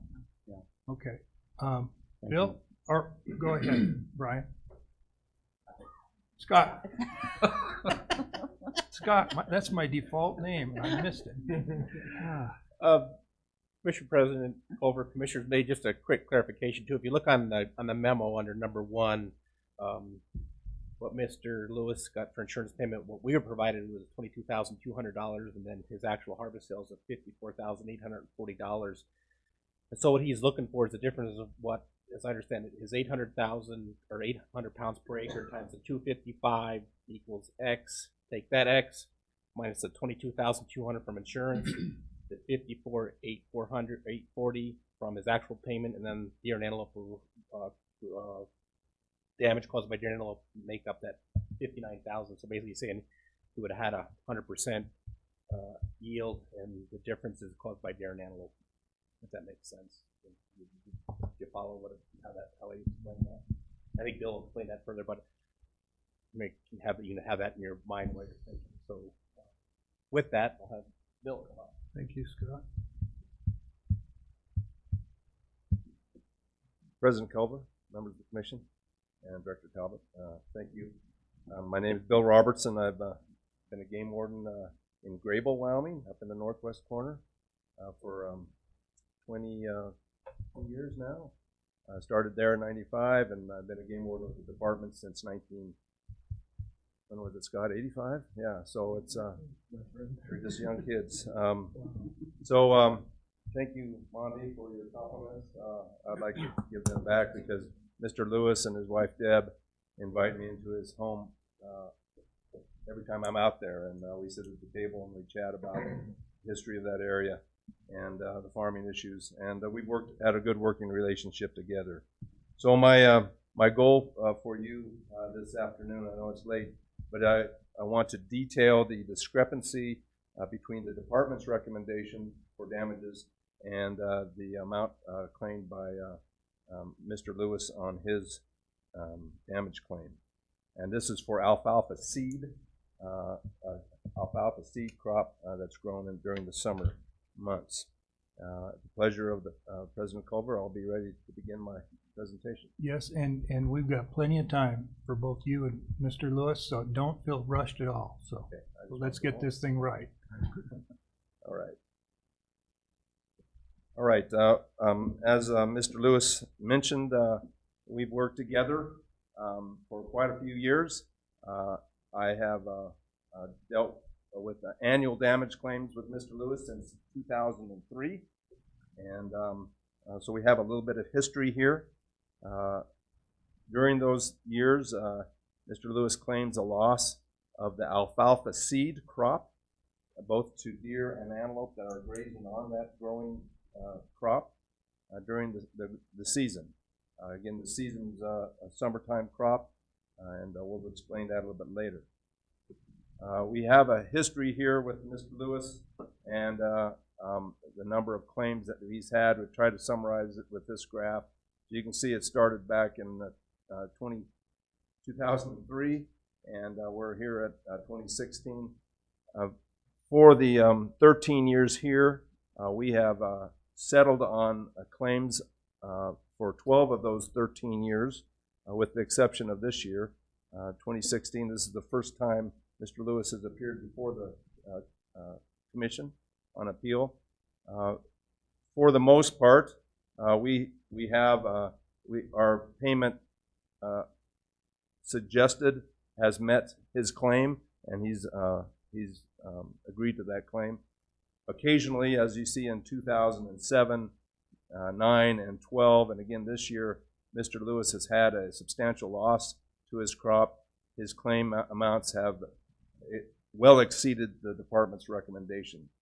The highest year that we paid him, I believe, was 2012. That was $6,935 and some change.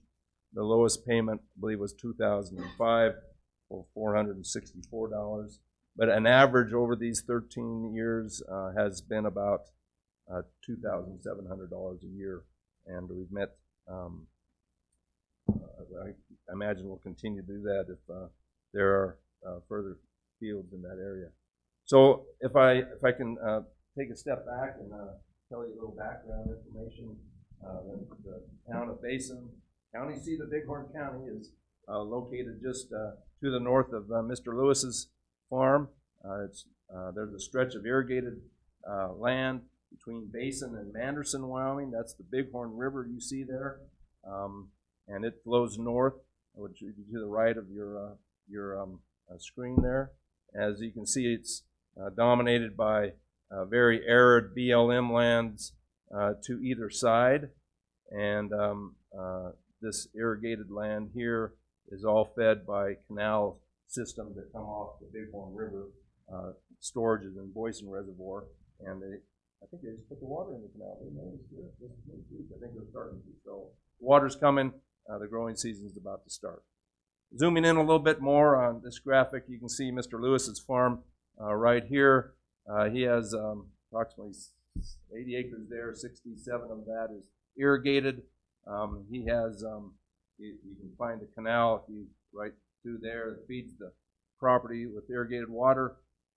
Neighbors to the north, Bud and Kathy Arnold.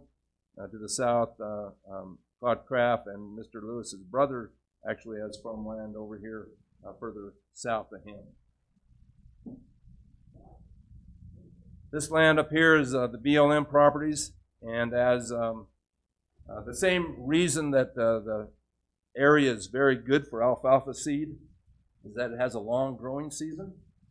It's dry and hot, and we don't get a lot of rain, and so alfalfa seed thrives with a long growing season, not a lot of rain, ample irrigation water, and warm nights, and just very dry conditions. So we have an annual issue with antelope that like to spend their winters out on the BLM, and they find forage out there.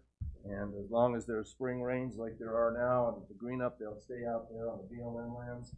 But as the summer progresses, those water holes dry up, forage becomes limited, and antelope begin to make their way towards these irrigated properties. And they like to sit on this hill right here, don't they, Monty?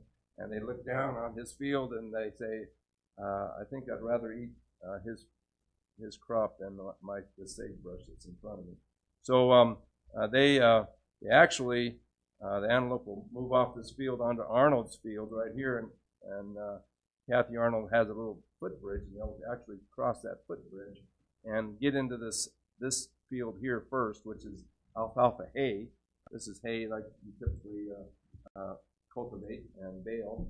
And Mr. Lewis's property is unprotected. There's a partial fence down here by his equipment, but most of this is unfenced, and the antelope will move over into Mr. Lewis's alfalfa seed field, which is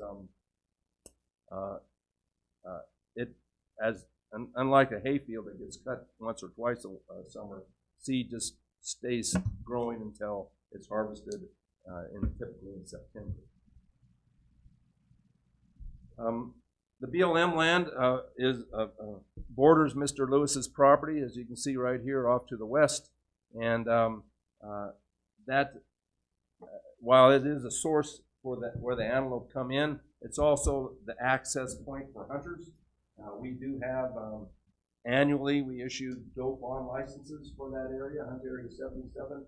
Those licenses are valid within a half mile of irrigated land, and so we have hunters who can successfully hunt on Mr. Lewis's land, or if they need to, they can go within a half mile of irrigated land onto that BLM, and most of that harvest occurs out on that BLM that they can access through a public road. So let's go look at the details of the damage claim. If I leave the background information there, Mr. Lewis, as you can see in your equipment, your packet, has filed for $59,640 of loss to alfalfa seed crop, not hay. It's a seed crop, and approximately 27 antelope were out in the field and 15 deer during the growing season this past year.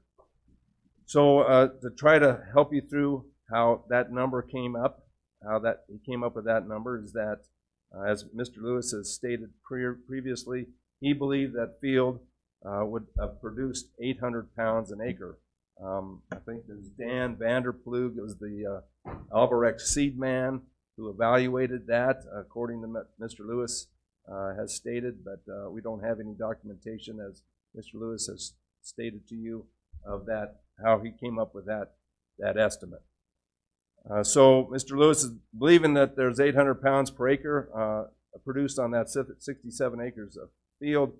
Unfortunately, when he harvested, only approximately 321 pounds of acre of seed was made on that field. So to do the math, and bear with me as I go through this, we have our acres. This is his estimated.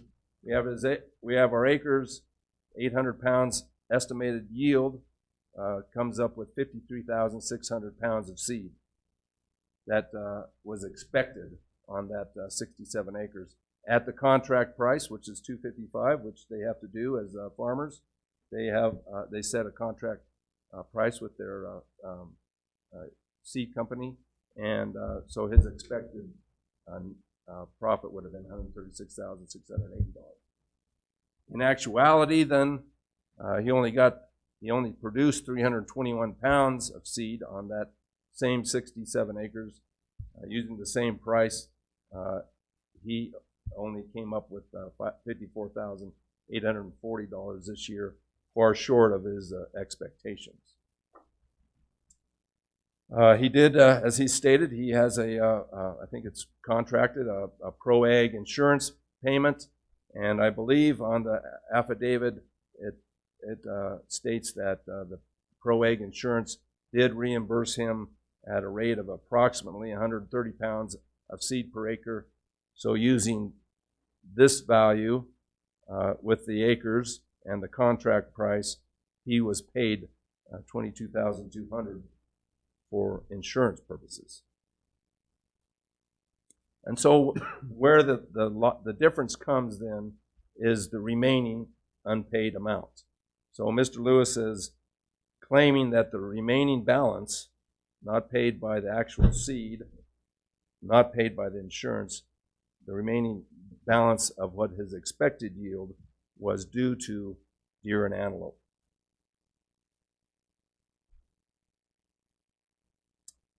So to summarize that, maybe a little easier graphic to digest is that he had an expected income of 136 grand, actual income of 54,800, an insurance payment of 22,200, and if you take those numbers, you get the claim amount of 59,640.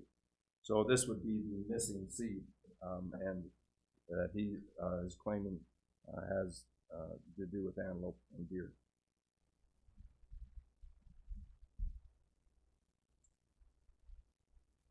Okay, so let's shift gears again and let you know, especially new commissioners, how game wardens are tasked with damage investigations. We like to do the enforcement part. You saw that earlier, but we also do quite a bit of work with landowners on damage investigations. It's part of our job. It's a required aspect of our job. And so per statute, Mr. Lewis has to notify the Department of Wildlife Damage. And so he did notify me, as he has done in past years, about the end of June on the 23rd, because that's about the time when they start putting bees out on the field. Alfalfa seed has to be pollinated by certain kinds of bees, not honeybees, these things called cutter bees. Those bees go out on the field at a certain time of the year. So when the bloom is maximized, those cutter bees come in, pollinate, and you get seed set. So he always calls me, and we have a working relationship that he will call me when those bees are being set out on the field. In response to his notification, then I began,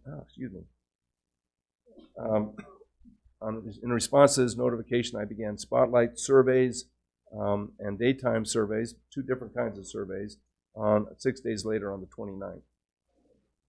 I do two different kinds of surveys because wildlife is a little bit unpredictable. Deer are typically more visible during the night. So I do spotlight surveys 1 to 2 hours after sunset for deer. Drive down the field with my truck and use a high-powered spotlight to count deer. And it's very effective. Research has shown that deer are most active during that period of time. The daytime surveys, however, they were just done sporadically through the summer at different times of the day. But through the summer, we were able to go out and visit the fields 36 different times during the damage period. Myself and my damage technician, Jeff Applemat, who's been working with us at the Cody region for over 5 years, have done those surveys on Mr. Lewis's fields. During the daytime, when we were able to, we hazed those antelope out of that alfalfa field, alfalfa seed field. We used sirens and pyrotechnical devices like cracker shells and bird bombs. And these antelope, they'll move off, and they typically will go on to another field or cross the canal over to the BLM. On the other hand, at night, I don't use those devices. I don't want to, it's kind of a rural residential area, and I don't want to keep people up at night running my sirens at midnight. So that's not good politics. So I don't haze the deer off the fields at night. And the antelope were more often observed on the Arnold field, as if you remember my graphic, that field up to the north. Bud and Kathy Arnold will grow alfalfa hay there. They don't complain about the antelope. I do not have permission to move those antelope off their fields, and so I can move them off Monty's fields. I try to get them across that bridge or get them to swim the canal, which they sometimes do, and try to get them back onto the BLM. I'm successful 50%, 60% of the time, and but as the conditions warrant, especially in a hot, dry summer, those antelope just can't stay away. So we put up propane cannons. I tried scarecrows, and again, trying to keep these antelope off. For the most part, though, during last summer, the antelope numbers did not increase significantly until after August 1st.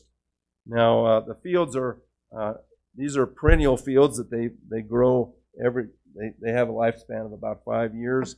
And so these fields begin to grow, and this time of year, the bloom comes on in July, and typically the field's harvested sometime in September. So August 1st, we saw an increase in our antelope numbers here. So I got a graphic here of an average number of antelope that I saw in the fields both day and night. Of course, June was a short period of observation. We were only seeing less than 5 in there. July, the numbers had increased just a little bit, but on an average, there was 5 to 6 antelope on there. But in August, we started seeing an increase of average antelope on the field. They're ranging up to 15 on a day. And then September, the numbers continued to grow as the summer dried out. The rangeland dried out. They became more persistent, and that's when we got our highest counts. The field was cut in mid-September when the numbers were highest. The deer numbers, on the other hand, they were kind of sporadic through the damage period. We did our 9 spotlight surveys through the damage period to check for deer. Deer numbers were, again, pretty low, less than 2 for most of the summer. Had a spike here in July of about 5 one day. In end of July, we had 10 bucks. That was they'd come in off the river bottom, but they left, and our deer numbers then returned to fairly low and insignificant through August. We didn't see anything past August 9th. So the deer did not play a major role in this problem. So now let me explain to you how we come up with the game and fish recommendations. I think this is where the difference between Mr. Lewis and I is that we have a set procedure that we work with calculations. Alfalfa seeds are a relatively new crop that came to the Bighorn Basin in the late 90s. It came out of Idaho. A lot of the seed companies said, hey, the Bighorn Basin is a great place. It's hot and dry, not a lot of rain. I think we can grow some seed there. And so the Game and Fish Department with Supervisor Gary Brown, we got together with seed companies and producers and other game wardens and came up with a protocol in 1999 to address wildlife damage to alfalfa seed specifically. So we've been working on that protocol since 1999. If you recall, our first claim with Mr. Lewis was 2003, so we were trying to be in tune with the changes of agricultural practices. During that time, our conclusion was that the animal counts that we could observe on the field was the best way to reflect actual use of that crop by wildlife. So some people use cages, some people use exclosures, but we felt direct animal counts were the best way, and that's why I spent those 36 observations out trying to count antelope and deer on the field. However, we don't use necessarily averages because antelope can be very persistent. We decided that we would use maximum numbers of antelope on a field observed to determine damages. On a typical hay field, some people would use like an AUM value or an average number of antelope on a field. But on hayseed, because of its delicate nature, we'll use the maximum number, and that's the number I used in my investigation. And of course, those numbers you can saw were very low in June and July, but they maxed out in September. I used my maximum number to calculate my recommendations. So I believe that more likely than not, that represents the actual use that field was experiencing. Then we take our actual numbers that we observed, our maximum numbers, and then we use a consumption value. A forage value consumption figure was published back in the late 70s by a guy named Bill Hepworth out of the University of Wyoming, and the Sabile unit there to determine an average amount of dry forage weight an animal consumes on a daily basis. Of course, that varies a lot between an elk and an antelope. So we use that. The other figure we use is a percent of seed in the diet. So for antelope, we have a forage value consumption figure of 2.46 pounds of dry forage a day to maintain that antelope. For deer, it's a little higher. But not all that forage is alfalfa seed. And so we use a correction factor of 20%. How do we come up with that number? Well, when I was in Niobrara County for 8 years over there, I did a multi-year study on an alfalfa field where I got the great job of collecting fecal pellets from deer and that were feeding on an alfalfa field that was being saved for seed. I collected these fecal pellets. We sent them to the Colorado State University. They call it microhistological analysis, which sounds a lot better than collecting fecal pellets. But we used the microhistological analysis, showed that over the course of the summer, as expected, the amount of seed that was seen in the diet increased until the maximum production period, and that was in late summer. So, and we never saw much more than a 20% value of seed in that diet of those deer that were feeding on that alfalfa. So we use that 20% value in our calculations. So now we've got a bunch of data here that we got to put together. So we have our maximum number of antelope.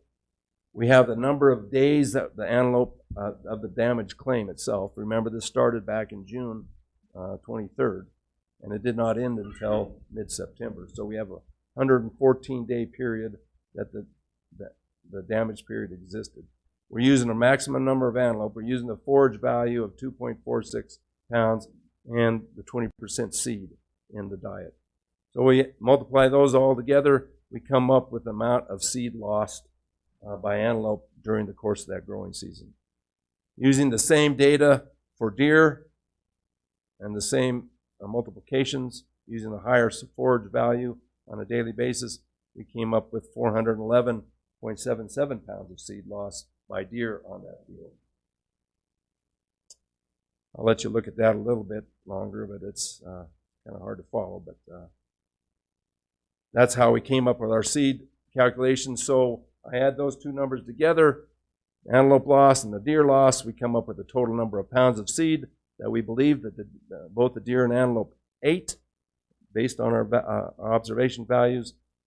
We multiply it by Mr. Lewis's contract price of $255, and lo and behold, there's my recommendation to the department, $4,911.68.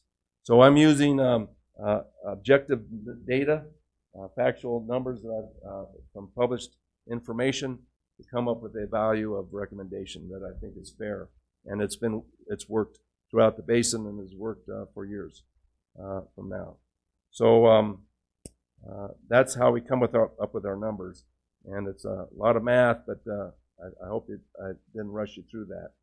So to summarize that, again, I wanted to try to show the discrepancy between Mr. Lewis's claim of missing seed and the amount that I objectively determined by the department. The difference that you have to, that is between Mr. Lewis and I, is $54,728. And I'm hoping that you would understand my recommendations and view in favor of the department. So I'll take questions you have for me or Mr. Lewis as well. I have a question for you, Bill. Unless I missed it, there is no place in your formula to account for loss to trampling and bedding. Am I correct? President Culver, you're correct. Not in that formula. Trampling is a difficult thing to ascertain. Antelope will move in and out on a daily basis. There's certain times of the year that they can do a lot of damage to alfalfa seed. If it's dry and the seed is very fragile, it's kind of like beans. It's a legume that can fracture. There are other times of the year with a little bit of moisture, a little dew, they can walk through that and it doesn't fracture that. And so it's a variable issue.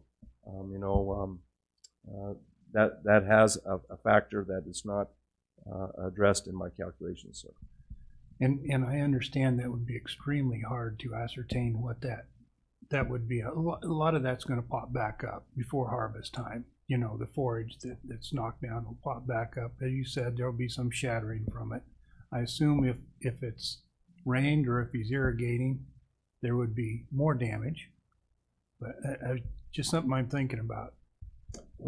President Culver, we've tried to come up with different ways of determining lost alfalfa seed. The idea of cages or exclosures are a possibility, although those that have limitations as well, because you're tromping into that field, you're probably causing quite a bit of damage itself.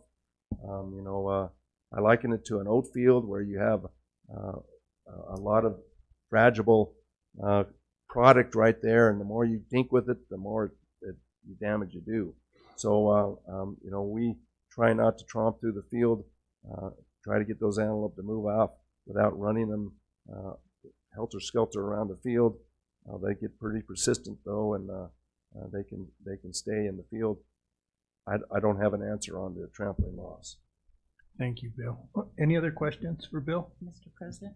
Yes.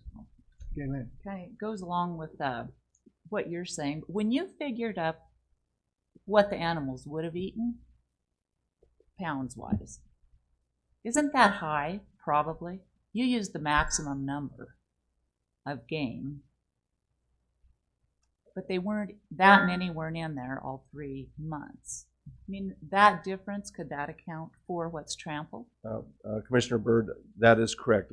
That was one of the reasons at the 1999 protocol meeting that we had, is that we would want to use a maximum number because there are some variables that are not accounted for. I think that's a good idea. What? President Cole? David.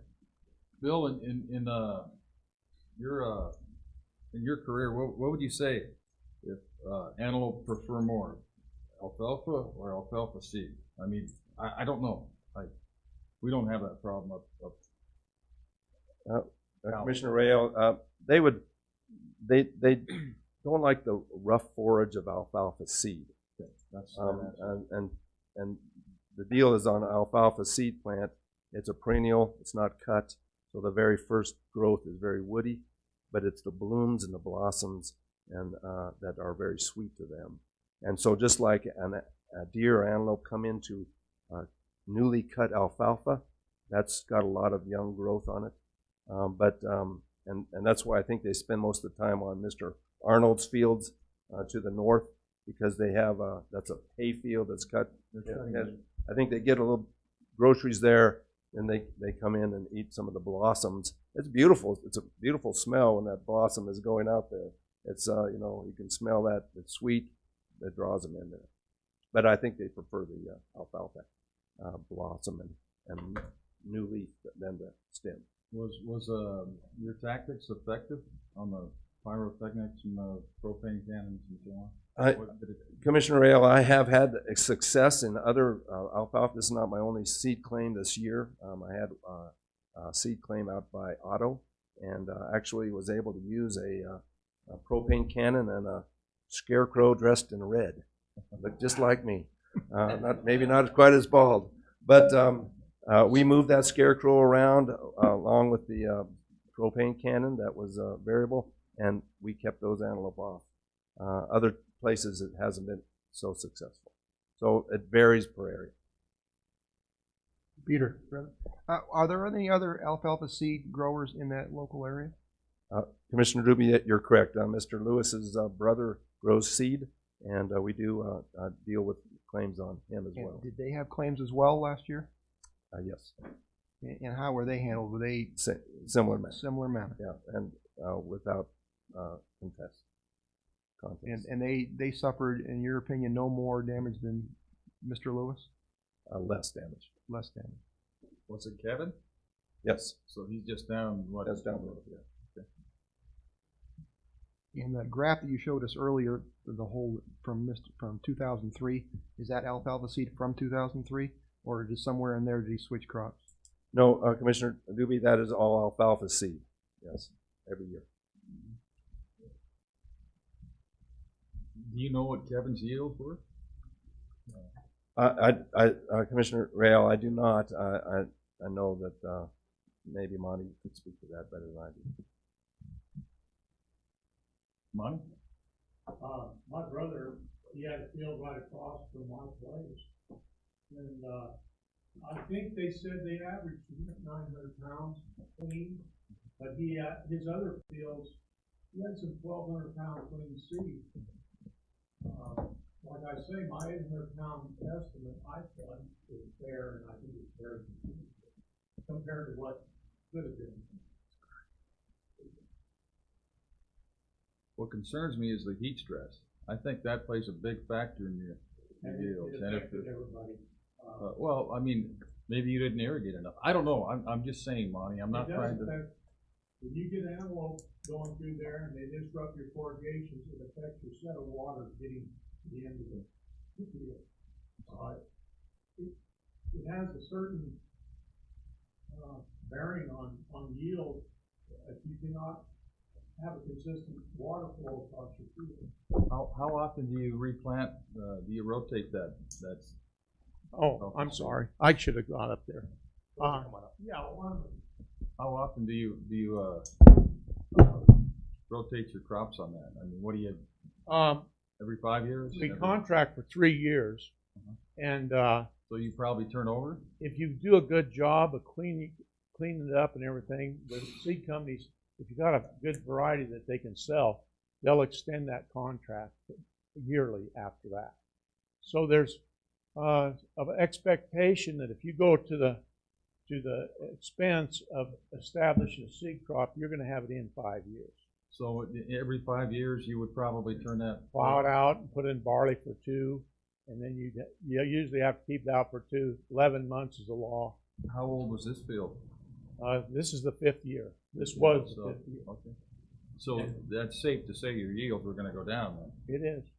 But I have, if you talk to, like Werblos, they raise a lot of alfalfa seed on Emblem Bench. And if you talk to Todd Werblo, and you're probably familiar with him, Todd would tell you he had a field that went 1,700 pound clean near his house. So it varies, and it varies but it all has to do with this bloom. What disrupts the bloom? You're getting 3 sets of seed during the year, and it's how that is disrupted, how much bloom you get. The more bloom, the more seed. Characteristically, it's not like people think with cutter bees transferring pollen from bloom to bloom. That isn't how it works. The female bee does all the pollinating, and they go along, and the bloom opens up, and it's got a little trigger there, and they smack it with they got a snout, they smack it, and it opens up like that, and that forms a curl with seed in it, a seed ball, and but that occurs throughout the year. Three sets of seed. You've got to rely on all 3 sets to get your yield at the end of the year. If anything happens in that field, disrupt one of those sets of seed, you lose 300 or 400 pounds, 200 or 300 pounds of seed is a shot. And that's why all this has got to fit together. And in a perfect year, it's wonderful. But if something happens out there that affects that bloom, the pollination, the irrigation, the pesticide application, the labor, you can't get the labor in there to work the fields with a machete, those kind of things, then your yields start going down. And if you have something that's real persistent in there, you continually lose yield throughout the year. So I apologize if I missed something, but did you mention what your yields were the year before? I didn't catch it. Now, the year before, we had yields of, it seemed like I would have to look at those figures, but it exceeded. I did not have a claim with multi-peril. I did not have a claim that year. I did with multi-peril. We did have it with, I believe, with the game and fish with the antelope. But it was slightly over their guarantee, so it would have been probably 700 pounds clean seed the year before. Bill, do you have something to offer on that? President Culver, I did have some historical yield data if you're interested. As Mr. Lewis said, he used to lease other fields as well as his home field. So he had on his home field, he was yielding about an average, a 4-year figure, about 681. On the Pruitt field, he was averaging 572 over a 4-year period. And then on the Marshall field, he had a average for those, that was 4-year year as well, 572. Some of those yields were lower primarily because they were new seed ready. Right. And, which is typically yeah, and he brings a good point. As a field matures, the seed is supposed to get bigger with more yield, maximum at 3 years. There's a huge difference in seed to seed that you plant in spring and that you can see in the fall. You can have the expectation of a full yield the next year if you plant in the fall. If you seed it in the spring, it's hard. It's really tough. Mr. Lewis, I'm sorry, did I cut you off? Go ahead. Are you in agreement with our estimated animal numbers? Yeah, I have no question with Bill. I think they were higher toward the end of the year. We had, I think we had close to 30 to 50 during the daytime toward the end of the year before harvest. And we just couldn't get them out. I mean, they would bed down those seed fields. And Bill and I, we had a real good effort trying to get them out of the fields. And for some reason, they had big areas out there where they bedded down and stuff. And I'd go out there and yell at them and do whatever I could, and they'd move maybe 100 feet and just look at them. I just wanted to clarify. So you agree with the numbers that the department posted? You think that the animals there... The only disagreement I got with Bill is the spotlight thing. Because when I go set water and I see the antelope run up in the hills, then he comes out with a spotlight and he don't get a count on them. You know, I'm a hunter, basically. I go hunting before, just at daylight or in the evenings when I like to hunt elk and antelope or whatever. And I don't know what goes on nocturnally at night. But that's when I would count, make the count. Monty? But I like I say, Bill works hard at his trade. He's got research. He does a great job. I'm not here to dispute his conclusion at all. That's just my opinion.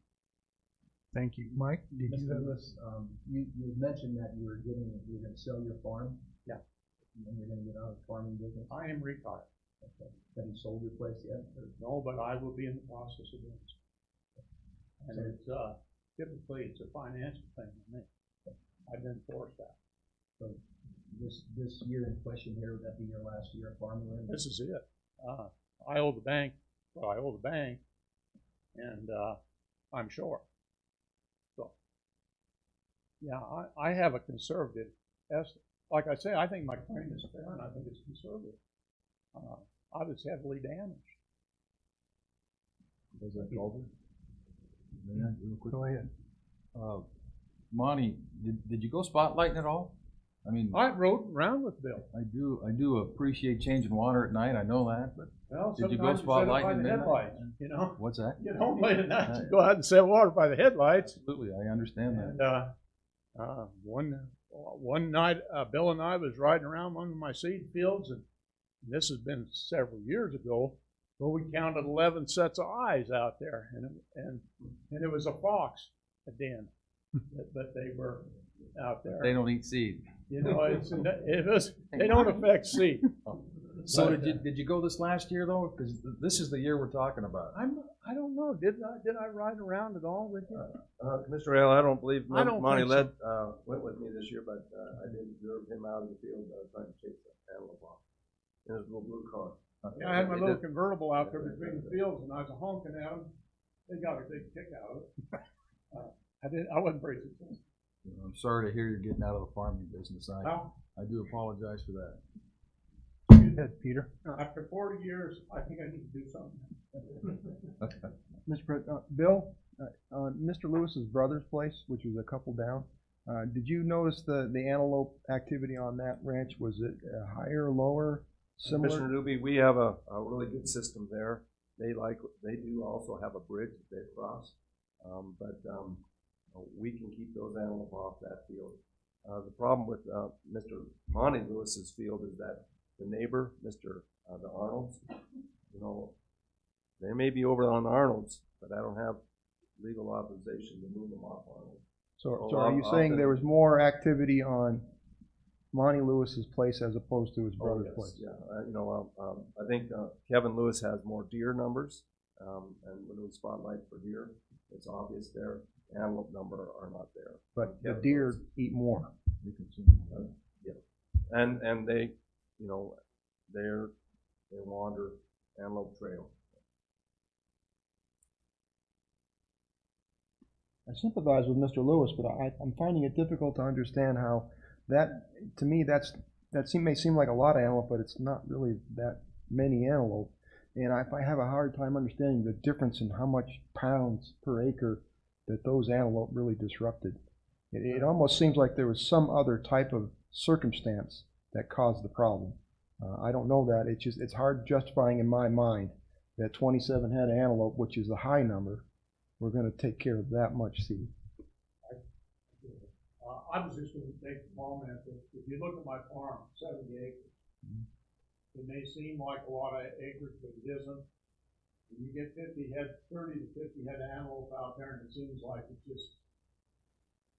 I agree with you if there was that many, but according to the surveys, there was nowhere near that many. In his estimates, only 1 month were they, 20 some head. The rest of the time it was 5 or 6. So.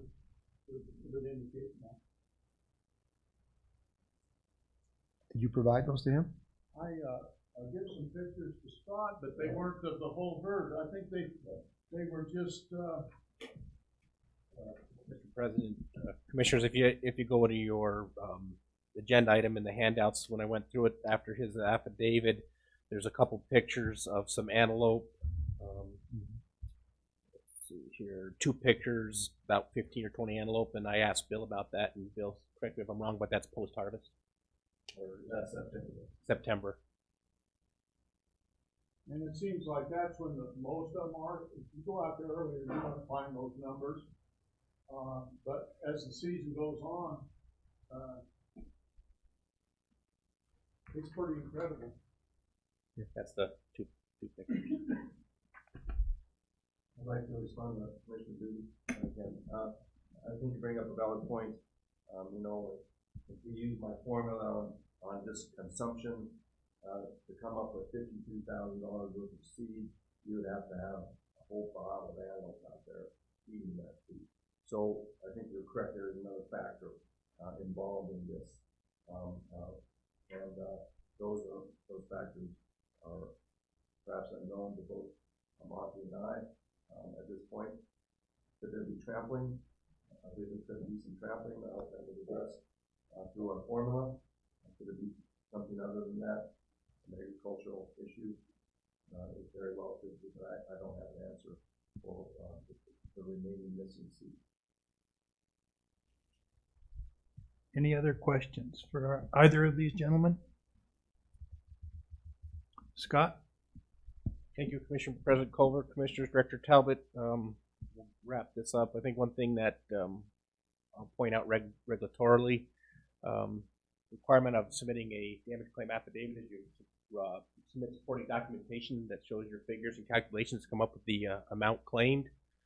Why we heard Mr. Lewis say he submitted what he thought he should get, what he got minus insurance equals what was damaged. However, he provided no data, calculations, etc., other than what Bill Robertson provided him for the department's recommendation. No antelope counts, no number of days of damage or anything like that. That was blank.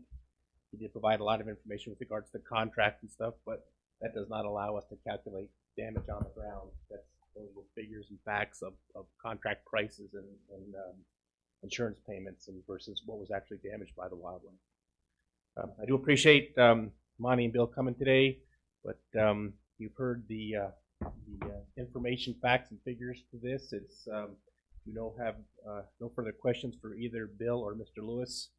I would ask that the commission support the department's partial pay recommendation of $4,911.68 for damage claim 17087. However, as this is appealed, the commission has the option to do three things. One, you can modify that amount. You can approve the department's recommendation with the figure I just gave you, or you can deny the department's amount and come up with something totally different. So with that, if there's no questions for the three of us, I'll leave it to the commission to deliberate and take a vote. If there are no more questions, I would entertain a motion in a second, and then we can discuss the matter with the motion. I'll make that motion. I need you to really specify the motion. The motion to discuss the matter. Oh, we need a motion to do one of those three things, either uphold the department's recommendation or Mr. Lewis's claim or somewhere in between. Then I make a motion to accept the department's findings. Recommendation. I second. So the motion has been made and seconded to accept the department's recommendation on this damage claim. Is there any discussion?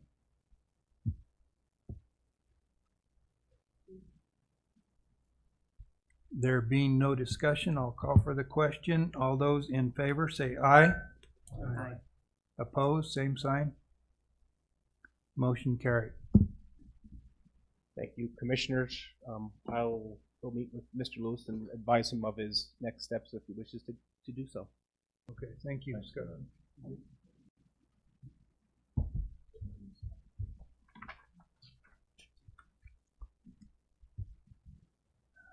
Okay. Yes, now it's time for a call to the public. We've got some blue sheets here. Let's see. Another Scott. Scott McNaughton. My name is Scott McNaughton. I am the co-founder of Fathers in the Field, which is a premier outdoor faith-based ministry that works with fatherless boys. It was started in Lander, Wyoming 11 years ago, and it is now across all the states, across the country, but it still has its home here in Lander. And each year the commissioners have granted a commissioner's license for one of our major fundraisings for Fathers in the Field. We did not get one this year. We realize there is a great demand on those. I'm appealing to the new ones if the possibility of receiving, and all the commissioners that are presently serving have received a packet of information, but I'd like to present to the new ones, if I may, and just ask for your kind consideration.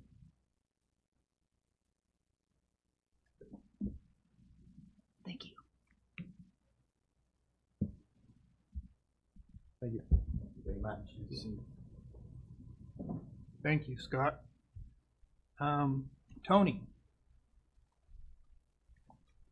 with the Wyoming Wildlife Foundation. Welcome, Tony. Thank you, President Culver, members of the Commission, Director Talbot. I'm here on behalf of the Wyoming Wildlife Foundation because I wanted to give you an update on some of the projects that we have been involved in with you all as the Commission over the past year. You've heard some of them mentioned as the presentations were made today, but I just have written down a few, and so I want to go through them very quickly, just listing them. One of them is a poo-poo project. Now, many of you may be familiar with the poo-poo project. It's through the Teton Raptor Center. It's a cap that actually goes on top of a vaulted toilet out in the wilderness to protect the owls and the other cavity birds from flying into the vent pipe. And we have worked with the Teton Raptor Center to produce those pipes, the caps that go on top of that, the vent pipes. And so the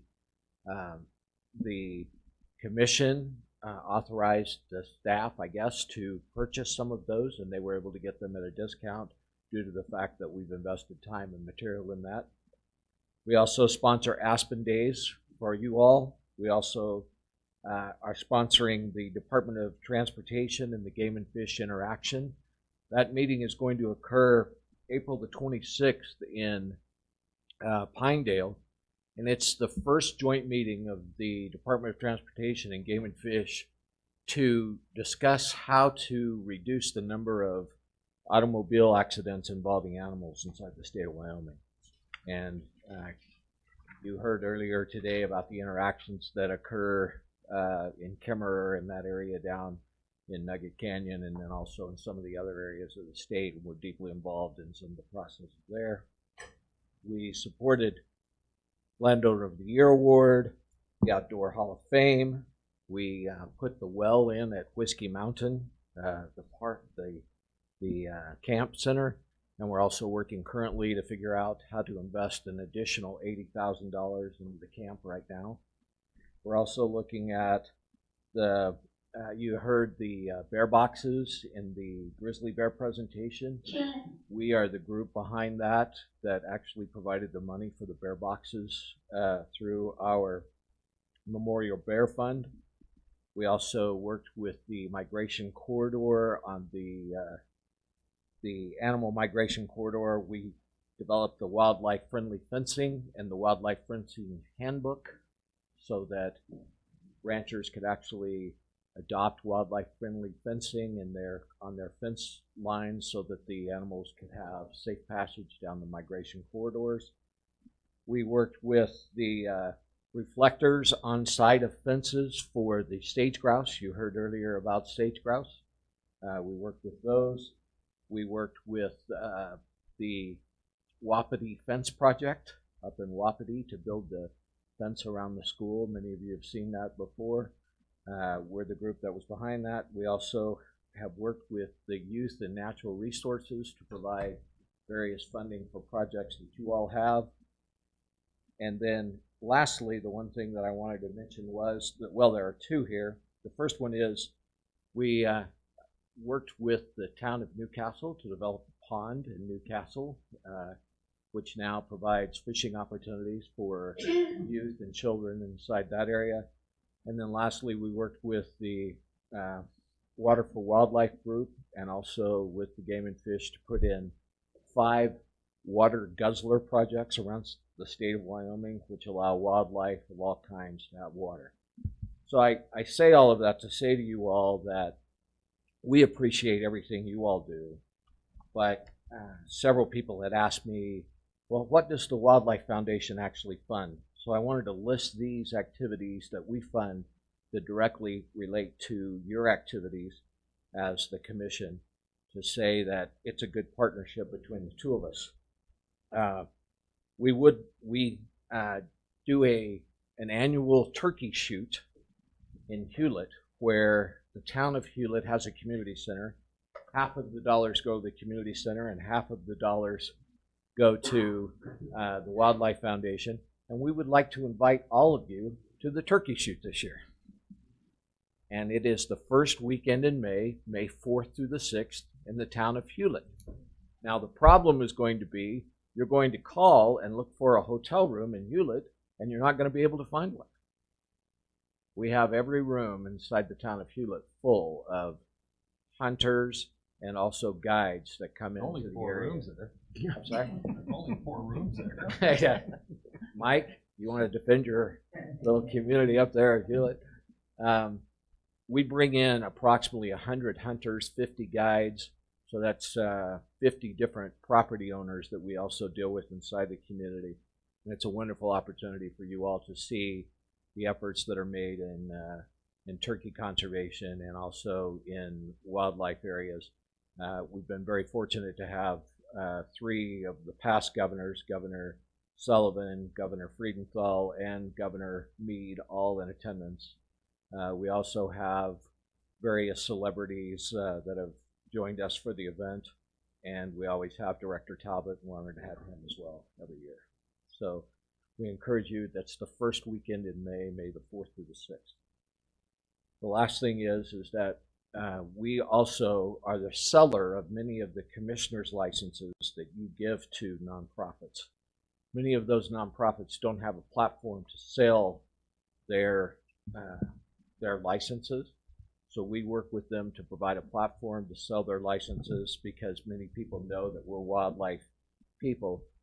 And so one of the things that I would encourage you to do is that if you do give your commissioner's licenses to various sources and they're looking for a platform to sell it, we will work with them to sell their licenses so that they will get the highest dollar possible for those licenses.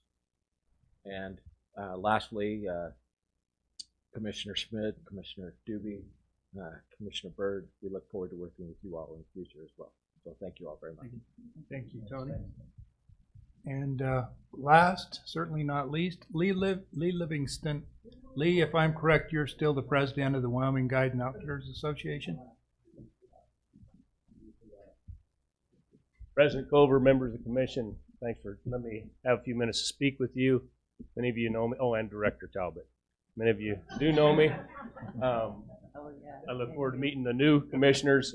Lee Livingston, I'm an outfitter up around Cody, also president of Wyoming Outfitters and Guides Association.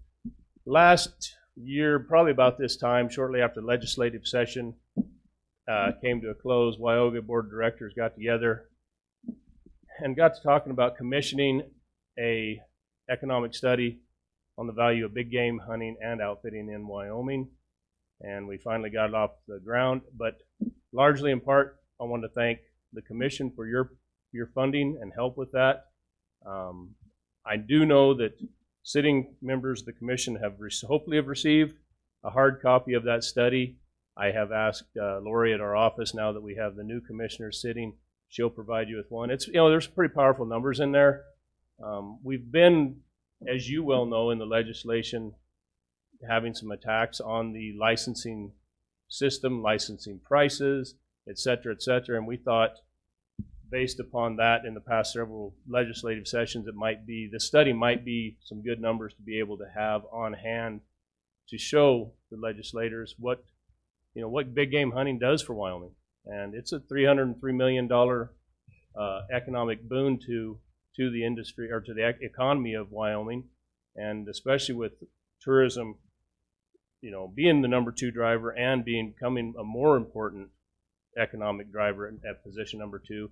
Big game hunting is a big part of that, and we're hoping that those numbers will help you answer some questions, going forward when people are asking you, what is the value?